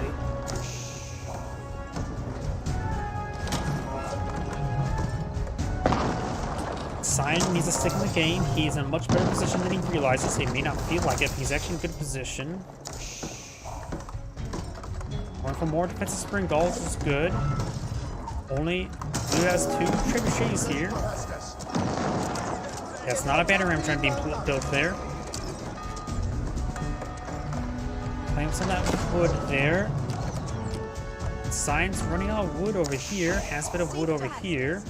And some untouched patches there he could try to sneak over. Springalls advance forward.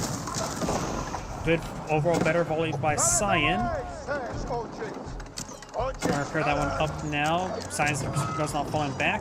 White Tower now repaired. And now we've got the Berkshire Castle. The Berkshire Castle can actually break the hold himself. This or right here, that is for the network castles. The Berkshire Castle has 15 range, so take this trebuchet, reduce the range by 1, and that's the range of the Berkshire Castle. The Berkshire Castle is really important right now. That will help break the siege of Cyan. And he can throw his long bowman in there as well to get additional 20 arrows firing. Sofa's trying to advance around the flank, trying to find another gate opening. There is, of course, a big opening right here. Some villagers are exposed.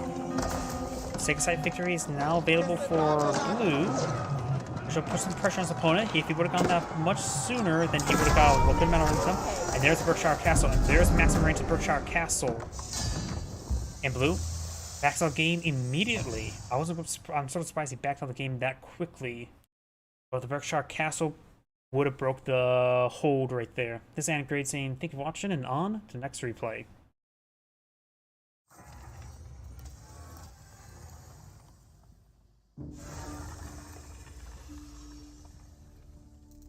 Let's see now. Let's try to find another replay by him.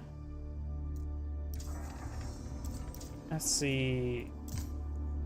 Was it high? That was that one. Okay. The below. Nope. Yeah.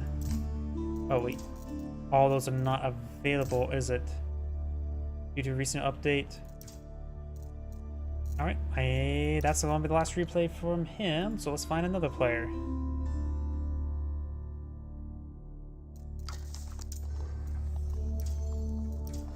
I don't know why, this name just reminds me of... Was it an Age of Empires 3 name? Or music? It's for like the trade victory music. It's like sort of something. Let's see, let's try this one here. There we go, that's right one, and hidden.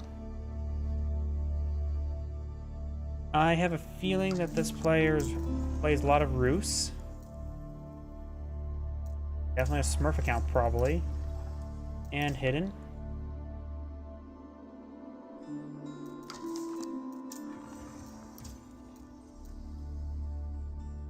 I doubt this. Try him? Nope, not the right one. Why is there so many of that name? I'm not going to try to figure out which one's the correct one. There we go. And hidden. Let's try that other one. Yep, definitely not him.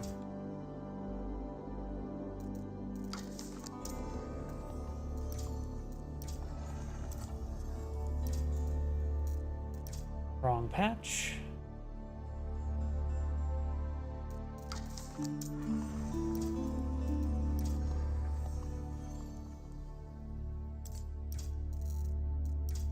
Wrong patch.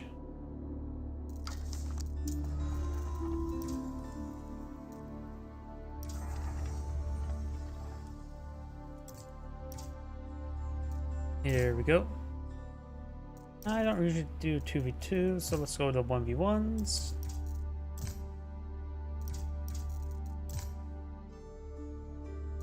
Could do that one. Finding so many not possible replays. Ah, here we go. 58 minutes should be good.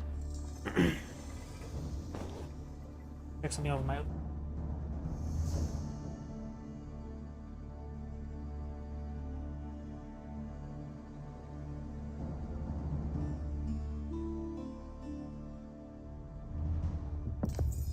There we go. Greetings everyone, and Grade here for another Age of Empires 4 replay. So on the bottom right side, as the Pink Abbasid Dynasty, we have Core with a capital R. Spawn on the top left side as the Orange Mongols, we have 3DB.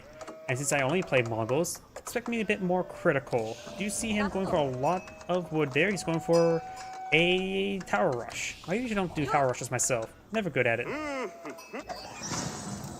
We have now the Khan there, does get a nice little scout there, and with now the Spearmen now being pulled out of the field, they're relatively cheap, and you only need 80 stone to get the pairs out as well. As a pair of villagers, that's not from the town center, because the pair of villagers is 3 times the cost than 1 times the cost in stone. And he does chop down that bit of that tree there. He may be eyeing for the tower in that region. Spearman advancing on forward, trying to get engagement. He could stay in a fight there. Military wing being researched. It's gone eye to get the military wing out to provide a counterattack.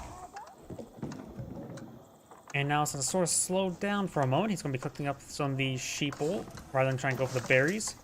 Since it's sort of slowed down for a moment, let's talk about what each player can go for. Mongols, a 10 known for cavalry. Magandai are not great, Keshiks are really good.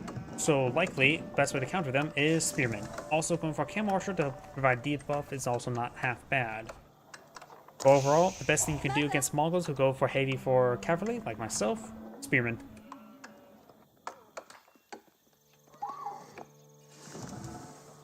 The reason why I say Magandai are not very good, they have the same stats as an archer, of like 3 times the cost. If there's an archer range to pull on the field, I could compare the two a bit better.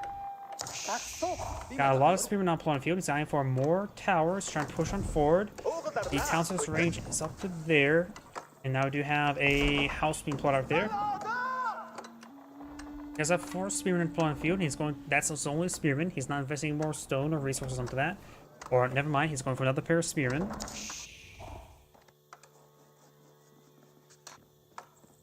Villagers advancing forward, trying to torch down that outpost. He does have good enough Spearmen to defend. He does get some good damage there. And now there's the reinforcements there. There's 2 spearmen, 2 archers, which provides some great damage fire support there. He's trying to go for the outpost there. Spearmen engaging the spearmen. Of course, archers do bonus damage for spearmen. Villagers receive a bit of fire there. May just want to cancel that outpost. This villager needs to just fall back entirely. Let's get some hit there on the spearmen, on those villagers there of the archers. Let's take out these spearmen. Let's pick off one of the Mongol spearmen finally. Another pair of spearmen advancing forward. And does get another set of spearmen down. We'll get this one garrison. He could invest stone into the arrow sluts.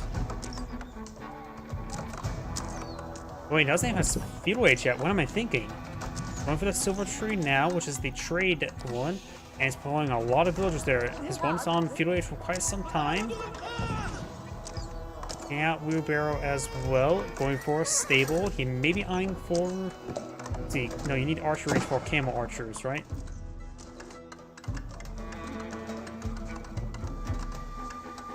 Right now there's 18 villagers versus 20. That other villager does manage to escape all the way back on home. Of course, did lose one. No, now we're seeing some arrow fire.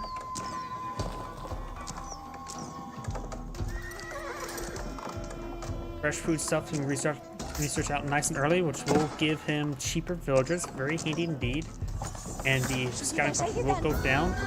And now got the Golden Age Tier 1 now active, being a 50% collection rate for all villagers, so it's an incredibly powerful benefit.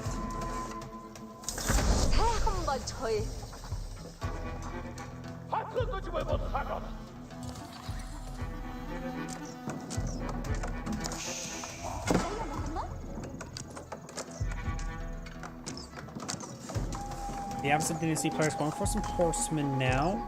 Actually, some more than plenty gauge horsemen. But I'm not sure. Let's see. That's the barracks just I think being retasked closer to the stone. Not sure what it was doing. And now he's going for trade, medium range trade. It will be less efficient. You usually want to go for at least 2/3 of the map, not necessarily half the map. And right now, traders are, these, while it's been nerfed, they're still pretty expensive. They nearly cost 100 according to 2 villagers. In order to get 2 villagers value, you have to go for like max range trade. That's just a scout there. You don't really take time to shank him. You can't get any real good shanks onto him either. He's collecting up wood from the bush line there. Does use the arrow there to get some extra damage with his arrows, or faster rate of fire. Now do got arrow slugs being researched there. Get some more damage output and additional arrow from the outpost. And now he's going for a battering ram. He can also just leave that outpost alone. It's not really a massive threat, but he's going to go for this battering ram there, and he's pulling it out with his initial units he was gifted from the age up. He probably actually should garrison. I don't know. He needs to get these other forces pushing forward with the battering ram, because if he garrisons with the spearmen to engage the battering ram, the archers need to start hitting those spearmen.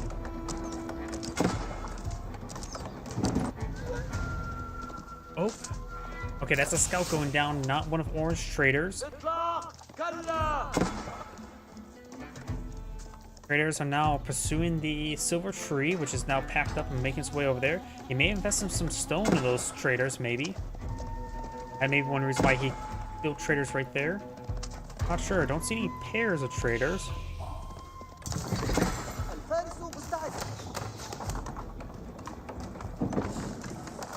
Now I got archer range barracks and archer range deployed on the field. The Mongol player has deployed out a archer range of his own. If I were to make a comparison to the Magadai, they're 120-40. They cost twice. Ultimately, they cost twice as much as a archer, but honestly, they're not worth twice as much. Trying to move is very niche, and ultimately, not very useful in most situations. They do have less range than regular archers. Good kills are on those deer there. We'll go and stab the wolf there. Honestly, the only real usage for Magadai is only hitting traders and the farm line. They're not really useful in feudal age in most situations. Keshiks are generally better. You got these spearmen archers right here, ready to engage the horsemen. Horseman goes down there, and now it's going for some early outposts here to improve his trade. At this max range trade, it does provide a lot of resources, not equivalent to 2 villagers, both nearby towers as well as the improved bonuses. It will make it so that the trade is basically equivalent to 2 traders, no, 2 villagers. I keep on putting emphasis on 2 villagers because remember as well, these traders do cost 36, nearly 100. Does kill off the boar there. Apparently the boar is very close to the deer deposit, and that is going to provide him a lot of food. Collect the boar first. Boar does collect faster than deer. Nice thing about traders, though, they're much more population efficient than villagers, which is very important if you want to go for a swarm of units. And it's generally just a good idea to spam out spearmen regardless of what age you're in.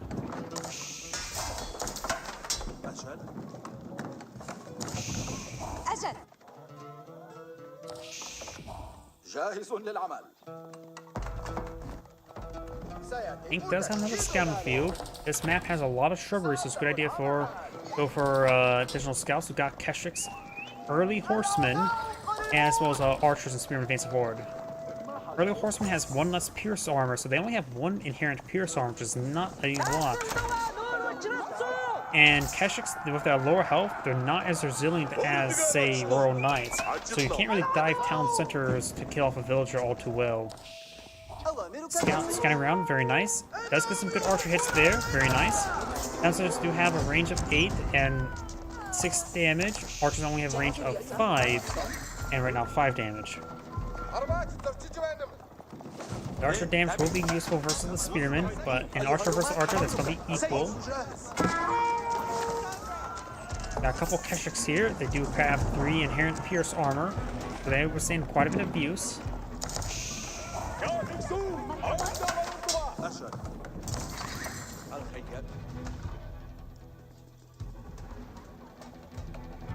More forces being put on the field. He's not going for any economic techs, except for 1 wood and wheelbarrow, I should mention. What wheelbarrow over here as well. Some good damage on those archers. Most Mongol players do not get improved research as well for their economic techs. It's expensive. It's good to go for level 1 research, or to find out a gear. Basically, you spend twice as much to get 7.5 more increase as opposed to just 15. So 50% increase for spending twice as much. It's expensive, and Mongols, long game goes on, has to go for it. But you can always go for the basic research first and then get that advanced research later. An outpost in the field will help provide some good vision into this shrubbery. Very important indeed. Here's some battery rams being pulled out on the field by Pink. More archers being pushed forward, so some of these reinforcements could be picked on off, like that Keshik there. That'd be a big loss there. Let's get some good damage there, and now these villagers are being pursued. Let's get another villager there, very, very nice. His force has not responded to that this incursion. He could potentially torch down the outposts here, but he's receiving a lot of town center fire. Well, at least the primary town center. It does have a higher range, well, not the same range as the other regular town centers. But there's also 3 town centers put on field by the Avicid Dynasty player.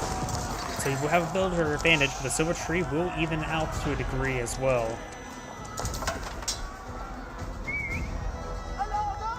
And given enough time, you also get a lot of gold from the traders. I'll say around 30 is a good number to basically support your entire gold income with trade. And they do provide some decent amount of other resources as well. Just 10% compared to regular trade. You can also eventually get stone as well. Very important indeed. And hopefully goes for the Whistling Arrows. Whistling Arrows is an incredibly powerful technology that I believe most Mongol players undervalue.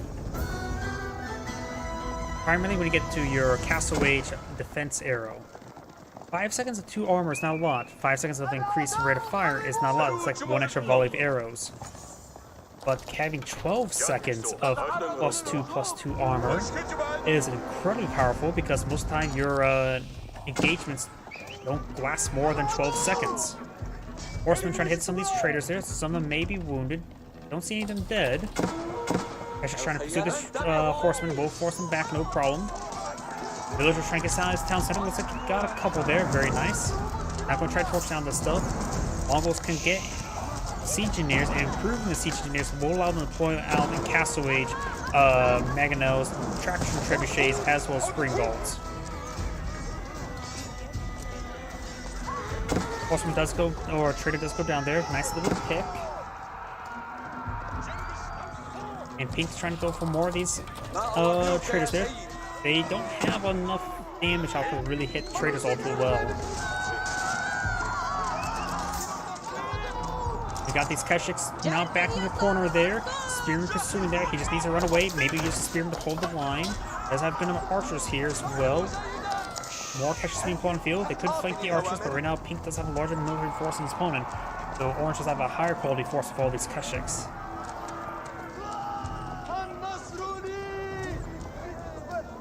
Got a more reinforcements pushing forward. There's a massive wave of reinforcements. Spearman will get some spear braces there. No spear braces on this side here. Horseman now flanking the archers. Very good. Orange archers hitting the Pink Spearman there. Keshiks are starting to go down there. There's just too many spearmen in the region. Military force. Orange is losing out mostly. But he had a small force to begin with.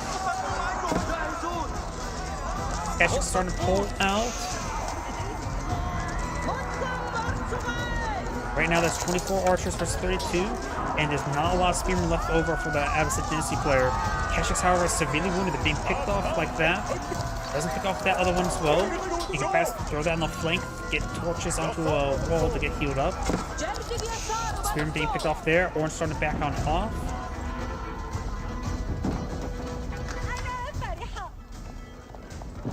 Yeah, he should take these wounded Keshiks and start throwing torches on these fences just to get them healed. So right now, some of these Keshiks are oh so wounded. Yeah, there we go. 10 health is not a lot.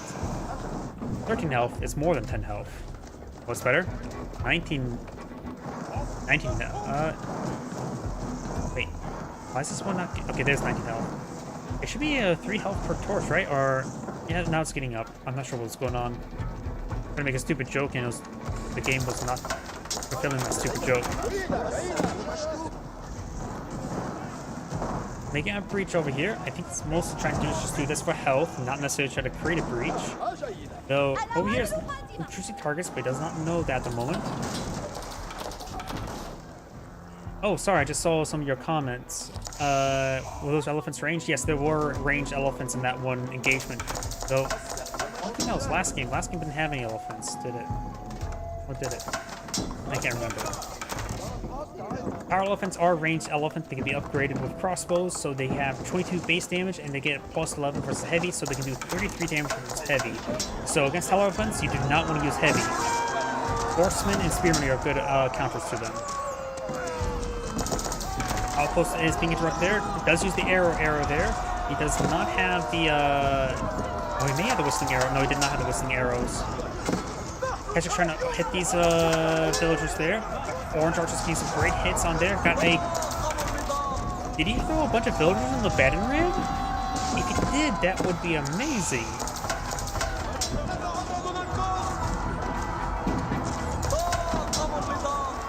Archer's advancing on forward, trying to get some damage over here.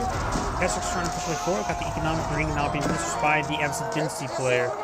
The Mongol player does not have enough food to age up anytime soon. He does have a good amount of gold there. He should stop fucking from any gold mine for the time being and start fucking food. He has plenty of gold from the traders from now on. And he may want to take time to take some of that gold and buy some food with it, which I think he just did to get out some more Keshiks. Being deer is not what we want to do either. It's good hits there on these spearmen. Keshiks now charging forward. One of them gets spear brace and does go down right there. Oh, and now he does go and patch up the hole there. He's going to try to torch it down quickly. You don't get bonus damage. It's an obstruction state. Archers may want to hold the line. Keshiks just need to find the farthest corner, start torching it down. Or maybe all the spearmen goes down and allow your Keshiks to charge him forward again. Does get some spear braces there from what handful of spearmen he does have.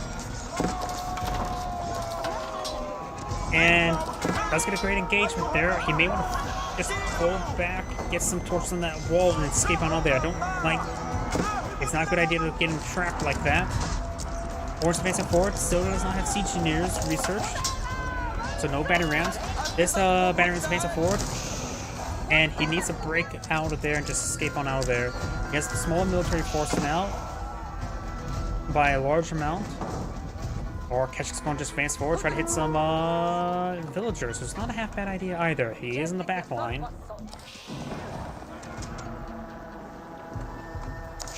Let's see, economic wings almost researched, which it's not military wings, so it doesn't get the 2 camel riders. Has access to the composite bows as well as the agriculture. And now the Kurultai being researched. This time, even if I go for the silver tree, I still go for a stepper out just as a backup extra gold source in case I fail at trading. The Kurultai is being put on the field, which will provide an aura benefit around the Kurultai to provide health regen and 20% damage increase. 20% damage increase does apply to siege work, so it's actually it's an excellent defense, honestly, as well as an offensive siege emplacement. It's actually really good for defense. If your opponent keeps on attacking one region, bring out the Kurultai for defense is incredibly good. Not only for the damage, but also the health regen does pay dividends. There's a lot of villagers there on wood. The civilian count's quite similar, 63 to 107.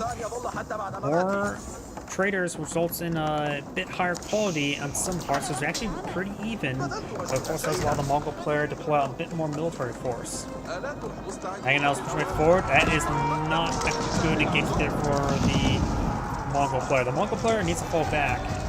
He needs time to get some research, such as the veteran Keshik research and veteran Archer research. And those lose column there, so no more defense arrow. No research here. And also, I've been appreciating more and more the raid bounties recently.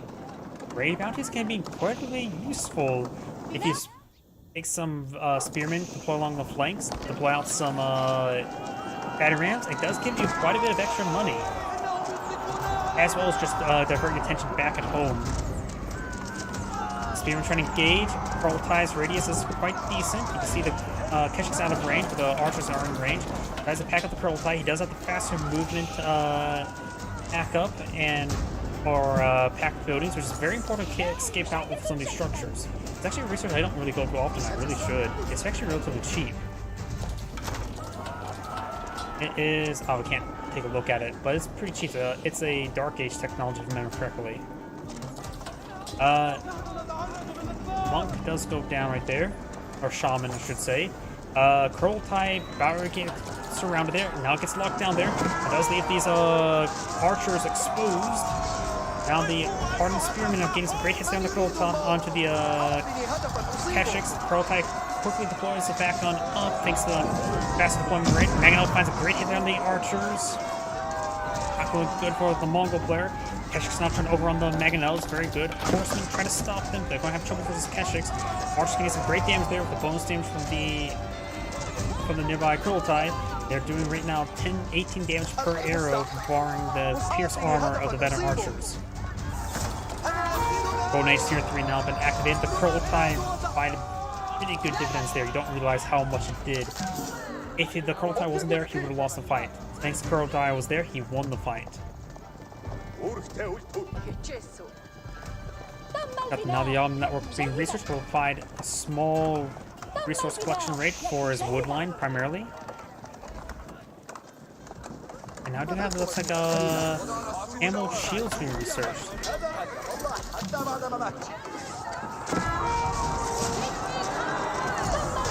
Good spear brace there on those Keshiks. Archer's trying to get overran. He's trying to go for a defensive keep there. Kurultai having trouble redeploying out. There's just stuff in the way. Does have to redeploy over there, away from his own army though, so he's going to need to re-rotate his force around over there. Keep trying to go on up. There's a lot of exposed villagers if he can get the kill there. Khan's been redeployed out. Hopefully pushes his way on the front line. Yeah, the Khan's right there. Does use the defense arrow there, gaining some extra defense of these forces. Kurultai providing some much needed health regen and damage, but now got some camel riders here to engage these Keshiks. He's out of camel riders now. Repacks up the Kurultai and starting to back on off.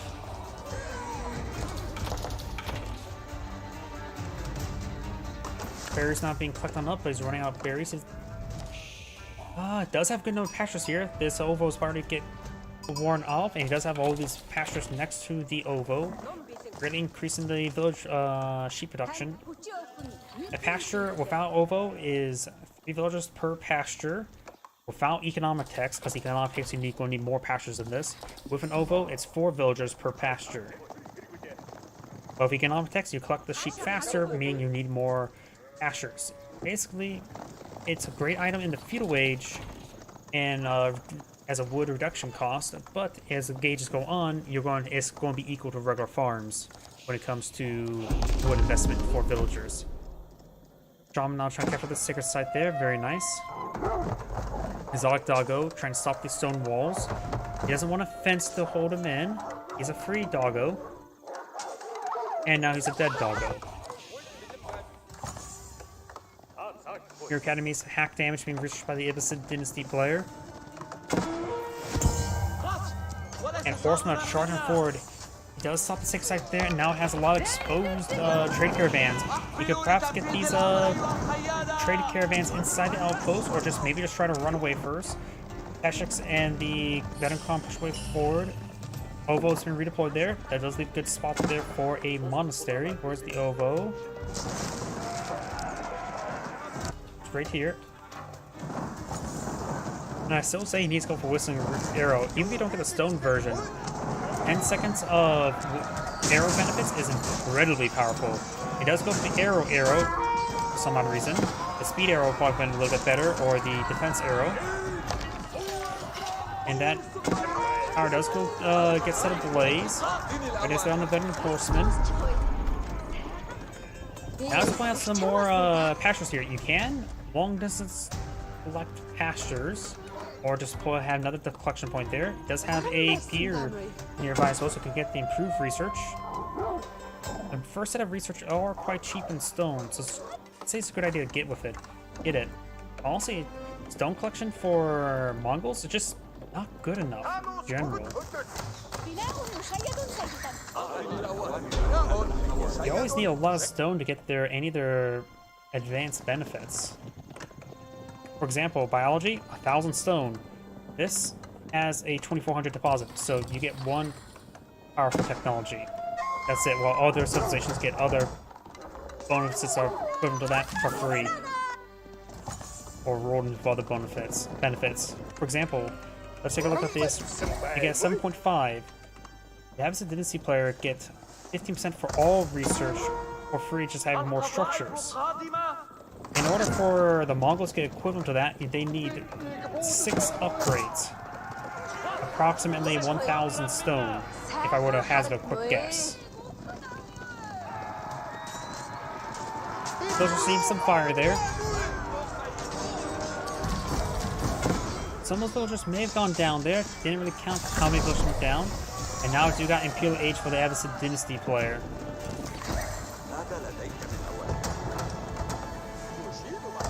He does go for the culture. He may be eyeing for proselytization.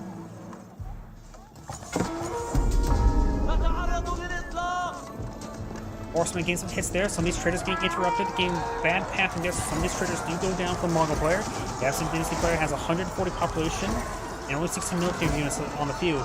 The Mongol player has only 106 population, but has a can pull out a significantly larger military force. So in future engagements, Orange will likely win just for sending more numbers. And with the Kurultai in this region, granted he has to hold the line, sort of soft retreat away. He does claim 4 of these relics that he needs to get out of Tide Farm as soon as he can in order to get out a lot of extra stone, which he desperately does need. He's now engaging.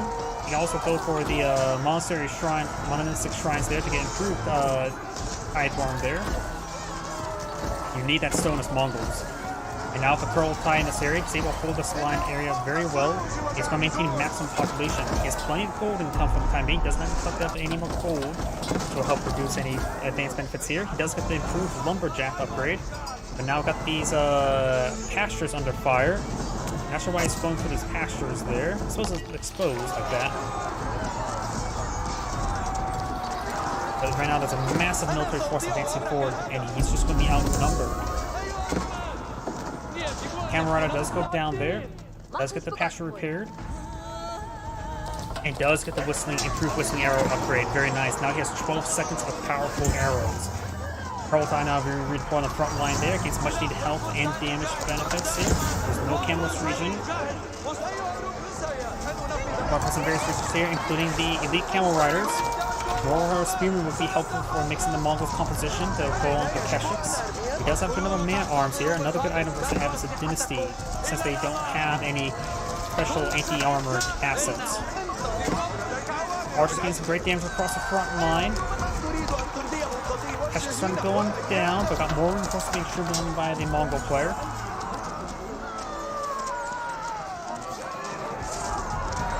EM does go down there, doesn't capture the sacred site there. We do also have some horsemen, or a camel rider and elite horseman right there. Needs more cash to stop to save his trade line. He needs to keep that trade line up and going.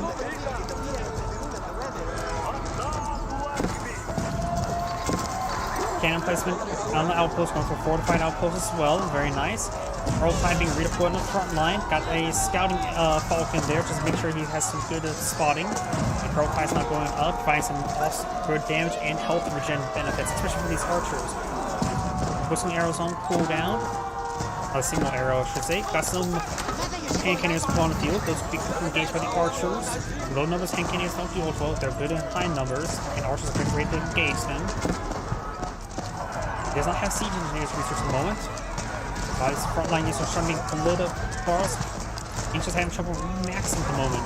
There's plenty of income, but simply having trouble remaxing. Well, he doesn't have a lot of food at the moment either.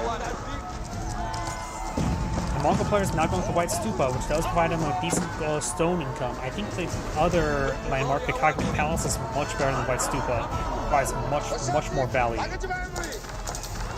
Overall, the value of the stone is dwarfed by the free units. Granted, you can't select what free units you get, but all of them are generally good. Honestly, one of the best things to get from is actually Horse Archers. Horse Archers provide just general long-range damage. Lancers or Knights are much better than Keshiks, as now differentiated too, so it has high quality there. Battle Scars are always nice. And who doesn't want Nessa Bees and Weave House? Let's spot these archers. They're just going to try to overwhelm these archers. Let's see what does not get improved trade bounty there. May want to go for the stone research right here to get stone commerce. I suppose with the White Stupa you may not even get that.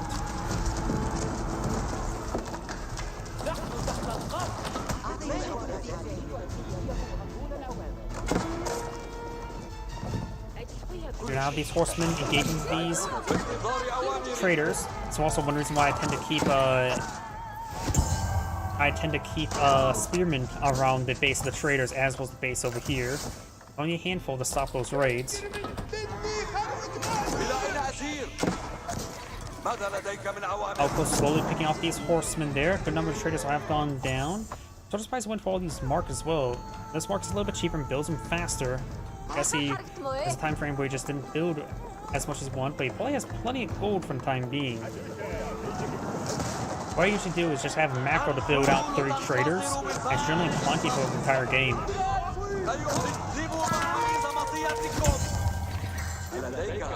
Looks like the Peach is going straight for mass horsemen at the moment. Trying to eye. He has a bunch of torches out, so maybe I need to gauge this area.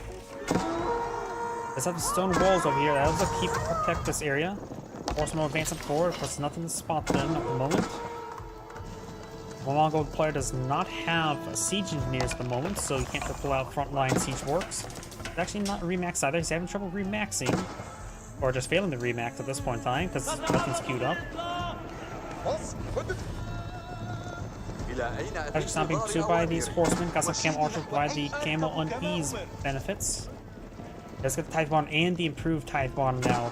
So it does have a mass. Look how much stone income this Mongol player has. You never see Mongol players have this much stone income. 480. That can help him get some of his advanced technologies out. He does have the only one improved wood cutting. Takes out some of these outposts there. They're trying to collect up some more gold here. There's actually 2 gold deposits right next to each other. That's a lot of gold there. If he doesn't, he still needs to protect this trade line here, so he's going to get hit. A lot of hits there on these villagers there. Wants to face 4 these horsemen. He's having trouble. He tests his army. Prioritizing in back defensive place. He has a good number of archers here, but that's about it. He's trying to get overran. He's just getting pulled in every single direction.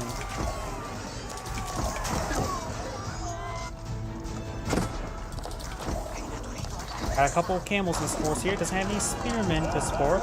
Camels do have, they can be resourced with a good amount of extra armor. And it's still classified as light even with all the extra armor. Got some hand candy in the mix as well. Keshiks. You could use, maybe a good idea for the arrow. None of the arrow archers engage at the moment.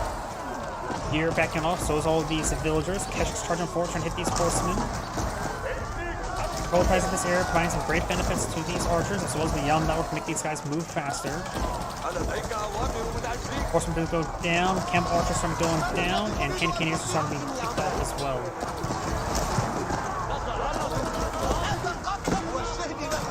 Keshiks now pushing way forward as well, getting counterattacked by these camel archers. He has a large number of these towers being down the field. He's really eyeing for defense. If that's not about stone defenses. Archers main support. We've got also these man arms on the field. Man arms are a good asset. There's a lot of camels here. He needs spearmen in general. So I suppose camel archers will do bonus damage against them. We've got multiple spring golden places going on up. Trying to hit these traders once again. He's finding stone or gold and wood in order to keep them in place. It says the number of archers here provides some constant damage support. These camel archers have no inherent armor. And he does have incendiaries as well, getting some good damage. He does have improved siege units, and those now blow out some forward siege works, including traction trebuchets. This camel still facing forward. There's some more spring golden plates here. Looking up some of these sheep with these villagers. And now he's going to hit some of those villagers there. Not a high priority target there. And that's about a large number of camel spring golds here, including some cannon placements. I thought I heard something being pulled out of siege weapon. Maybe not. King's force does fall back there. Has still a good number of camel forces. Right now he has spearmen, horsemen, camels, and archers. During any time, I think Mongol players should just eye for man-at-arms wouldn't be half bad against the current composition. They are better than horsemen in one-on-one. Camel archers will do minimal damage, but they still have high damage, and of course will be good against spearmen. You can still go mix in some more archers in as well, and spearmen. Marching down some of these outline structures there. I wonder what type of raid. He does not have any raider increase. The stone raid is very important to help if you want to get more stone. It's actually really powerful.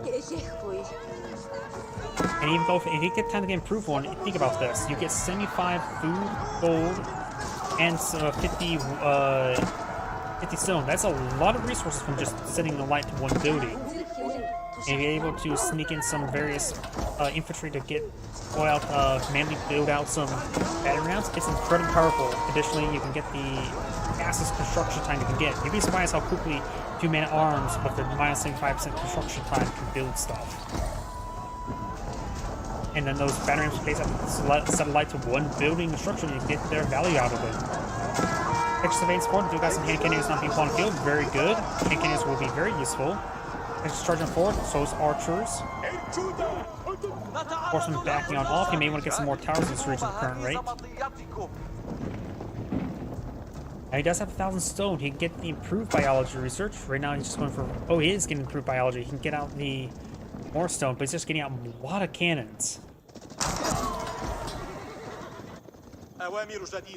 Camel archers trying to advance on forward as well. There's no monster here to improve these pasture production rate. And it looks like it needs more pastures. If I select on one of them, I can't count how many pastures he has since technically I have pink selected. We may not have enough pastures at the moment. Let's get hits there on these traders. This outpost's not upgraded. And now he's going for the raid bounty now. Very nice.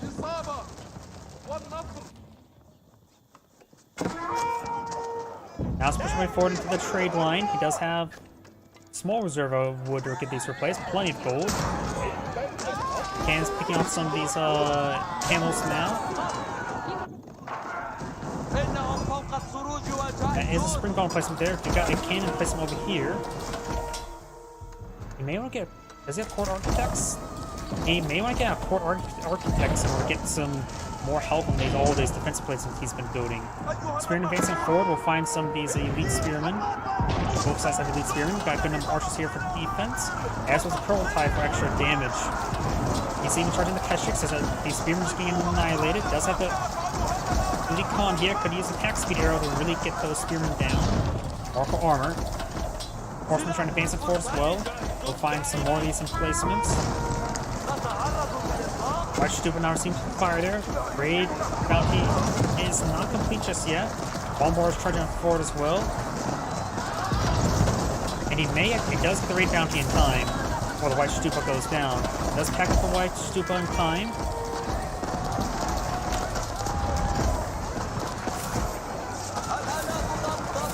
It's a bit damage there. Hankini is firing away.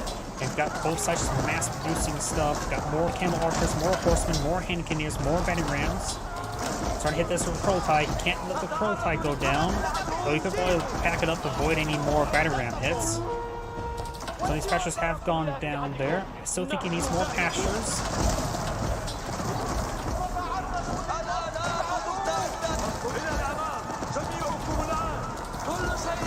And I've got this force, the Mongol force starting to advance counterattack. Good to see some more emplacements over here. That's a lot of defense placement. I suppose he really needs to lock this area down, sort of put gold in the area so his opponent denying the gold from his opponent. He may not need it, but his opponent certainly does. This force now seems to fire there. They can just fall back, stay around the Kurultai for some health regen. It does do 1 health regen per second. Camel goes down. Now I've got the trader ringing up here, so just throwing bring up some trade. White Stupa has been redeployed. Which also provides some oval benefits between these nearby pastures. Mongol player has a good amount of stone stored up. Now it's been advancing forward. There's a lot of emplacements here. Not that all of them are fully upgraded, but without Court Architects, he can be quickly focused down. That's a cannon placement now set ablaze. That's one of Mongol outposts. They do not last long without fortified upgrades. So they're being picked on up. Keshik's trying to respond to them. Horsemen trying to advance them forward. Overall, Pink's been maintaining great aggression, but hasn't been able to crack his opponent. This Mongol player has a massive resource of force on his opponent. Western have been cleaned on up.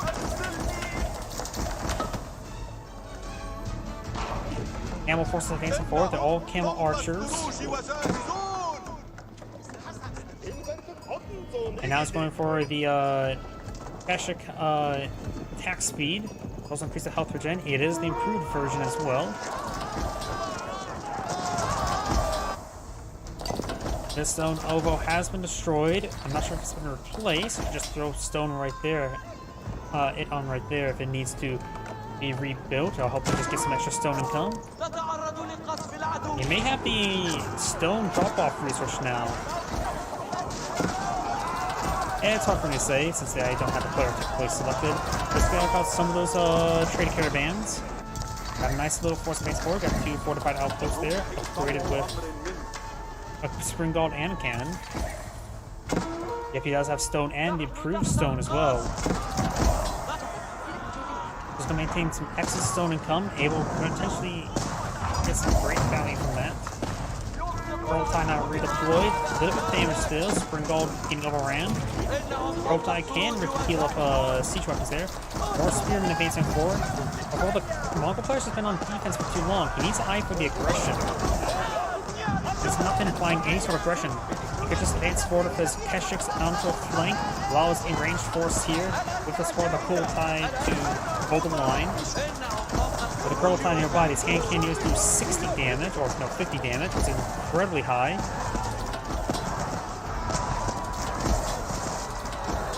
Keshiks advance forward, we'll find some of these elite spearmen.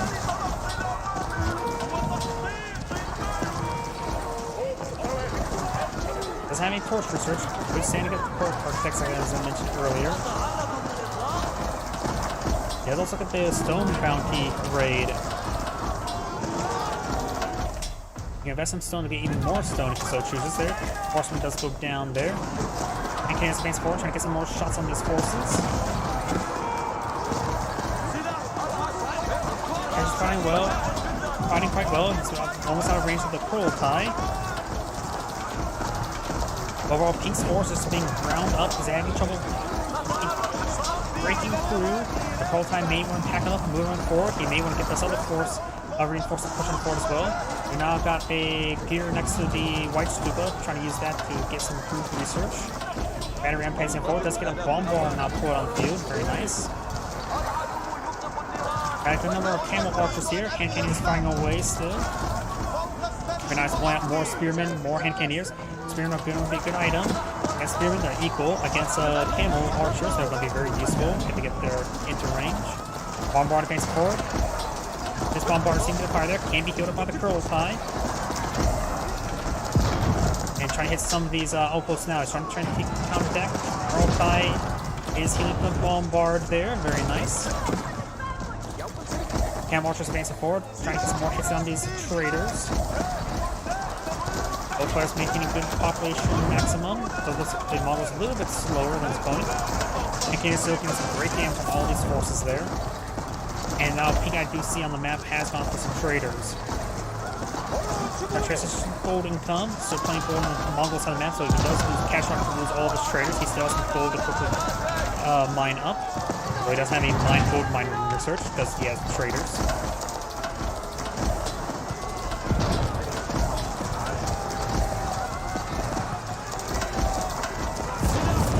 The Kurultai packing on up. The Kurultai is somewhere. I'm not sure if the Kurultai is not repacked up. He needs to perhaps deploy it right there. A great defensive point, especially with the bombards, getting some extra health regen as well as some extra damage. There's been the machine cannoneers here as well, getting some great damage to these forces.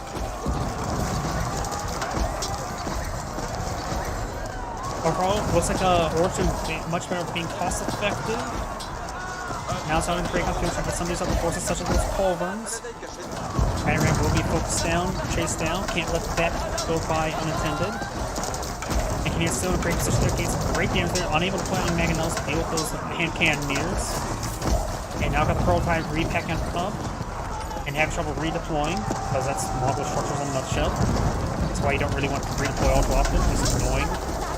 Kurultai now redeploying the field, getting some great health regen, especially on those hand cannoneers, getting some extra damage as well. And the bombards getting some extra damage as well, up to 144 damage per attack, or should I say, nearly over 600 damage per building cannon. Mongol players starting to really creep on its way forward, using Kurultai for a powerful spike. And right now, Pink's having trouble remaxing. He's spent his reserve of resources there as the Mongol player was able to gaze cost effectively thanks to this hand cannoneer composition as well as the Kurultai for improving those hand cannoneers even more. We got some traders over here. He's trying to keep a lot of traders. He needs more gold income. He's out of gold. This gold is, of course, very well secure. Now, if every structure goes down, that'll give the Mongol player more resources. He only has a basic trade route there. Going for Port Architect, very nice. Every structure goes down and gets them 125 resources, to include 25 stone.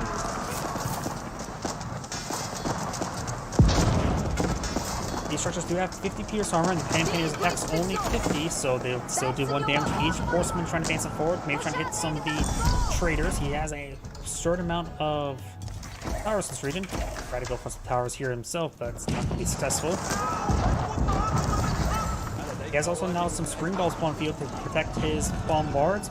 Kesha's not trying to engage this force here of horsemen. He knows they still pose a threat to the structures to quickly overwhelm them. The structures are only there for stalling, not for holding back. Now his hand cannoneers getting overran since all of his Kesha's fallen back. And there's a lot of population locked away in siege weapons. Let's get some shots, hits there on those traders. Keshik's not being retasked properly, or at all. Bombards taking on this keep now, trying to use the sword from the gate, but hand cannoneers are protecting them. Let's fall back there. One bombard does go down. Does have the improved fortified siege weapon, so gaining even more health and pierce armor. The PS armor makes it so even hand cannoneers only do 1 damage to a large majority of his siege weapons. There's the bombard. Now, a lot of archers being blown up by the Evanston's player. It does have some gold now, so pull out some gold-based assets. Those horsemen has been cleaned up. The Mongol is just trying to do a slow push to his opponent's base. As a Mongol player, you're actually perfectly fine attacking buildings because that gives you resources in return. While the Dynasty player is still trying to hit its opponent's economy occasionally. The bombards do go down, has good enough horsemen to engage the economy. Mongols going to take time to regather his reinforcements there. It does get an improved wheelbarrow research, but I disagree. That only improves like maximum capacity, carrying capacity like 2. It's really horrendous. It's incredibly expensive still. Horsemen start going down. Got a good number of archers here and camel archers as well.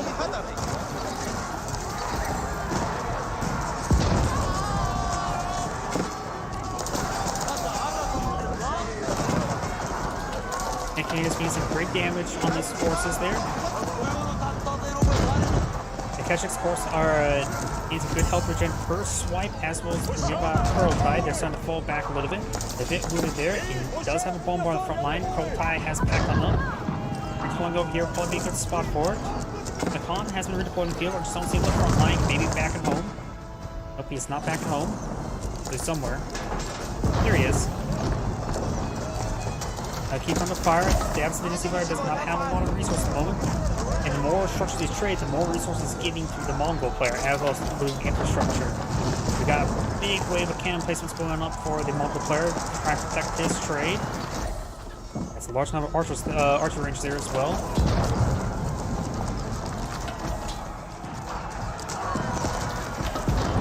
A good guy on some Magadai. Streaming in some a group of Magadai into the trade line is very handy. Magadai is our best use versus the late game farming line. You just make them run by and they'll kill everything on the way. And against the trade line, just make them take out all the traders along the way. Unlike having horsemen or knights have to stand and hit them, the Magadai are able just to do drive-bys. Mongols Keshiks are getting some much needed health regen still, trying to hold the line. Small spear being pumping. He's not done for his own cannoneers, does have improved health thanks to boot camp, but does not have chemistry, so their damage output is much less. They need that damage output to hit the holes in these Keshiks. With improved biology, they have 173 health each, which is a significant amount. While right now the Mongol cannoneers do 50 damage to some nearby Kurultai, they're able to 4-shot or 5-shot most things. The archers would be a 3-shot, camel archers would be a 4-shot or 5-shot. It is cost 5's range, and the extra PS armor may actually give the camels a little bit extra health if you stand it.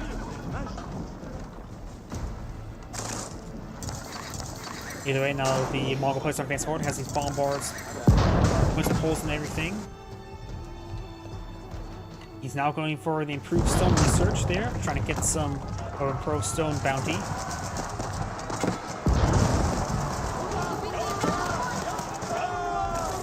Let's help him get some more stone. He's going to do a good job of maintaining stone consumption as well.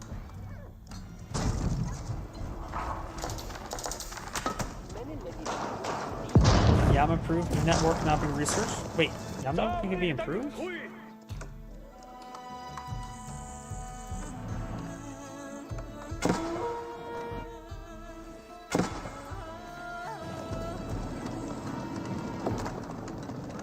More cannon placed right there, trying to protect this Kurultai. The Kurultai could be repaired up once it's done building a tower, or just gets redeployed.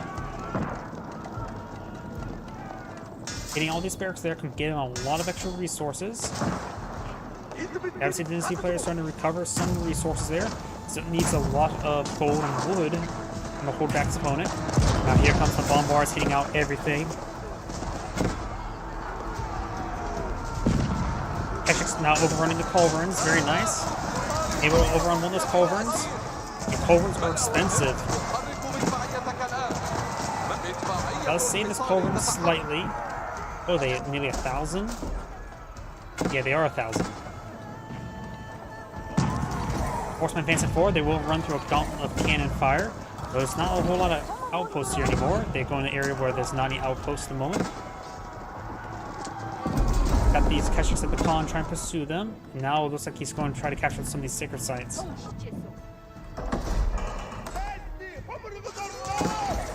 Keshiks do more than deal with these horsemen, so they increase attack speed. Right now Keshiks do, or horsemen do 13 damage. Keshiks have 26 damage, barring all the armor, which the Keshiks have 8 armor.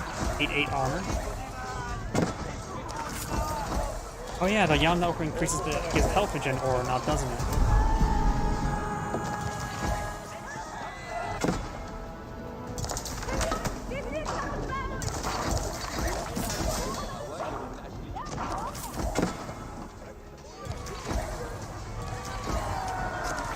Takes out that horseman as well.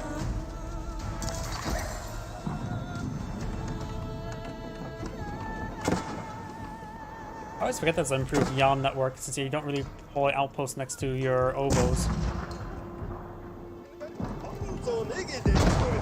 Bombard slowly peeling across these structures. Ink is supplying best to main villagers. So does Orange. Orange has a massive reserve of workforce. Orange has enough to deploy out a Wonder. Anthony's getting some great damage there. Shaman does gun down. Keshiks charge on Fortune over on these Hand Cannoneers. Hand Cannoneers, of course, good. He does have chemistry research this time. Orange simply has more Hand Cannoneers, and they hit harder from nearby Kurltai.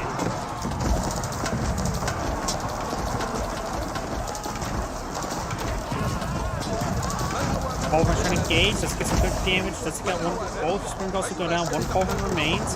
Now it's ready to bombard. The Culverin has 6,400 health and can withstand a shot from the Culverin. All these improved engineers. Bombard has a maximum of 300 health, and the Kurltai did try to heal it up. Orange's forces are streaming on in, trying to get back over the front line. He can ground down his opponent's economy by just killing it and all of his military units. Ink's not desperate, trying to clean up more of that wood there. I think Orange is not gathering up any wood at the moment, just using relics and trade caravans. Now got the Monument of the Great Khan being pointed field. A wonder. Going for Spice Rose, increases trade income. He should have done that a long time ago, honestly. And hopefully deploys out a lot of outposts around the Wonder. He could delete a lot of those villagers once he's done as well, building the monument, and get a more military force. He has a massive reserve of resources, including 1,000 stone. He may want to start queuing up some stone-based double units.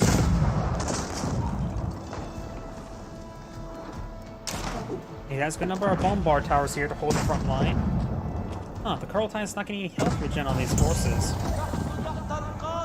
Oh, it is.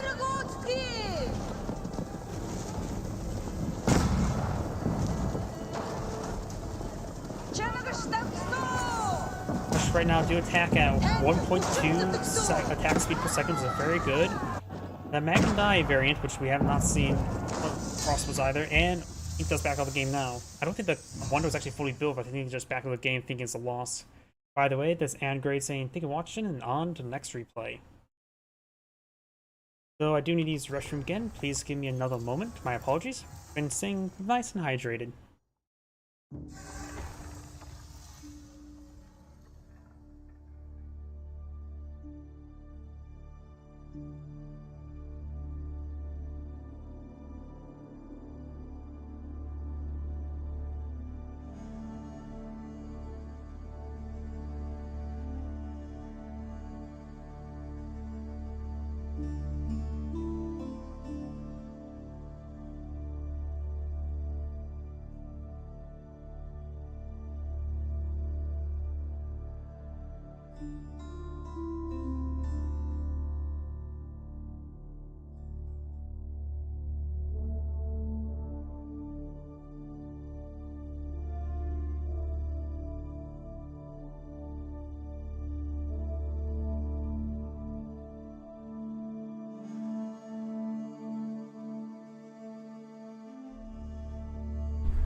Sorry about that, I am back.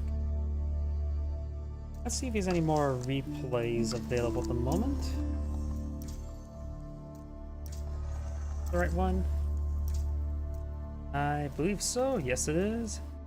See, that was Highview, right? If that was that one. More replays to peruse. We're gonna do a 22-minute one. Or we can do a 33-minute one. If I've casted him today, but not between these two. English versus Malians.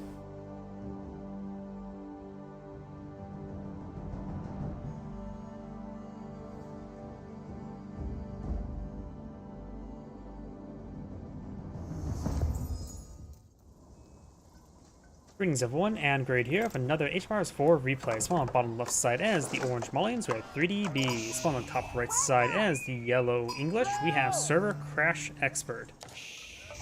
Let's see now, Malians versus English. English are best known for those Man-at-Arms and Longbowmen, both available in Feudal Age, and Man-at-Arms, of course, available in even Dark Age, but it's hit or miss whether or not the Dark Age one's useful. Either way, we do got 2 early farms? Okay, this is a little bit interesting. He does have some trees near... Oh, going for the Abbey Kings as well. Cancel the Council Hall. Goes for the Abbey Kings and going for early farms. He may be eyeing for some eco play and using the King for aggression? Guessing? We got some unusual plays going on here. I like it. The Malians, of course, known for a lot of free gold generation and has potential of going for great food generation as well. You now have the Monster Quarry going up, which can be selected for either gold or stone generation at 75 per minute. Abbey Kings being built on out. With these 2 farms here, you can go for an early mill. Farms do provide more faster collection rate for the English, along with there's a mill attached, faster than deer, since they have the 20% improved gathering rate. Now it looks like Orange going for a stable there. It's going for the Warrior Scout research. He may be eyeing for multiple Warrior Scouts. Does have really high health regen there. Scout does still have a bunch of sheep there, and Orange does claim some of these sheep here as well. It is still about the Abbey Kings, and there is a king being deployed on the field. More Warrior Scouts being deployed on the field. There's also deer in groups of 3 here. He could go for Professional Scout and go ahead and pick get 3 scouts to pick up deer. The Warrior Scout here will spot the King. King's advancing on forward. Picking up the Scout in order to advance on forward.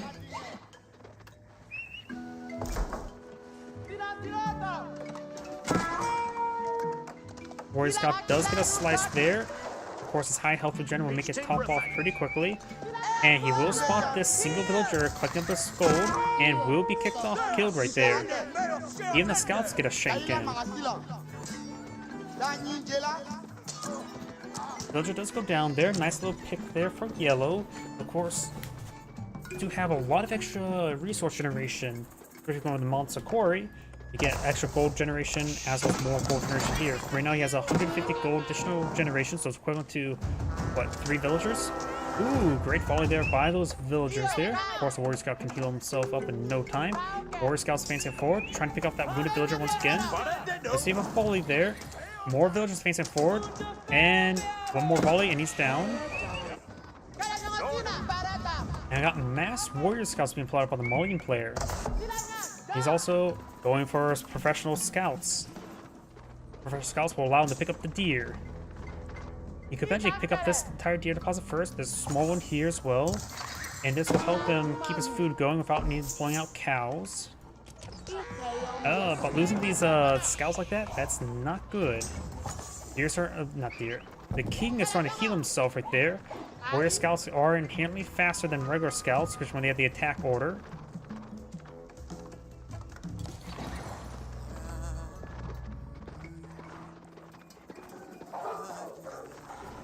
Wolf being chasing the King. Does pick up the Scout there. Will fall back in time. Professional Scouts have in research. Got some Horsemen here. Horsemen are inherently stronger than Warrior Scouts, but the health regen will even out. Now got these Warrior Scouts pushing forward. He may be eyeing to get these deer here. Warrior Scouts make their way down here. I think they're eyeing for this deer. And when you drop off all this deer off your town center, that's just a lot of extra food. Who needs to buy cows when you pick up deer? So in order to make that worth your while in comparison to purchasing cattle, you will need to get at least 3 cows worth of deer in order to make it worth your while when it comes to cost of the research as opposed to cost of pulling out cows. So that's a bit of sheep to work with. And there's all except for 1 deer picked on up. The king and the horsemen are falling him back. We do got, of course, this gold generation from the mining pit there. This lady may need to fall back. There's some very angry Englishmen right there. She does get impaled there, and a bit of damage on the king, but the king can heal up these forces. And now here comes a big tidal wave of deer. And also, as well, it'd be right next to the town center, so minimal travel distance. Who needs wheelbarrow? And he still has wheelbarrow research as well as the axe upgrade to get more gold selection, wood collection. We do also have professional survival technique research out, which is a cheap upgrade to gather up the deer even faster, which is very, very important. Warrior Scout has seen a bit of fire there, and so is this house. It's literally on fire. Let's get some damage on these horsemen there, and now starting to try to pursue these forces. He could collect up his own deer to bring them back home to make sure they're nice and safe. There's a mountain of deer carcasses there, 6. And venison is quite delicious, and also has lower fat content than even than beef. I suppose in this during time of this game in the medieval ages, the extra fat content's probably a good amount of move around people do. This is going to take time to start collecting up these deer now. Very nice.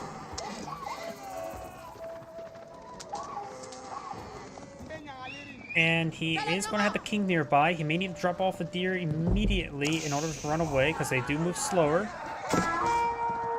Warrior Scouts can withstand a bit of a beating with extra health. Will may pick off one of the Warrior Scouts there. At this current rate, oh, he does drop off the deer there. Does escape out with that one. He may want to get out of barracks and get some veteran Doms at the current rate. He's going for some Sofas. Sofas do have 2-2 armor. Remember as well, Warrior Scouts do not have any additional damage versus range at the moment. They need to be veteran Warrior Scouts. So these Longbone are a bit more effective than against Warrior Scouts than, say, other factions' horsemen. Additionally, Warrior Scouts do not have any inherent pierce armor compared to regular horsemen. Now, got the Sofa advancing forward, has 2-2 armor, 16 damage. Horseman has 9 damage, 2 pierce armor, no hack armor, and the king himself has 16 damage and 2-2 armor, so it's very similar to Sofa, just a little bit more health. This housing's starting going down. It is cheaper, but still has a good amount of health, so this is stalling on the king for quite a bit of time. More Sofas being put on the field, and now it's going for an archer range. I think it's better to go for experiment at this point in time, since the opponent's going heavily in the horseman. And of course, got all this deer now dropped off. He has at least 14 carcasses, or 13 carcasses, because there's a little carcass right there. And it's actually taking time to pick up more of the deer over here. Very, very nice. He's letting these houses buy in time. He has plenty of population space for the time being. He will lose a bit of wood, that's for sure. And now we got the King's Palace being pulled up by the English player. Eyeing for that as a second town center. Since the opponent's going for heavy into the deer, he could spend time to get out the cows and build for the cattle ranches. So that would be a lot of wood he still needs to collect. Sofas, Warrior Scouts not pushing forward. Get some good damage there on these Longbowmen. He saw some of these horsemen as well. He has a good mounted force there. The English player does not have any spearmen at the moment. I've got another line of force, structures here.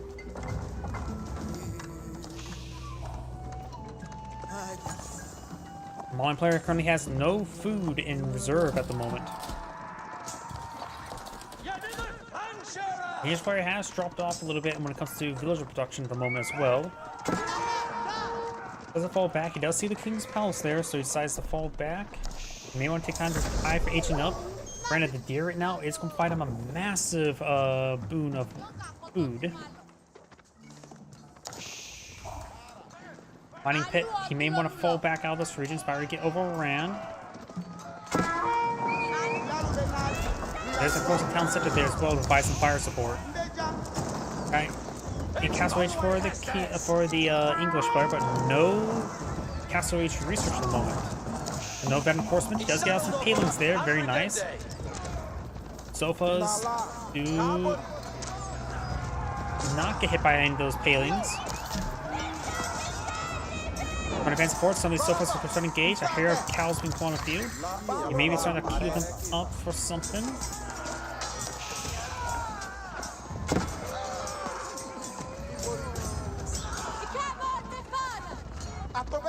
You have a handful of javelin throwers also deployed on the field as well. They're of course an anti-range unit.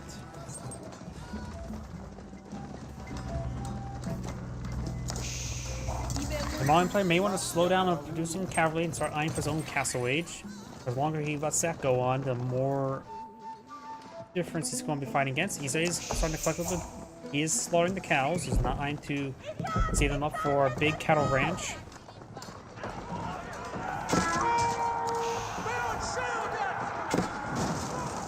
Forces down some of those units there. Trying to pursue this villager. Orange still has a slight villager advantage thanks to the extra town center he's been maintaining right here.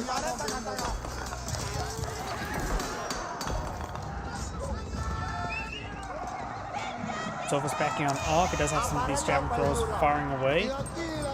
So there's a significant force here. Mostly of Sofas.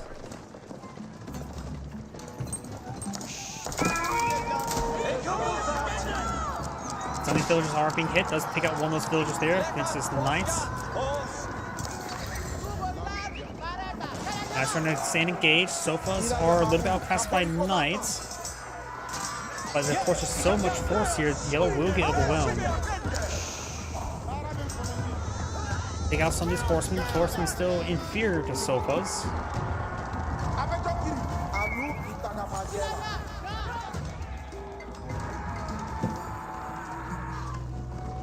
Horse now trying to pull out some palisade walls here. Very nice.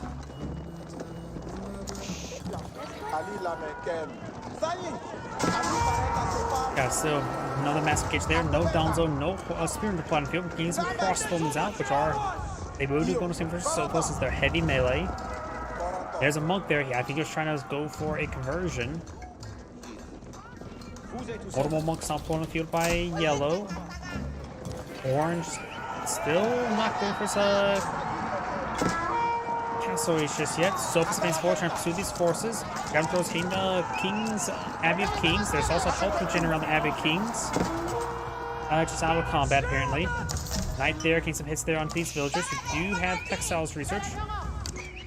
And that one villager will escape out of there. Got these villagers not getting hit. I think there's a pile of deer corpses there. He still has a good amount of food in the region. And you got the Grand Fornali Corral being put on field, which improved the food collection rate from the nearby cows. The knight severely damaged. Trying to get some good kills there. Will be picked off by the warrior scout, but will take out a villager before going down.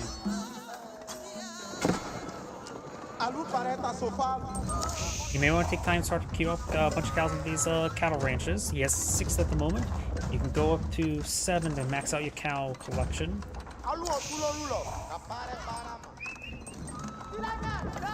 And once this gets built, he needs... Oh, crap. That's... Okay, that was a bit too close. Now you can get out veteran Sofas as well as veteran warrior scouts. Starting to engage. You also perhaps get an imported armor for the veteran Sofas as well, which will get them basically the full armor strength as regular knights. Yeah, we got a big line of armor being put on field. Trying to push that down. Does get some hits there with his veteran javelin throwers, or just regular javelin throws. Trying to push down this palisade gate there. Backing off, trying to get a big wave of research going.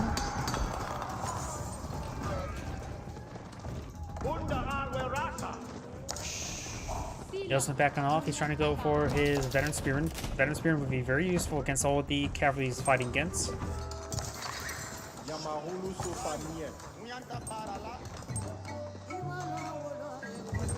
We've got now these cows being queued on up inside these cattle ranches. It's queuing up a lot of cows there. This will provide them a lot of extra food generation. Each cow will provide a base of, 24 food per minute, and then additional 20 food per minute. Additionally, it will also, the food collection rate will increase based on the number of food research techs as well. So you can get a lot of food generation from Malians, as almost as much as your gold generation, if not more.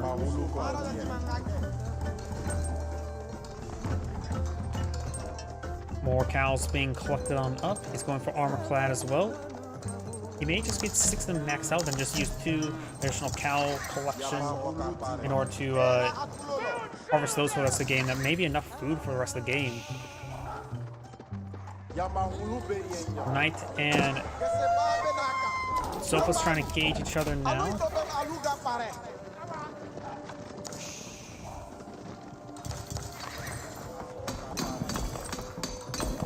Gold vein still has 4,000 gold remaining. This gold vein has not been touched at the moment. Looks like Yellow's Knights is a good number of them in this region. Orange is trying to wall up the flanks. Takes on a number of exotic doggos. Yellow's going for his own set of palisade walls here. And you got a total outpost going up.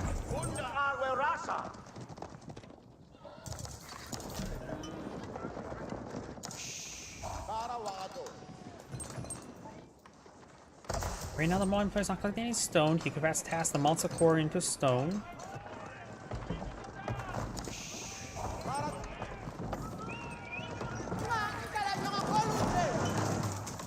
Palisade Gate now seeing some fire.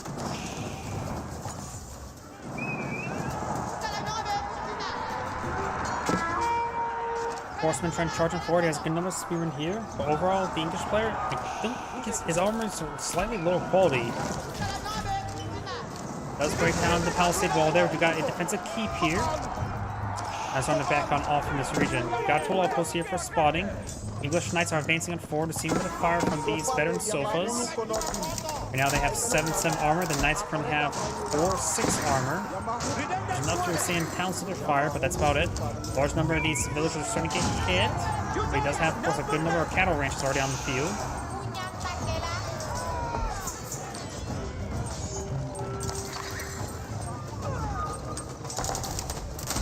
Knights now being pursued there. We could see this force intercepting them as well. There's a good number of javelin throwers on the field.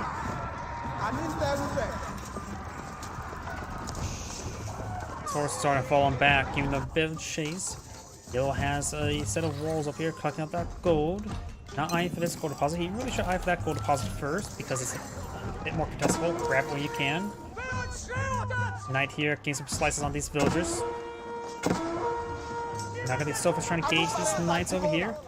This mining pit only has a single villager nearby, but it's also providing some great gold income of 140. Trying to break down from right here. This gold deposit here is almost cleaned up. There's a lot of villagers here that could get overran. In fact, there's going to be a lot of villagers there that's getting overran. He has this cattle farm garrisoned up quite nicely. 16 cows out of 20 possible. Sofa's now trying to gauge this force over here. Looks like those Knights have been cleaned up. Knights trying to fall back to this force here. May want to keep the spearmen to just attack forward. He also have some man-at-arms squad here as well. These forces are being picked off by the Gem Throws. They do have 12 damage right now, as well as 6 pierce armor.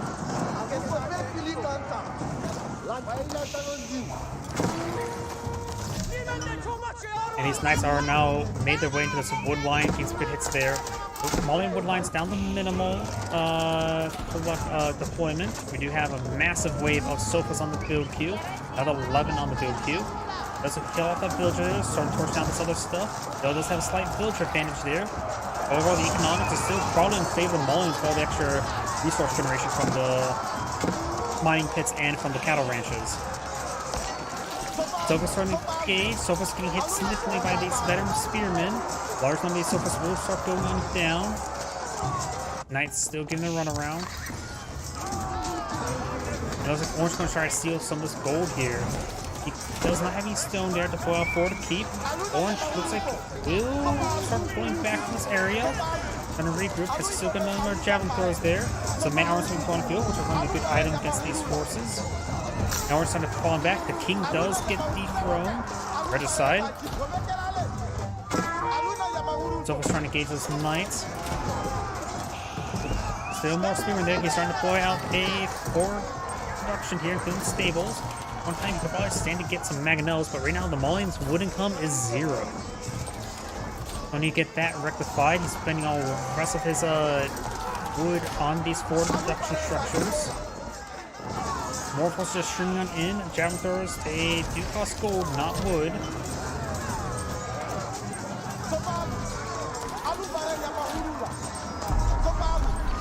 Orange not going for some sacred sites there. Very nice.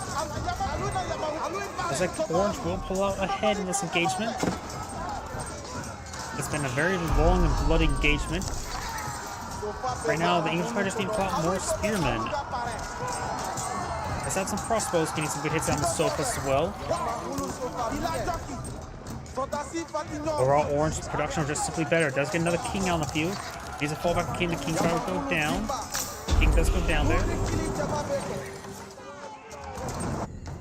Single knight over here. Orange might go for this toll outpost there, which will be a good hard point there. He is in Castle Age, so maybe going for Spring Galds as well. Mangonel now put on field. Very, very nice. Gets a bit damage there, especially on the toll outpost. Sophos now trying to charge him forward. Spearman needs to hold the line there. He used the Mangonel's bait. Mangonel just seems to fire there. Sophos do not get bonus for siege. Those are the warrior scouts. Mangonel just pushed a little bit further forward. He does get taken out there. Now green or yellow sign for another keep here. Orange do a good job of grabbing this gold on the front line. Got a pair of outposts on point field, going for a spring golden placement. And going for a spring golden placement there. Orange's army here on the front line is basically non-existent. Now Orange has claimed all sacred sites, putting their pressure onto yellow. So this keep will be very useful. Berkshire Castle, if you can get it, will be also useful. But right now he's down to minimal food. He has plenty of gold. Yellow has plenty of gold at the moment. Orange has been spending all of his resources, but starting to get some more resources, including wood. He needs a bit more wood. He has a siege workshop, very nice. He needs some spring golds. In fact, he uses spring gold placements against Mangonel. Doesn't need a bonus damage, but does just put good holes into it and reach it, which his other forces can't at the moment. Keeping out in point of view, going for some boiling oil, not bad.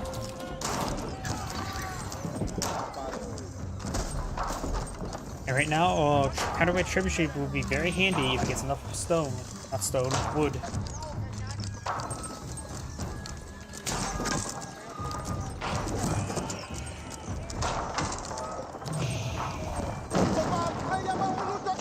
More Sofa, there's 22 Sofas in the field, going for more javelin throwers. Does get a fortified tower right here. Go ahead and throw a bunch of javelins into these villagers, very nice. This town center, however, can provide some protection.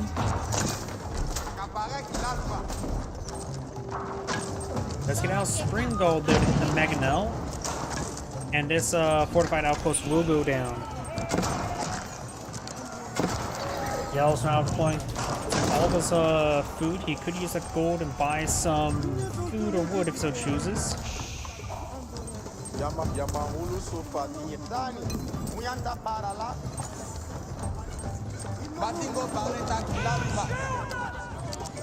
got a good number of trebuchets now pulled out by Yellow, as well as Mangonel. Trying to engage. Mangonel's setting up in a good position, defensible location.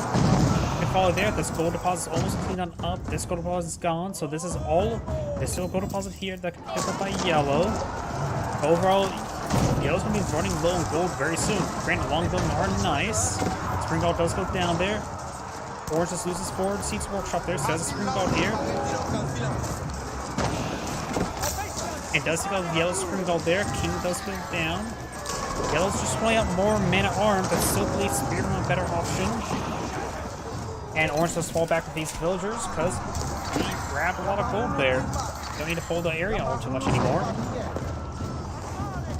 Only 12 bunch of gold left in that mine. Minimal. That's Springard needs to fall back. He's going for this mining pit now. Plus, he's going to maintain great gold collection with all his mining pits. Sacred Site is also victory. Does give an additional 375 gold per minute. Arden Donzo, local knowledge. Mustafi heals while in stealth. Wait, I thought Mustafi. Oh, yeah. Mustafi is more of a classification type. You got the Mustafi Warrior. There's also the Mustafi Gunners, right? Archery. I was thinking the Mustafi Gunning, not the Mustafi Warrior. We got some Mustafi Warriors going field. They're an anti-armor unit that do plus 15 versus heavy. And now I've got the Berkshire Castle being put on the field, which will provide some great coverage in the center of the map with 15 range arrows. But then they'll need to claim the rest of that gold and may need to eye for trade very soon. He may need to take all this gold he has here and invest into trade. So right now, he's going to be running out of gold very soon. We do have this gold deposit here. But with the amount of gold he has remaining, he needs to eye for trade. At least get a handful of traders. Nothing too significant at first. Berkshire Castle not complete. Does provide some excellent coverage. Does go all the way over here. The Celestial Warriors, of course, good versus the Knights, but of course they can't clear the field from the charge attack. That's what Spearmen are for. 16 cows inside the cattle ranches. Very nice. The rest of the cows are outside being butchered. You monster. Good miner seems to fire there. He could also get inside the Berkshire Castle in order to increase his arrow count. Spear now holding the line. The Celestial Warriors made some forward. The structure sun going down. Berkshire Castle's in good position. Soko's trying to advance towards the siege works. Of course, these structures will put some big holes in everything. Mining pit will go down, but if that mining pit goes down, he will not be able to rebuild it on that gold deposit. And that single knight is still in that region, able to get some damage on these fresh traders. Orange now starting to transition to traders.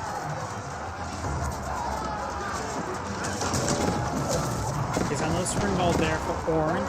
Starting to fall back a little bit. Wait, Orange falls back? Surrendered? He still felt like in a great position. I think that was a premature surrender. It felt like Orange was in a great position the entire game. Huh, weird. This is Angrade saying, thank you for watching, on to the next replay. Like, he had a lot of resource to work with.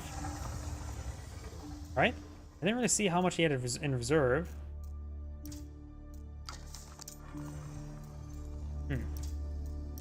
See if there's any more replays. CEO's pit. And that's the one I just did, and the other ones are not available for another patch.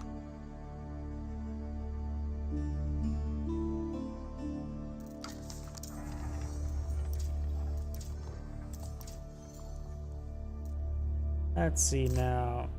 17 minute. 13 minute. And let's do a 26 minute.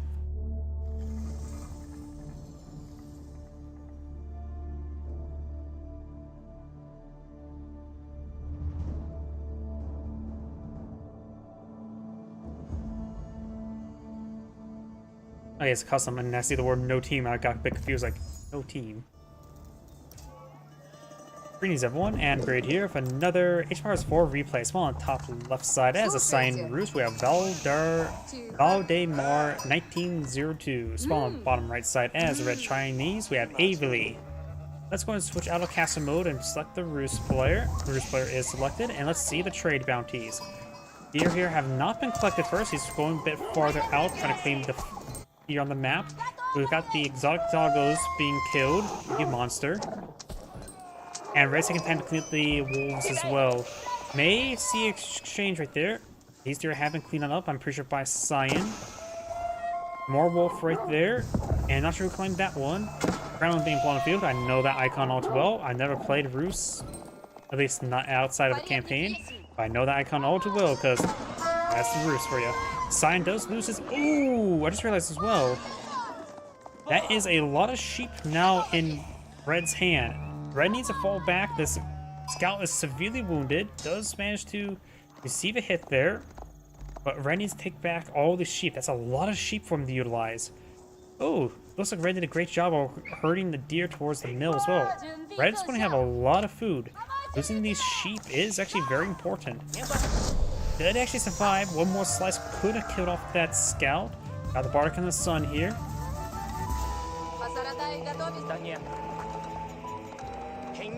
So yeah, and looks like Cyan has not gotten his tier 2 bounty just yet. Is there any more wolves on the field?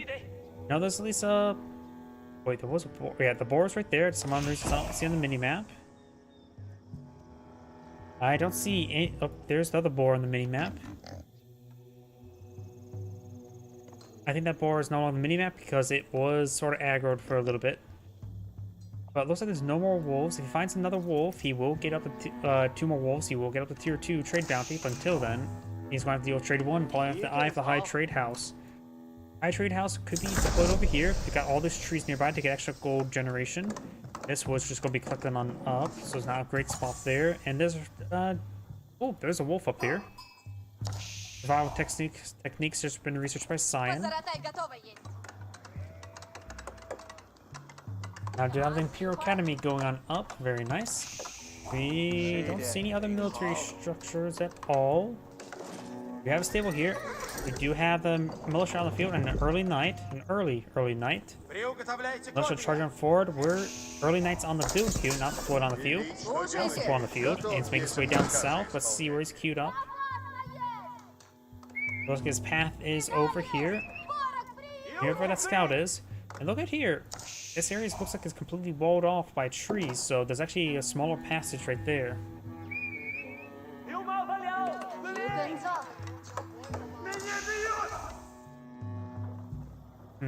He is going to find a potential angle there onto these villagers. Militia finds a successful angle to hit the dirt. And they're not doing push-ups, so they're bad at push-ups. Charge attack does not connect. Let's get a charge attack there on the Imperial official. Single spearman trying to stop that knight. And now it's taking time to collect up all these sheep as well as the deer. So it's been a lot of villagers onto food. Have some defensive spearmen, but based on the number of food villagers on this food, I wonder if he's trying to go for fast castle. So it doesn't have any guys on. He does have a couple guys on gold. I don't know why. It just feels like fast castle to me. Outside walls going up. Very nice. Towns that are deployed over here. Very nice. Near in the trade post as well, so that could potentially be a good time route for trade. Partially cleared already. You got the Sing Song Dynasty.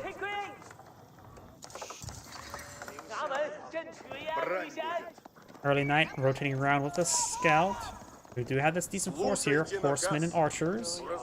We have one Zuchnu on the field, as well as Handful Spearman. Going for Boar. Boar is very, very tough.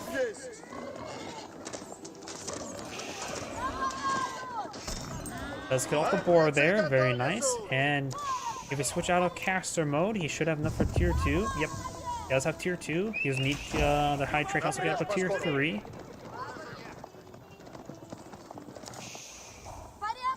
Scout here.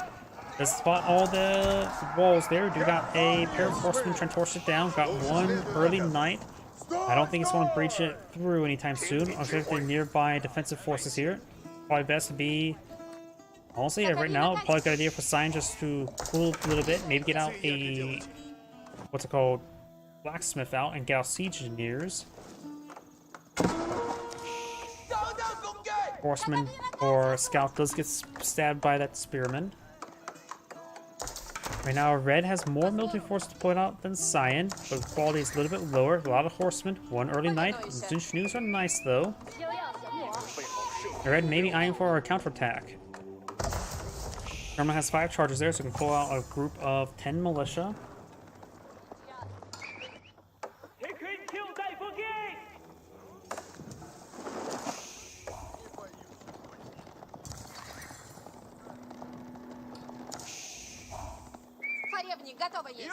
Scout advancing on forward. We got the scout also advancing on forward. Spearmen, 9 spearmen, 10 Zinchus, has quite a bit of a force there. Horsemen are going to have trouble versus composition. He's just going to probably need more archers, maybe his own spearmen as well. Of course, he can always call in the Kremlin and bring in the militia. And now it's going to take time to clean up the boar. Very, very nice. Has 8 villagers there. He does have some survival techniques as well. Horsemen. Oh, that's not a good engagement there for Cyan. Does lose a couple of horsemen there. None of these spearmen have gone down. He's going to need the wave of militia deployed on out. He can always garrison inside the Kremlin as well to get some extra arrow. It is a wooden fortress.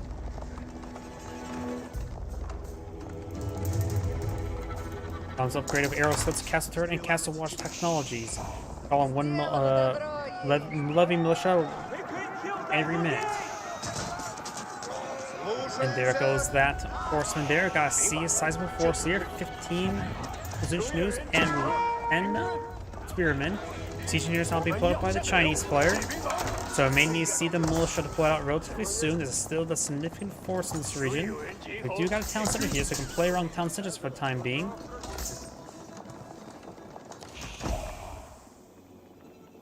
Picking up some much needed food there. Going for another lumber camp there. Could go for a wooden fortress to improve the wood drop off. Invest wood to get wood.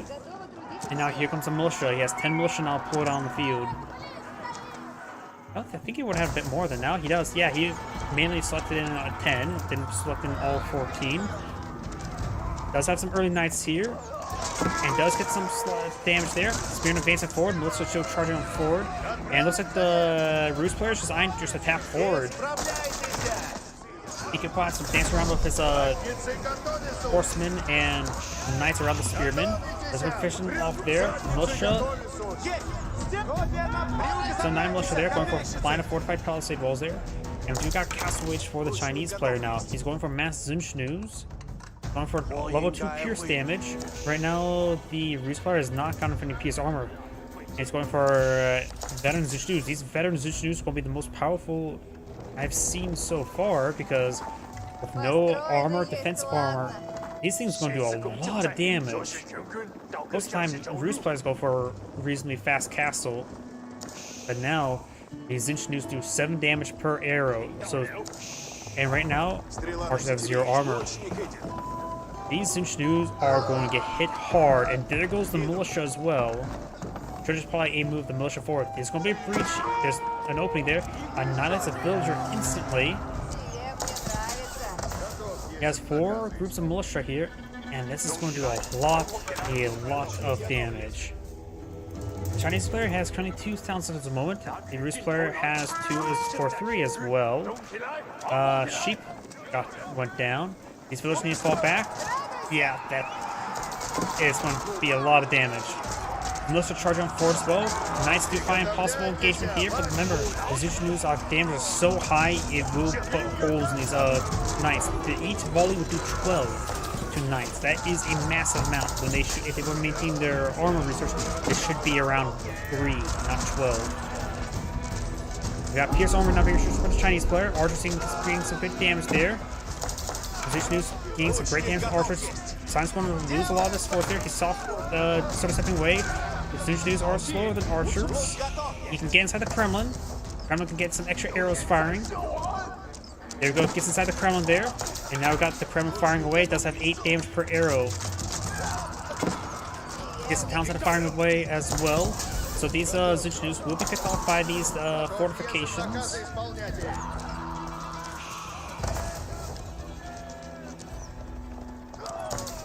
And the Rus player does not have castle just yet, and it's very far on the food income as well. Taking time to get these knights charging forward. Got more of their positions in the front field. And right now, the early knights still only has 3 pierce armor, so they 7 damage. They do 4 times 3, so that's 12 damage per volley. That is massive on these early knights. The militia could just charge forward. He doesn't take time to rebuild these palisade walls, but maybe an oversight. He does have arrow slits to research here, trying to keep that area secure, so collect up that boar. Does have his hunting cabin there, but that villager will get gunned down. He does have a wooden fortress here to be able to collect a lot of good wood income. couple patches of wood here for him to collect. He needs to get these walls built. Here comes High Trade House. That's a good spot for High Trade House. We'll provide him, I say, approximately 150 gold per minute.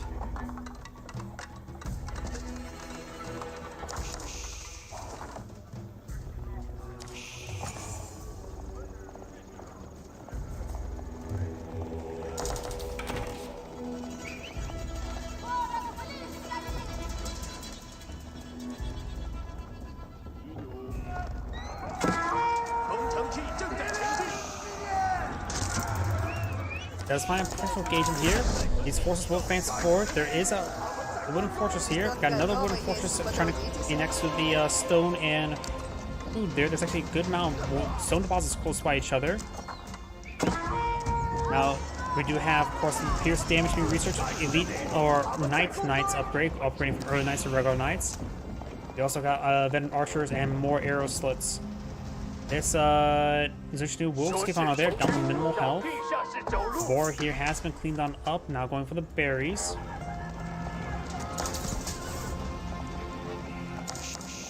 There's actually a good number of deer still here, hunting cabins nearby. Scars being pulled on field, we'll go for some more crossbows.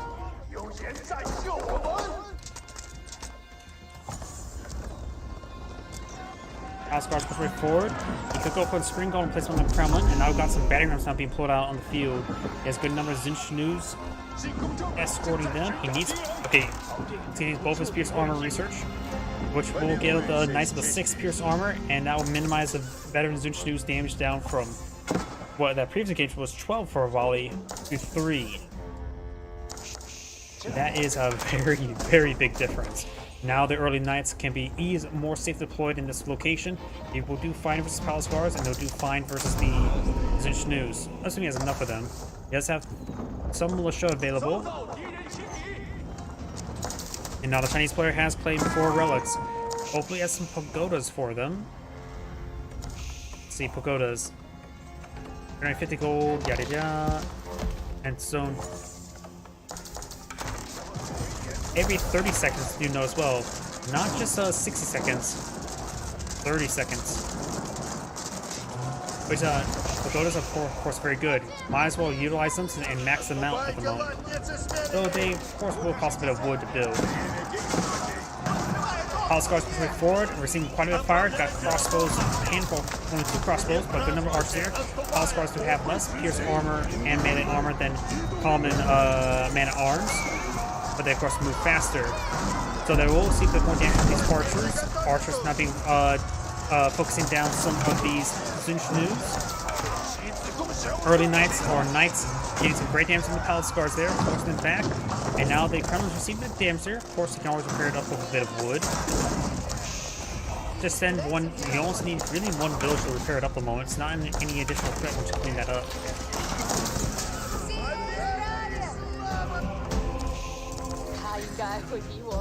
Let's see, do we see any pagodas? We've got another grenade being put on the field. We've got now Imperial Age for the Chinese player. And the Rus player just only recently got Castle Age. Imperial Age, he does have the Spirit Way. He's right now the Song Dynasty.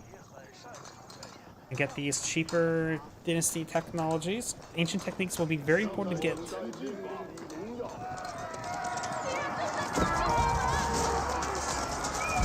Palace Guards holding a line there. Has a good number of archers here. Takes out that monk.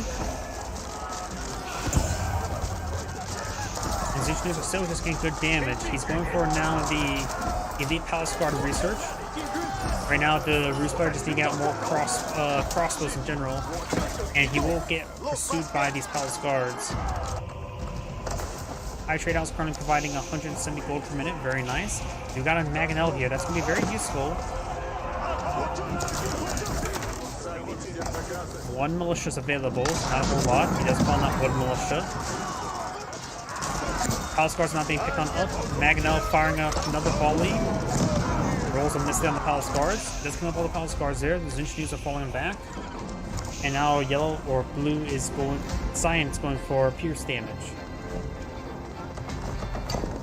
Red's taking time to clean up this forward stone.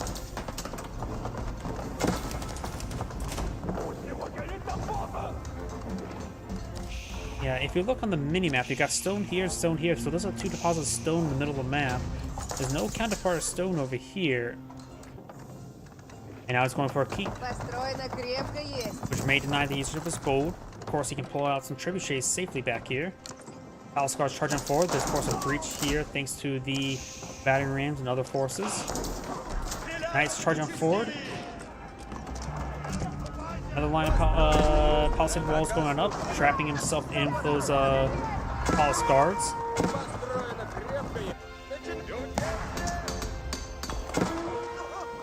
Right now, Science having trouble breaking his way on the map, just maintaining a lack of age and technology. Now got the elite army tactics being deployed on now that will give the Palace Guard even more health and damage.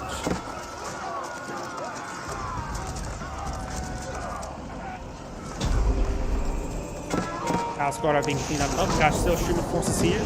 Palace Guard streaming one time. Got two Mangonels here. We do also got a keep here. Keeps only have 8 range, so Mangonels do outrange keeps. So with the Crown here spawning, he could push over the Mangonels to barrage down the keep and slowly whittle it down. Random chance for a Spring Gull to show up is very likely. Like just 2 siege workshops here for that. Got now a Clock Tower Banding Ram advancing on forward. Get some damage around the keep. Mangonels also do siege damage, so it should do fine versus the Clock Tower Battering Ram. Trebuchet now put 2 trebuchets put up by Sign, very nice. Got Tide Barn now being researched as well. Gonna torch down some of these fortified palisade walls there. Mangonels to take out that battering ram. Keep now being repaired on up. Got a Imperial Palace over there that acts as like a giant lighthouse as well. First line of walls have been cleaned up on up. Palace Guards have 20 torch damage. Now that these knights do push back those villagers there, leaving the keep a bit more exposed to take down. Archers and crossbows advance forward, trying to get some good damage on these forces. Leech News started going down. Spearway providing some good death benefits with the Spirit Way. Mangonel does go down there to the Spring Gull. Mangonel finds a massive hit there. Keep will soon go down. He does not have boiling oil research, nor is it being researched. That would have been very useful. Palace Guards have charging forward. Warrior Monk trying to engage these forces. These Palace Guards charge on in as well. High armor not being researched by the Roost player.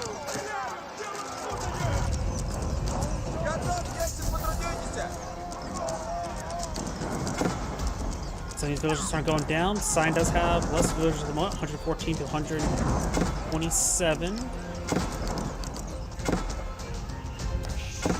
And does need his gold income right there. Palace Guards are slowly being whittled down.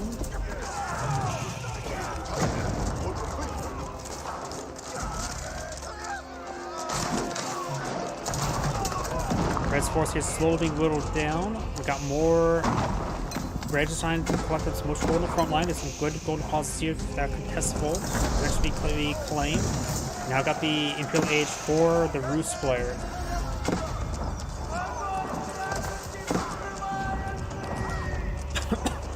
He's not going to clean up this deer either. Deer collects faster than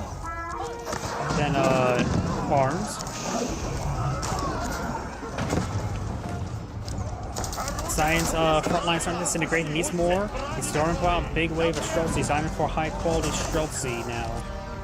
Even though they're cheap as opposed to high quality. Palace Guard still charging forward.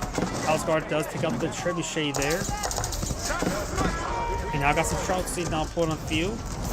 Trying to gun down these Palace Guards. We still got this force here. He's trying to go for a keep here. Monastery does have one relic inside. And Sion will lose all these villagers here as well. Right now, Sion's front line has collapsed. Does have high armor here to reduce the cost of these nearby siege units. Some of these farms are starting to be torched as well. The Roost player does have some wood to replace stuff with. And Sion does back out of the game now. This is Angrade saying thank you for watching, and on to the next replay.